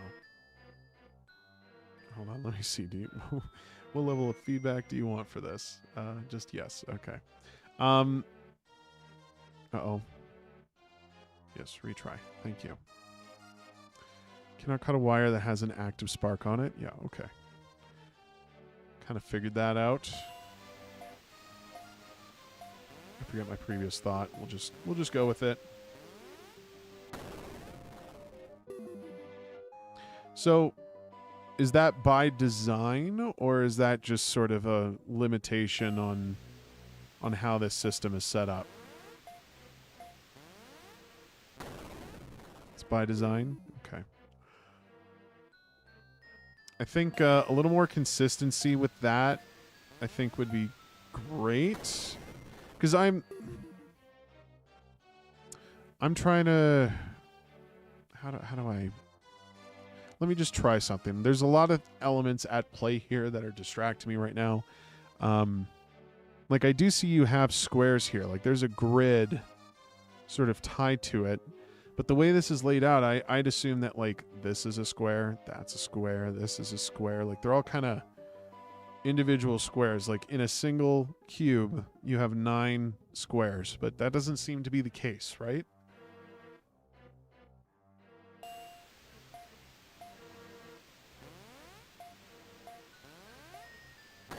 Oh my god, that's so quick. That is so quick. I feel like I can't do anything until the screen shifts. Oh my god. I don't have the reflexes for this. Segments aren't always the same size. So it's more about how that, like, so I wouldn't be able to remove the section that's inside of this square if whatever this is occupying that. So we say it would be here, right? Oh, excuse me. Because, like, the whole time I've been trying to read it, I'm going to be cutting out a section, and it never was this way, mind you. Every time I'd cut a part, sometimes it would be, like, you know, corners like these. Sometimes it would be, like, intersections like these. Whereas, like, other times, it could be, like, a singular block. And I think just the lack of consistency on that doesn't communicate well.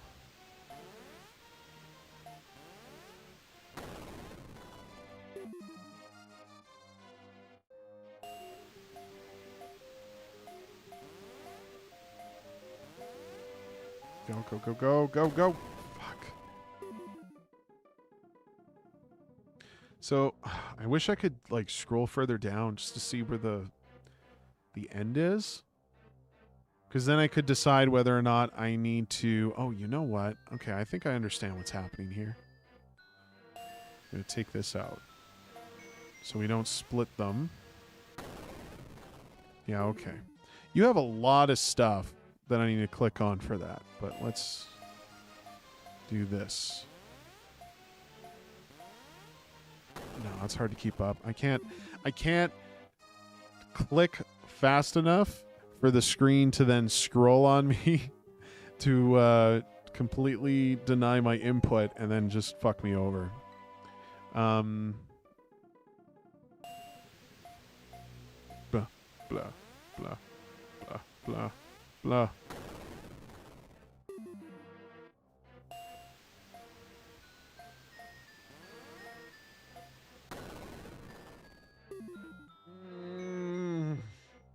didn't start my timer again. That's fine.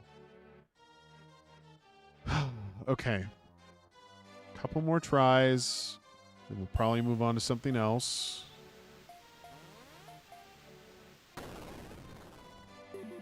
If there's any solace, this is the last level. Well, it's an incredibly difficult last level. I feel like I've just been coasting this whole time up until now. I almost want it to be like touchscreen so I can just be like beep, beep, beep, beep, beep, beep, beep, beep. And also you have so much like, well, I guess I don't know if you would need to use more of the screen space, but why not have them travel out like horizontally? Why does it have to keep going vertically? I understand the game is called Scroll, which how does that pertain to the actions that I'm doing here? Like, anyways, retry.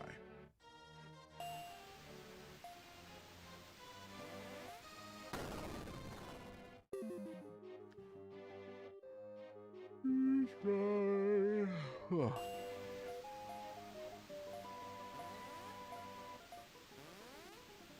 I can't. Let me try. See, and we even talk about it and it still doesn't fully make sense. Why is it that I click on this one section and it just does the one square, but not the whole space? Like, I don't think any of that is being telegraphed clearly enough. And now I'm just getting grumpy because this game is destroying me right now.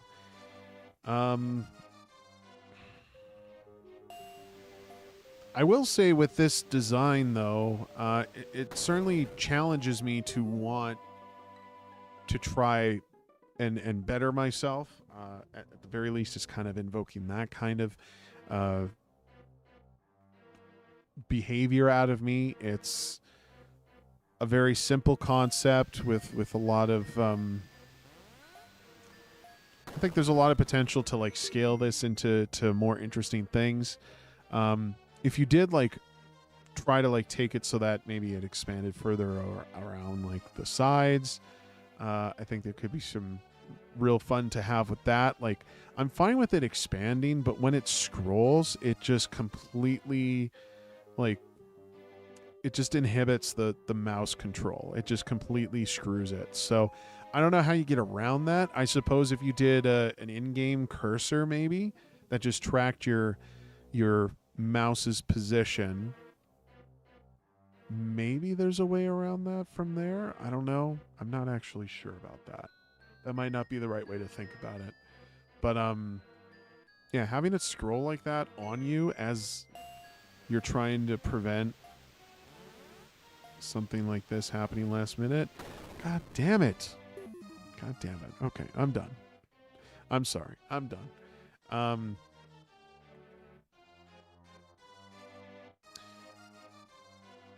Wait, it's not called scroll. Is it called scroll? No, it's called long distance.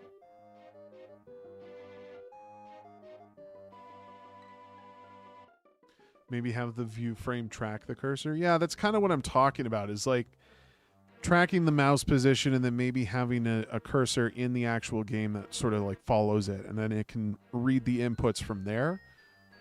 That might be a way to work around it.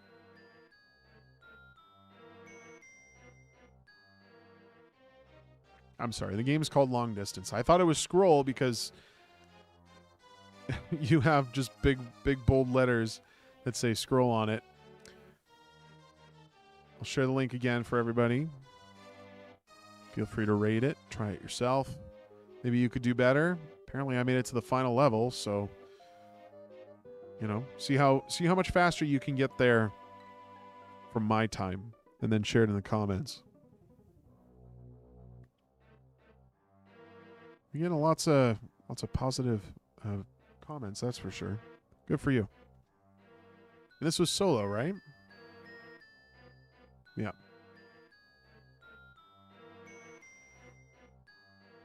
Theory. The command is not Q. It would be submit, but I'm actually not sure if that command's working. There is a link to a form in the pinned comments, but now that I'm thinking about it, maybe I'll just Let's see, is it still on my clipboard?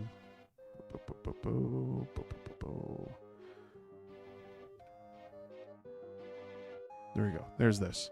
But I don't know. We're gonna end it at the top of the hour. I think I have. There's a couple more games here. I'm gonna save us going through the people who have missed because, quite frankly, you weren't here. You missed your chance. I will be streaming later in the week, potentially even tomorrow, so we can obviously reconvene and go from there. Big Kahuna, you here?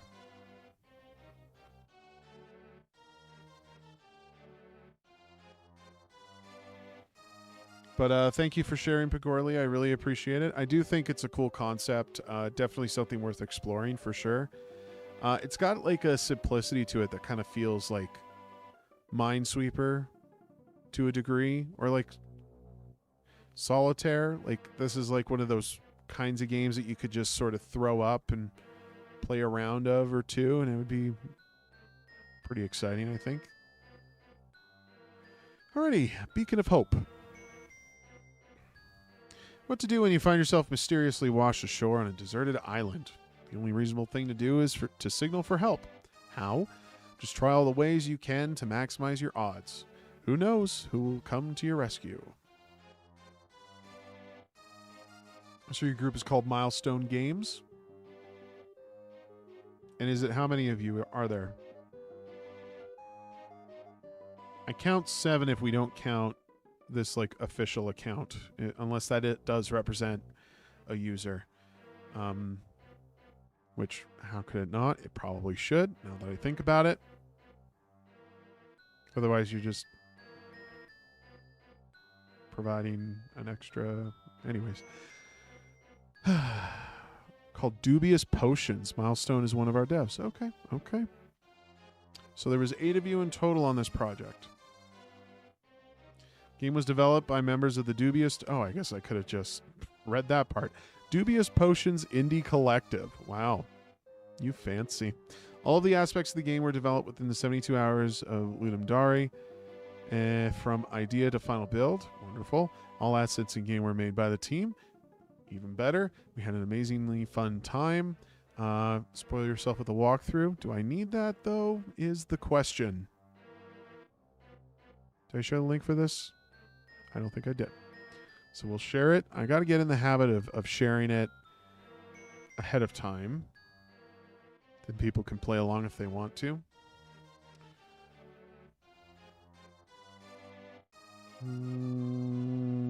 Should I download it or play the HTML version?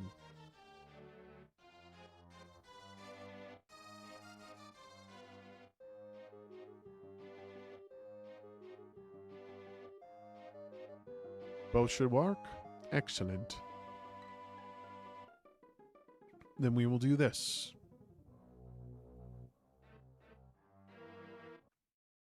Go. We'll just sit here in silence as we appreciate the power of Godot. The future platform of indie games. I'm a big supporter of Godot. I've been using it for a number of years now. I prefer it way more than Unity.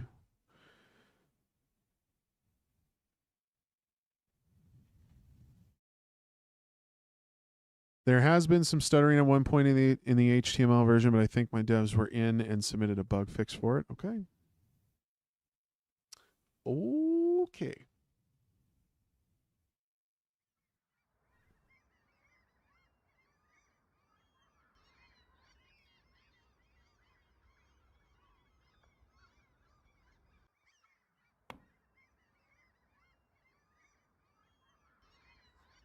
Wait, what am I doing? Oh, E? Oh, it's kind of like, okay, interesting.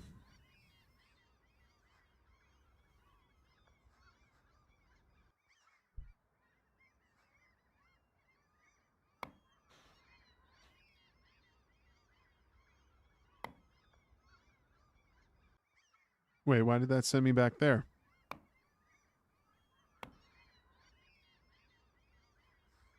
Oh, I can just use WASD.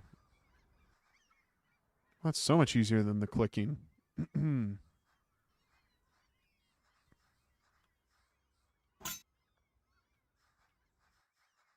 Wait, what happened there? Well, I definitely need wood for this. Wouldn't you agree? Wait, what?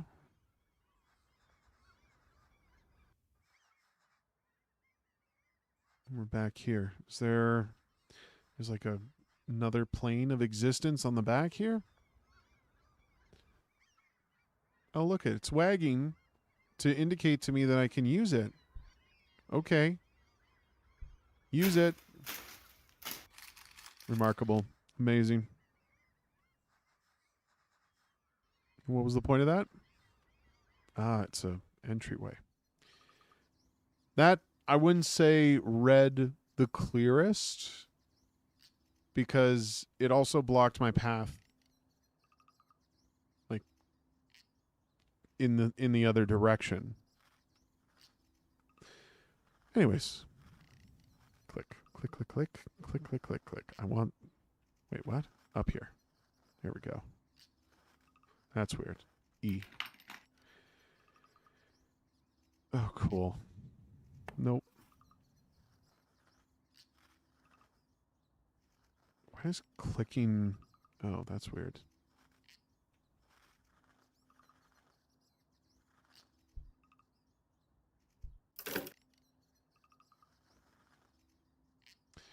The interactable has been fixed in the post jam. Now the arc doesn't block. Oh, I see.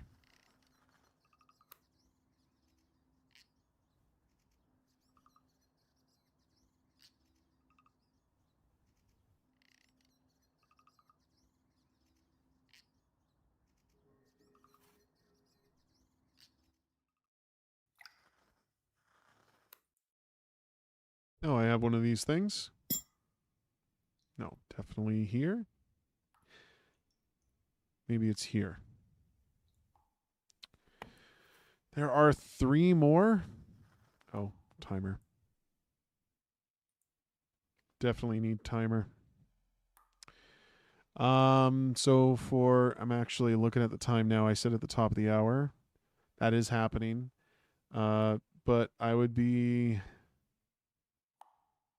disappointed not to get to Brack the Man, so we're going to try and push through this.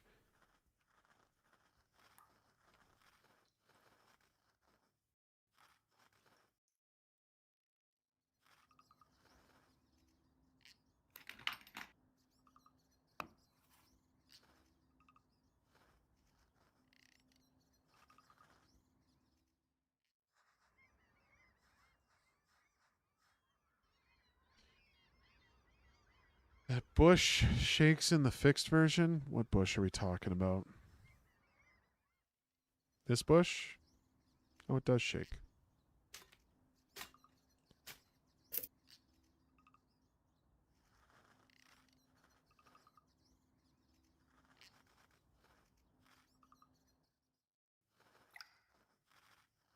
Okay, so I have the ingredients to start a fire.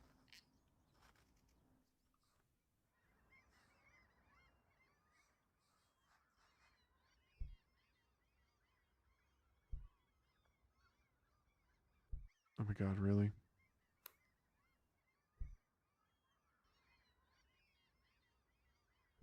Oh, it's this that I need? Now I have a... Oh.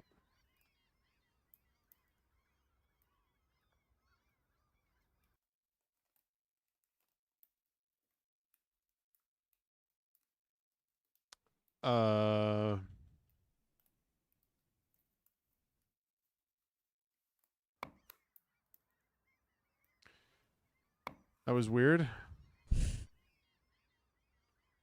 Can I do anything with that now? Oh, wow. I somehow magically conjured a gear.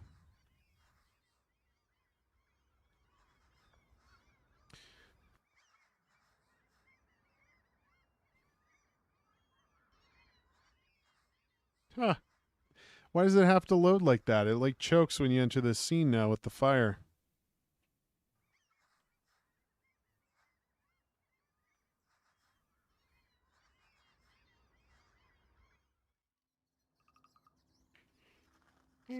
Excuse me. Okay.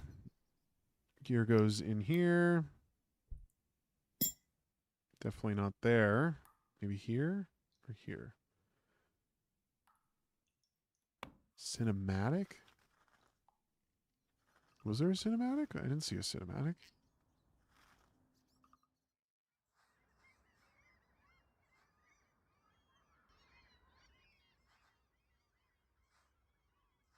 Is there like anywhere else I could go to? Not here. By the way, is this a shader? Is that what I'm seeing here? Is this these lines? See, put out the fire, then it froze, fixed in the latest version. There's a lot of fixes you had to do.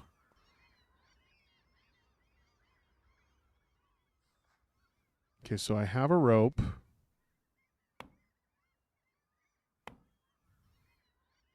I don't know, can I take this gear?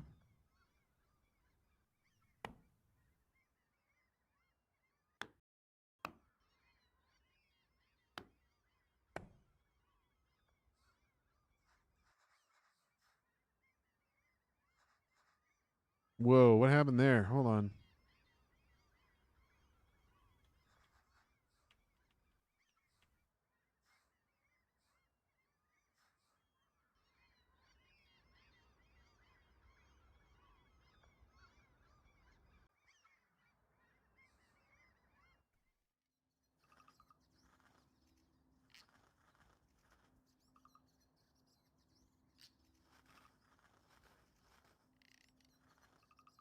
The settings cog, yeah. I like somehow went through the tree here.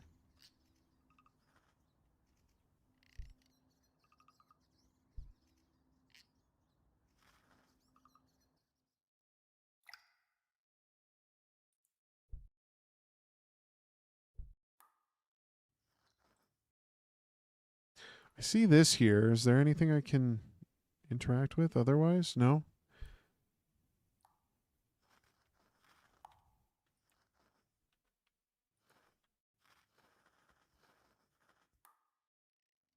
You give me so much room to explore in here. Is there not like other things?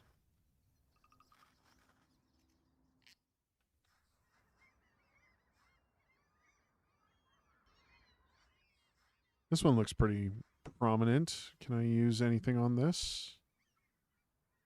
No?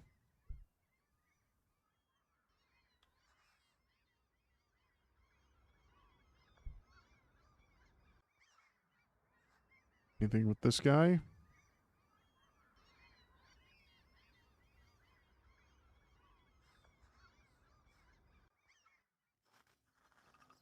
There's a hint about a game mechanic on the wall.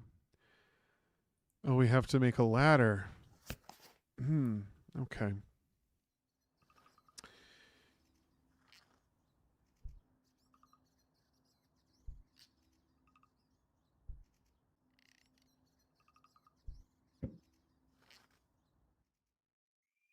Hi, Mr. Bird. Can I kill you?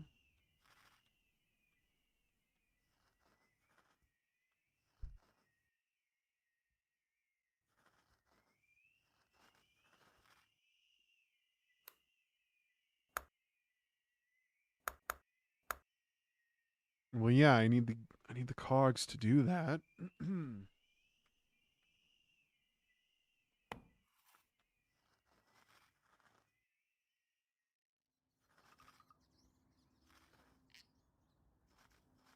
Tries to murder the pigeon. Yeah. It's kind of a hallmark for Ludum Dare, I would say, is just I don't know, expecting something like that to a degree. All right, let's see. Is there anything more this that I can get? No. Brack the man says, you never know what might be a cog in there. Yeah, for sure.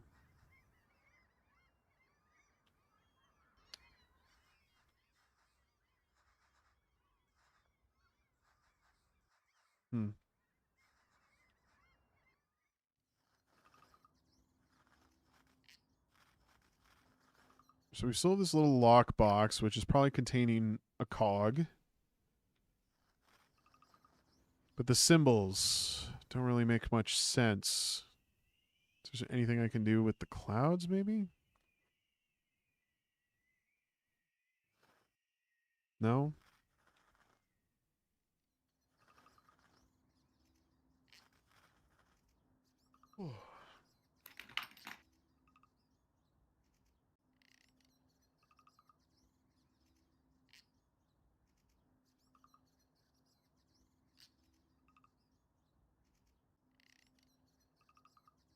I'm just going to brute force it. It's probably not going to work. Oh my god, there's so many symbols, dude. You have way too many symbols. Knife. Pry it open. No.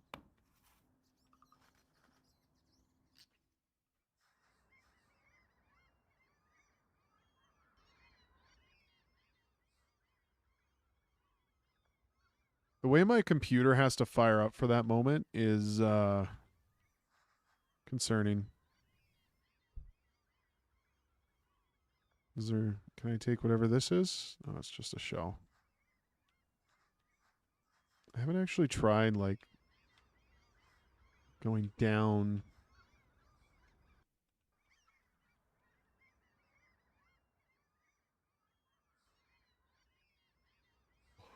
Okay.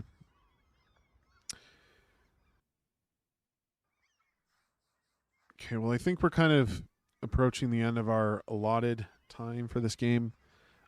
Is there anything you want to just tell me to, like, fast track this so we could see the ending?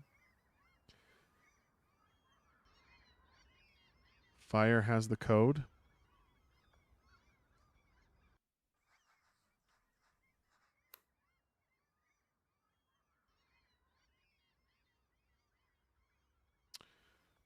Okay, so we have one. I'm just going to...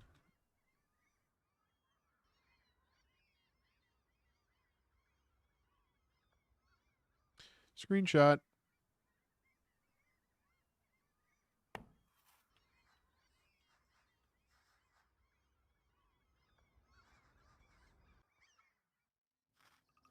Feel like I understand what you're doing with this particular puzzle. So we're looking at the number of each one, right? So we have this two-sided fork thing. That's going to be our 1. And then which one has 2? That. 4. No, sorry, 3 is this.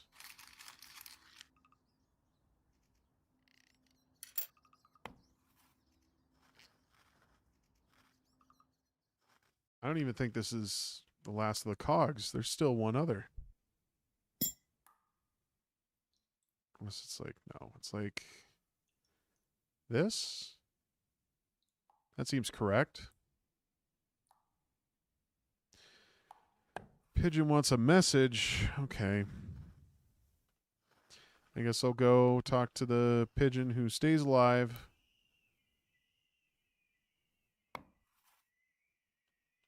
I feel like you should be shaking this thing. Did that not work?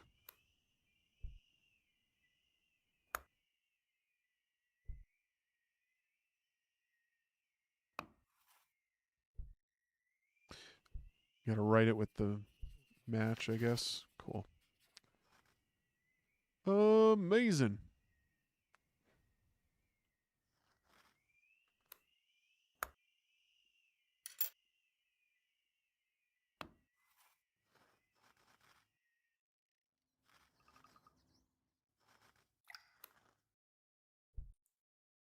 Oh, come on.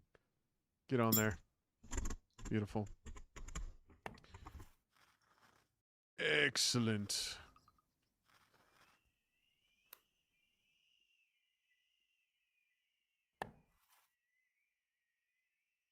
Well, those particles work just fine.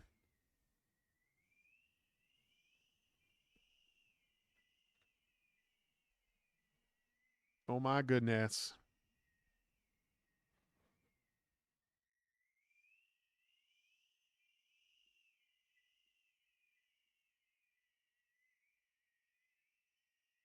It's a very green screen.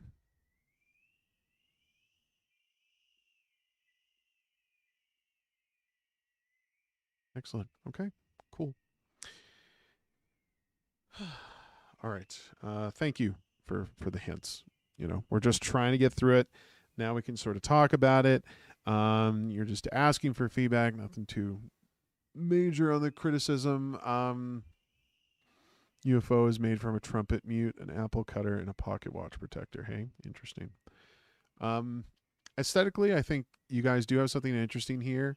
I wouldn't say it is the most cohesive. Like, obviously, you had to grab, like, they're not all from the same source. It seems like you guys had to grab any sort of image file you could find to sort of splice these and then make them work.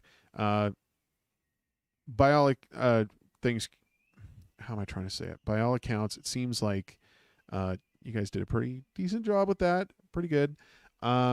As far as like the character movement goes, like I don't even know why you're trying to move around with like the clicks. I think you should just get rid of that. They were photographed by you. Okay, okay. It definitely seemed like some of them, the contrast or something was off.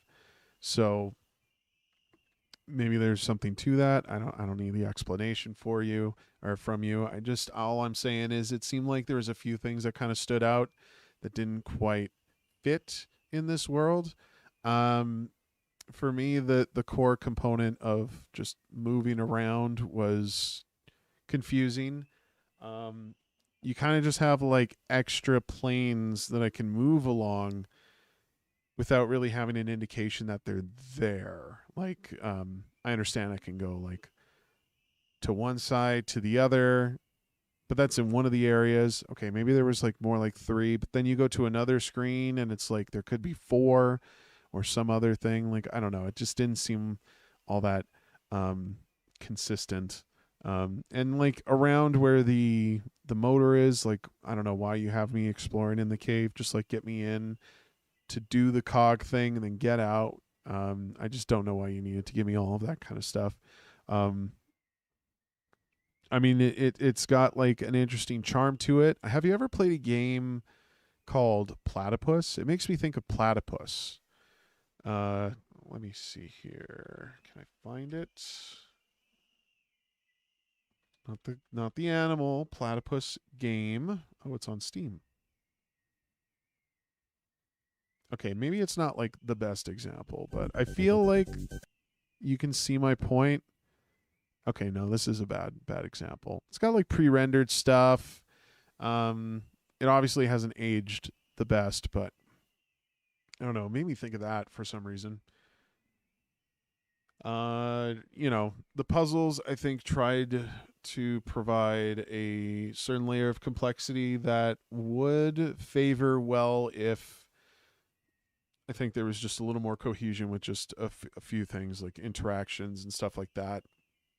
You don't really introduce the concept of combining things. I think you need something to sort of teach me to do that because, I mean, yeah, I have rope and I have sticks. I feel like you're kind of banking on players just sort of experimenting. Like once they get to a point where there's nowhere to go, then they kind of just start like clicking and dragging and doing stuff. But when you click and drag from the item bar, it doesn't really do anything. It just kind of goes away. So I don't know. I think a little more. And you said there's already been like a fix put out for things. So maybe I'm just talking on my ass. Oh, I appreciate that you can click on these though. This is kind of cool.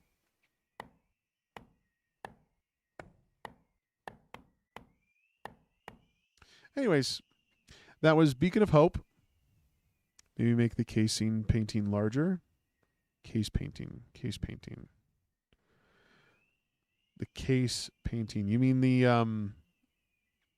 that lockbox that I have to put a code into? Is that what you're talking about? Case painting. Oh, sorry. Cave was your correction on that. The cave painting. Make that larger. You could try that. It doesn't really like draw the eye at all, but I don't know if that's necessarily the problem. It's just,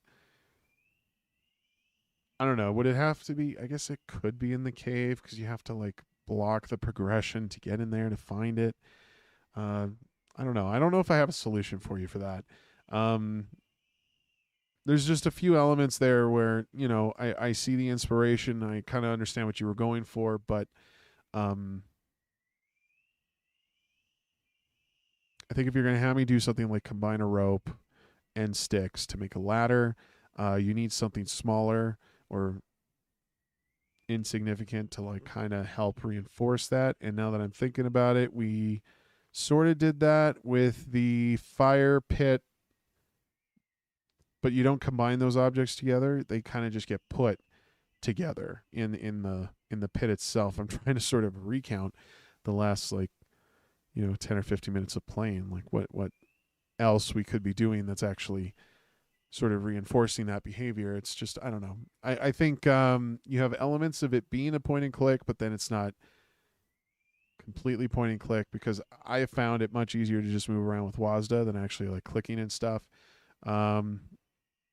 Matchstick and Matchbox. Why would you combine those two? Wouldn't you want to separate them? Because we need a match from the box, right?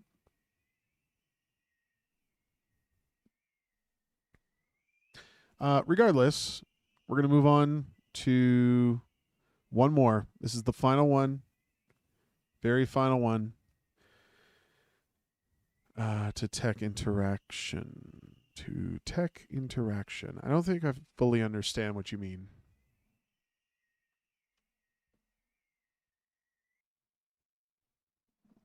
Is Brack the Man here? I saw Brack the Man earlier. I want you to sound off in the chat. If Brack's not here, I'm probably going to peace out. You are here. Okay, excellent.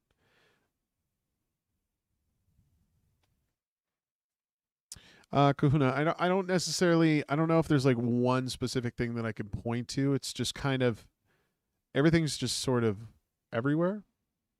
And I mean, it's fine to revisit places, to like do different things with new interactions that you find. I think what really pulled me out of the experience was just like the exploration part. I just kept going in circles. You had two screens for like the main beach, and then I get into the back and we're at the entrance of the cave. You have all of this freedom to like move around, especially in the cave. Just all this freedom to go around, and none of it really matters. I mean, I guess it's one way to sort of like breathe a little bit of life into its world, but I don't know. It just seemed like I was just meandering about, kind of clicking on things just to try and make it work. And how you choose to communicate that, I think it might need to take more than just a painting. I'm actually not really sure what the solution is with that. I can't sit here to sort of design the game for you. Like you just do as what you intend to have players do, and I will tell you how I, as the player, sort of interacted with that. I would say all the steps that led up to doing the fire was interesting. I collect some things, I go back over there, interact with the pit that it has and all that kind of stuff. That's all really cool. That's all interesting. And it's very concise. You get into a screen where we're now constructing it, and then it just happens. The cog's revealed to you, and you just kind of move on. Like all of those steps are very clear cut. It's when you get into sort of the middle ground where it's like, oh, now you have this piece of paper, and what am I supposed to do with the piece of paper? Oh, I happen to have a burnt match. And honestly, I mean, you were just giving me hints. Would I have figured that out? I guess at that point I probably should have. By then I would have constructed the ladder and all that kind of stuff. But like just sort of the onboarding and that kind of thing, I think there's a better way to approach it. I don't have the answer for you at this moment. I would need to give it more thought. But yeah, thank you so much for sharing, though. Please, guys, go check it out for yourself. Beacon of Hope. Play it, rate it, support it. What do I have here? This is the new one. Fair points. WASDA is the intended interaction. Mouse should be turned off. Yes, I would agree. I would agree that mouse movement should just be off. But yeah, thank you for sharing, and thanks for coming around. So this is McFoley's Brack the Man solo project, accordingly, or apparently. This will be the final game. I think I've already mentioned that, and we're gonna put timer on because I'm already going over the time that I said I was gonna be off. So. Welcome to your first week working at the brand new McFoley startup, a state-of-the-art fast food facility where robots manufacture all the food. As a customer-facing Foley artists, it's a short one. Excellent. Blah, blah, blah. As a customer-facing Foley artist, you will be tasked with taking orders and transmitting signals to the robotic team to craft the perfect order using only the power of your Foley skills. All right. A short 10 to 15 minute experience? Okay. See, when you say short, I'm thinking Ludum Dare short. This is fine. We'll see how far we can get to it. We are going to do no more than 15 for that.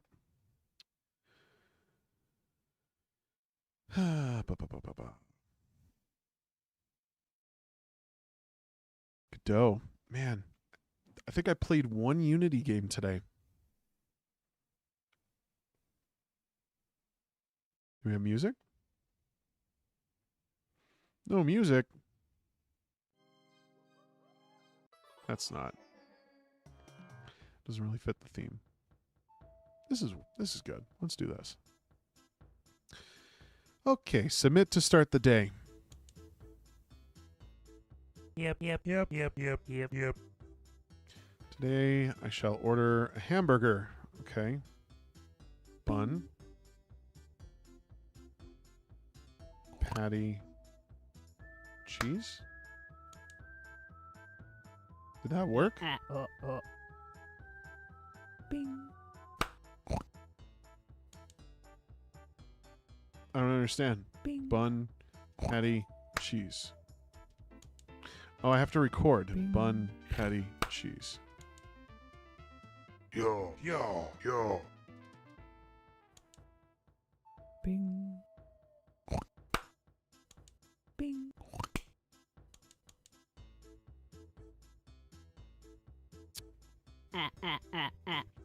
Today I shall order a hamburger. Okay. So we hit record. Hamburger. Bing. I'm not getting any feedback on, like, they make a sound, but I have to read the manual. Yep. Making me read. State-of-the-art fast food facility has a license. Foley artists will be tasked with converting customer orders. No 2 days will be the same as we update our robots to expand. So many words. Press the record button on the transmission machine to begin. Oh, I was reading that. Wait, the day is over?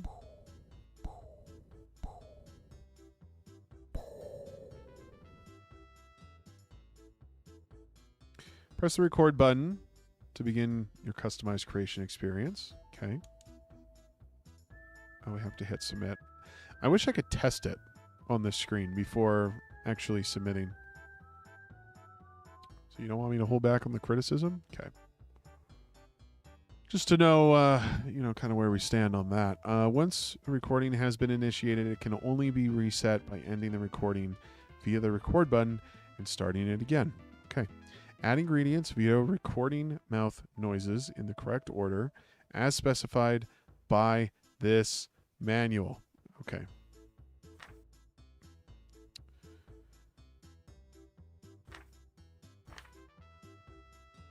All right, cool.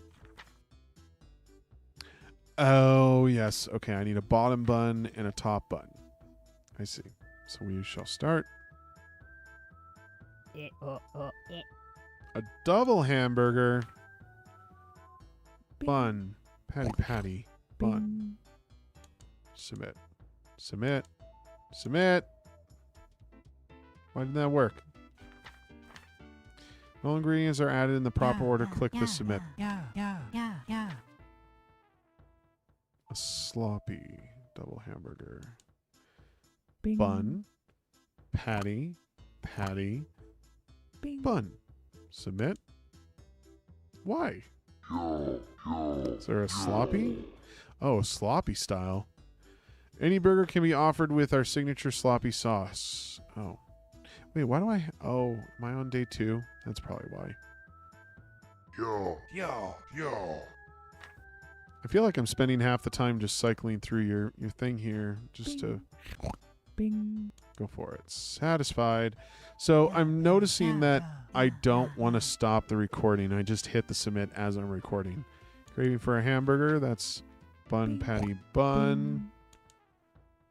Wahoo.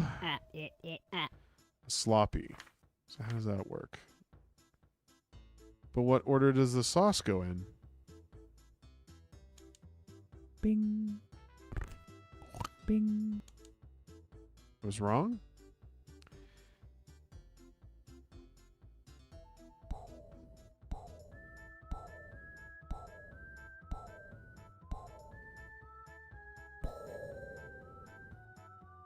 Amazing. Okay. Any burger can be offered with our sloppy sauce. Slop should be applied directly before the final bun. Okay. I worked in a kitchen before. That's not how that works. If you're going to sauce something, it goes on the top. But that's fine. I'll try to deprogram that knowledge. We're adding more things too. Unleaded without ice?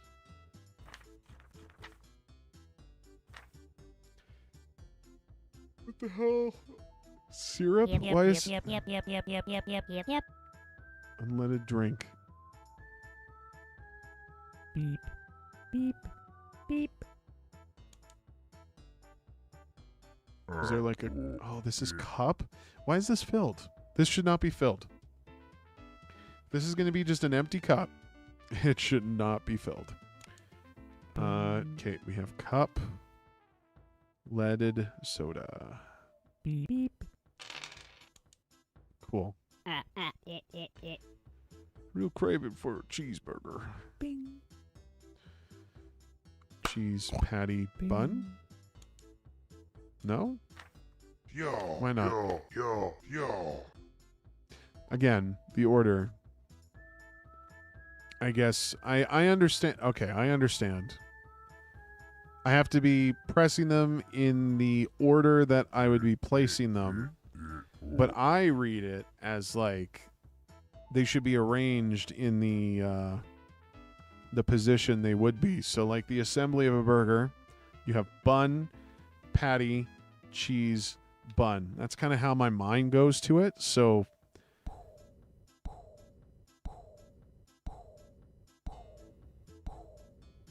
at least that's what I thought I was doing. No, I was constructing it from the top down is how I was inputting it. Oh my God. Okay, I'll try this again. I don't understand how I keep going through. And then you just keep adding things. Sure. Chicken nuggets with chicken sauce.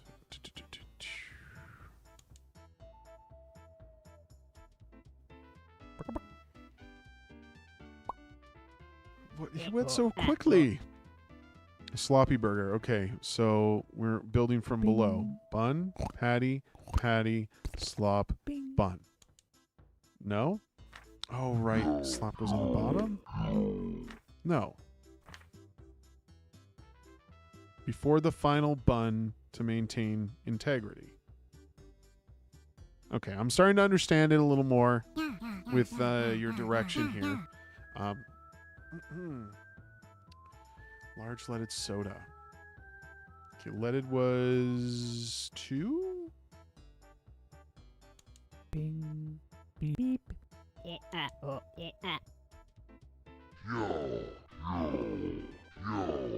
Okay.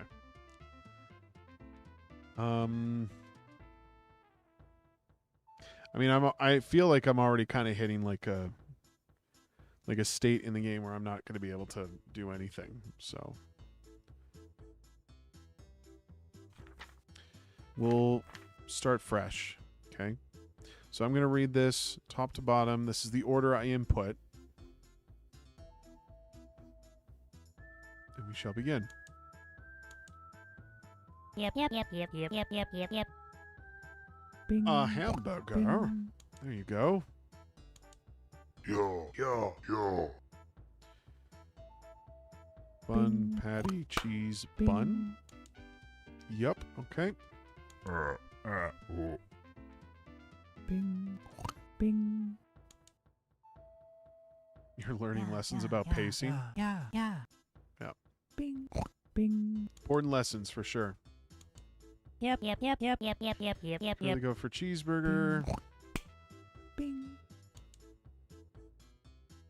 Bing. Bing. Yep.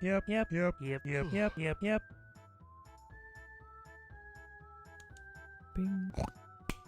Bing. Yeah.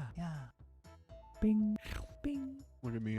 I'm gonna just get through this whole day flawlessly. No errors. Bing. Bing. Go for it. Yeah. Yep. Cheeseburger. Bing. There you are, sir. Yeah. Bing. Bing. Bing. Bing. Send it. Oh, okay. All right. Holy shit. There's a lot there. Okay. I get it. We're not gonna keep going. I get it. I understand it. Okay. Few things to note here. Yes, pacing I think is kind of a problem. Getting something like a new ingredient the next day I think is perfectly fine. You're being like, okay, you're doing the same things as before, only now if they want it sloppy style, they get slop sauce with it. I think that's perfectly fine. That is great. Then you get to Wednesday, and then all of a sudden you're throwing in a whole new type of food item, which is, I guess, drinks. The cup low icon should absolutely not be filled. I kind of read that as like water because it's blue, right? The intention was to get people to read the manual before the day starts, and I think it just needs to be noted better. I'm going to just be in, as a player to this game's dev, you have way too much to read through in this manual. Far too much. There's absolutely, once you get into like the recipes here, it's all pretty clear and concise. You could just condense all of this to like, I don't know, some food cards or something. But yeah, I think you just have a lot for me to like flip through and read. If the game is kind of just flipping through the manual, then I don't know, make the game about flipping through the manual. I feel like the manual is just here because you needed something to inform players on the combinations that they needed to do. This whole concept of recording and submitting, yeah, Euler, I'm sorry, friend. I'll definitely get to your game. You'll get priority next time. I will probably stream tomorrow, so if you want to come back, we'll do that. Really appreciate it. This whole concept of like recording and submitting things, I feel like this is really the only element here. Yes, thank you so much, Euler. I feel this is the only element here that's actually relating itself to the theme, and I'm not going to be critiquing it on like, you know, you didn't do enough theme stuff. That's not what I'm trying to say. It's just, this feels very cumbersome. I don't even know why I need to engage the recording to submit it when I barely even get time to correct it. Like the robots that are coming in waiting for their food items end up running away, you know, after I flipped a couple pages and finally get to like assembling the shit. Like I feel you need to extend their wait times a little longer, especially in like the early days, just so I can like get into the groove of things. But talking more about pacing, if you're going to just keep adding things, like let's talk about adding the drinks for a second. You have drinks which come with 3 separate interactions. So you're not just adding the cup. You got to add like the syrup and what was the other thing? The ice. That's like 3 whole interactions on top of the 4 that I've just been learning, which is very cumbersome to follow because now I have like extra pages to flip through. And I don't know. I just feel like I don't want to take time preparing to read the manual to do any of that because there's nothing else that I need to do to prepare. I'm not setting up a defense. I'm not pre-recording things like, okay, this just gave me an idea. This just gave me an idea. You're doing recording and submitting things. What if I could like pre-record these, save them on like a tape that I could just pull from later and put it through? Like, that'd be kind of cool. I think that'd be kind of neat. And then you could kind of like limit that. Maybe I can have a blank tape or disc or something that I could just overwrite with whatever recipe I wanted. Say I could go for the most complicated. I feel like most players would default to just doing the most complicated. But as you like build to that, I think it's perfectly fine if you did something like that. I think the way this is incorporated right now, I don't have to end the recording to submit it. So I am, in a way, just kind of adding you're just adding an extra step. Like, I don't almost need to be hitting the record at any moment. I could just be clicking these instead. So, you know, that's sort of my takeaways from it.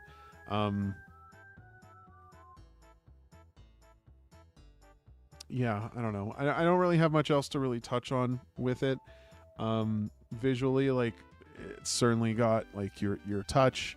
The artwork and everything is cohesive. I mean, it's very simple and basic, but it all kind of melds together, which I think is very important. It's good for that, for sure. I think your time indication could be a little different than just like a bar.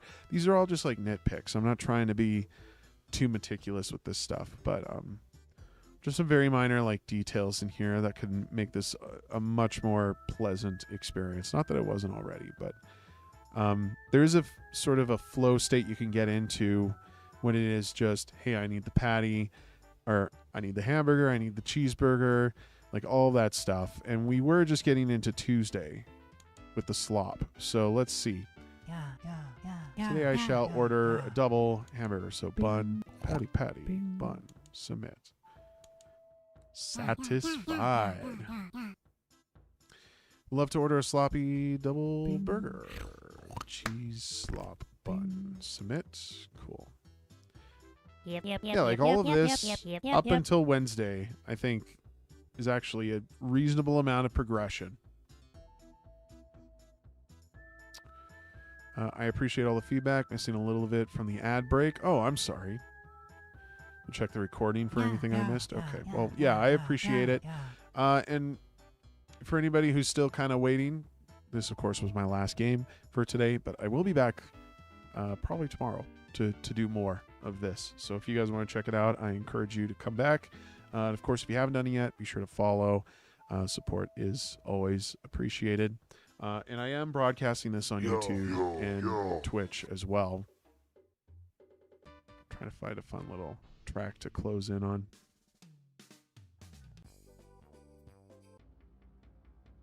I'm just shuffling shit. Oh well. Yes, hi, sloppy hamburger. Okay. Well, I don't really have a proper sign off. So that has been Ludum Dare 59 submissions. Day 1. Like I said, I'll be back for more later. Can't get rid of me that easily. Hope to see you guys there for that. And, support my game. It's called Gasp Away. My friends and I worked very hard on it. We'd love to have you try it out. There's definitely some issues with it that we're trying to iron out. We have a post-jam version on its way. Currently working on it now. That's really the only thing that's like, I say I'm going to be streaming tomorrow, and 90% of me is confident I will. But we are trying to get the post-jam version out with the fixes so that, we can give you guys something to actually enjoy and appreciate instead of constantly just getting frustrated with, because we're frustrated that you're frustrated. So, yeah, who knows? We'll see what's going on. But I appreciate all of you for being here. Thanks again for watching, and I'll see you next time. Peace.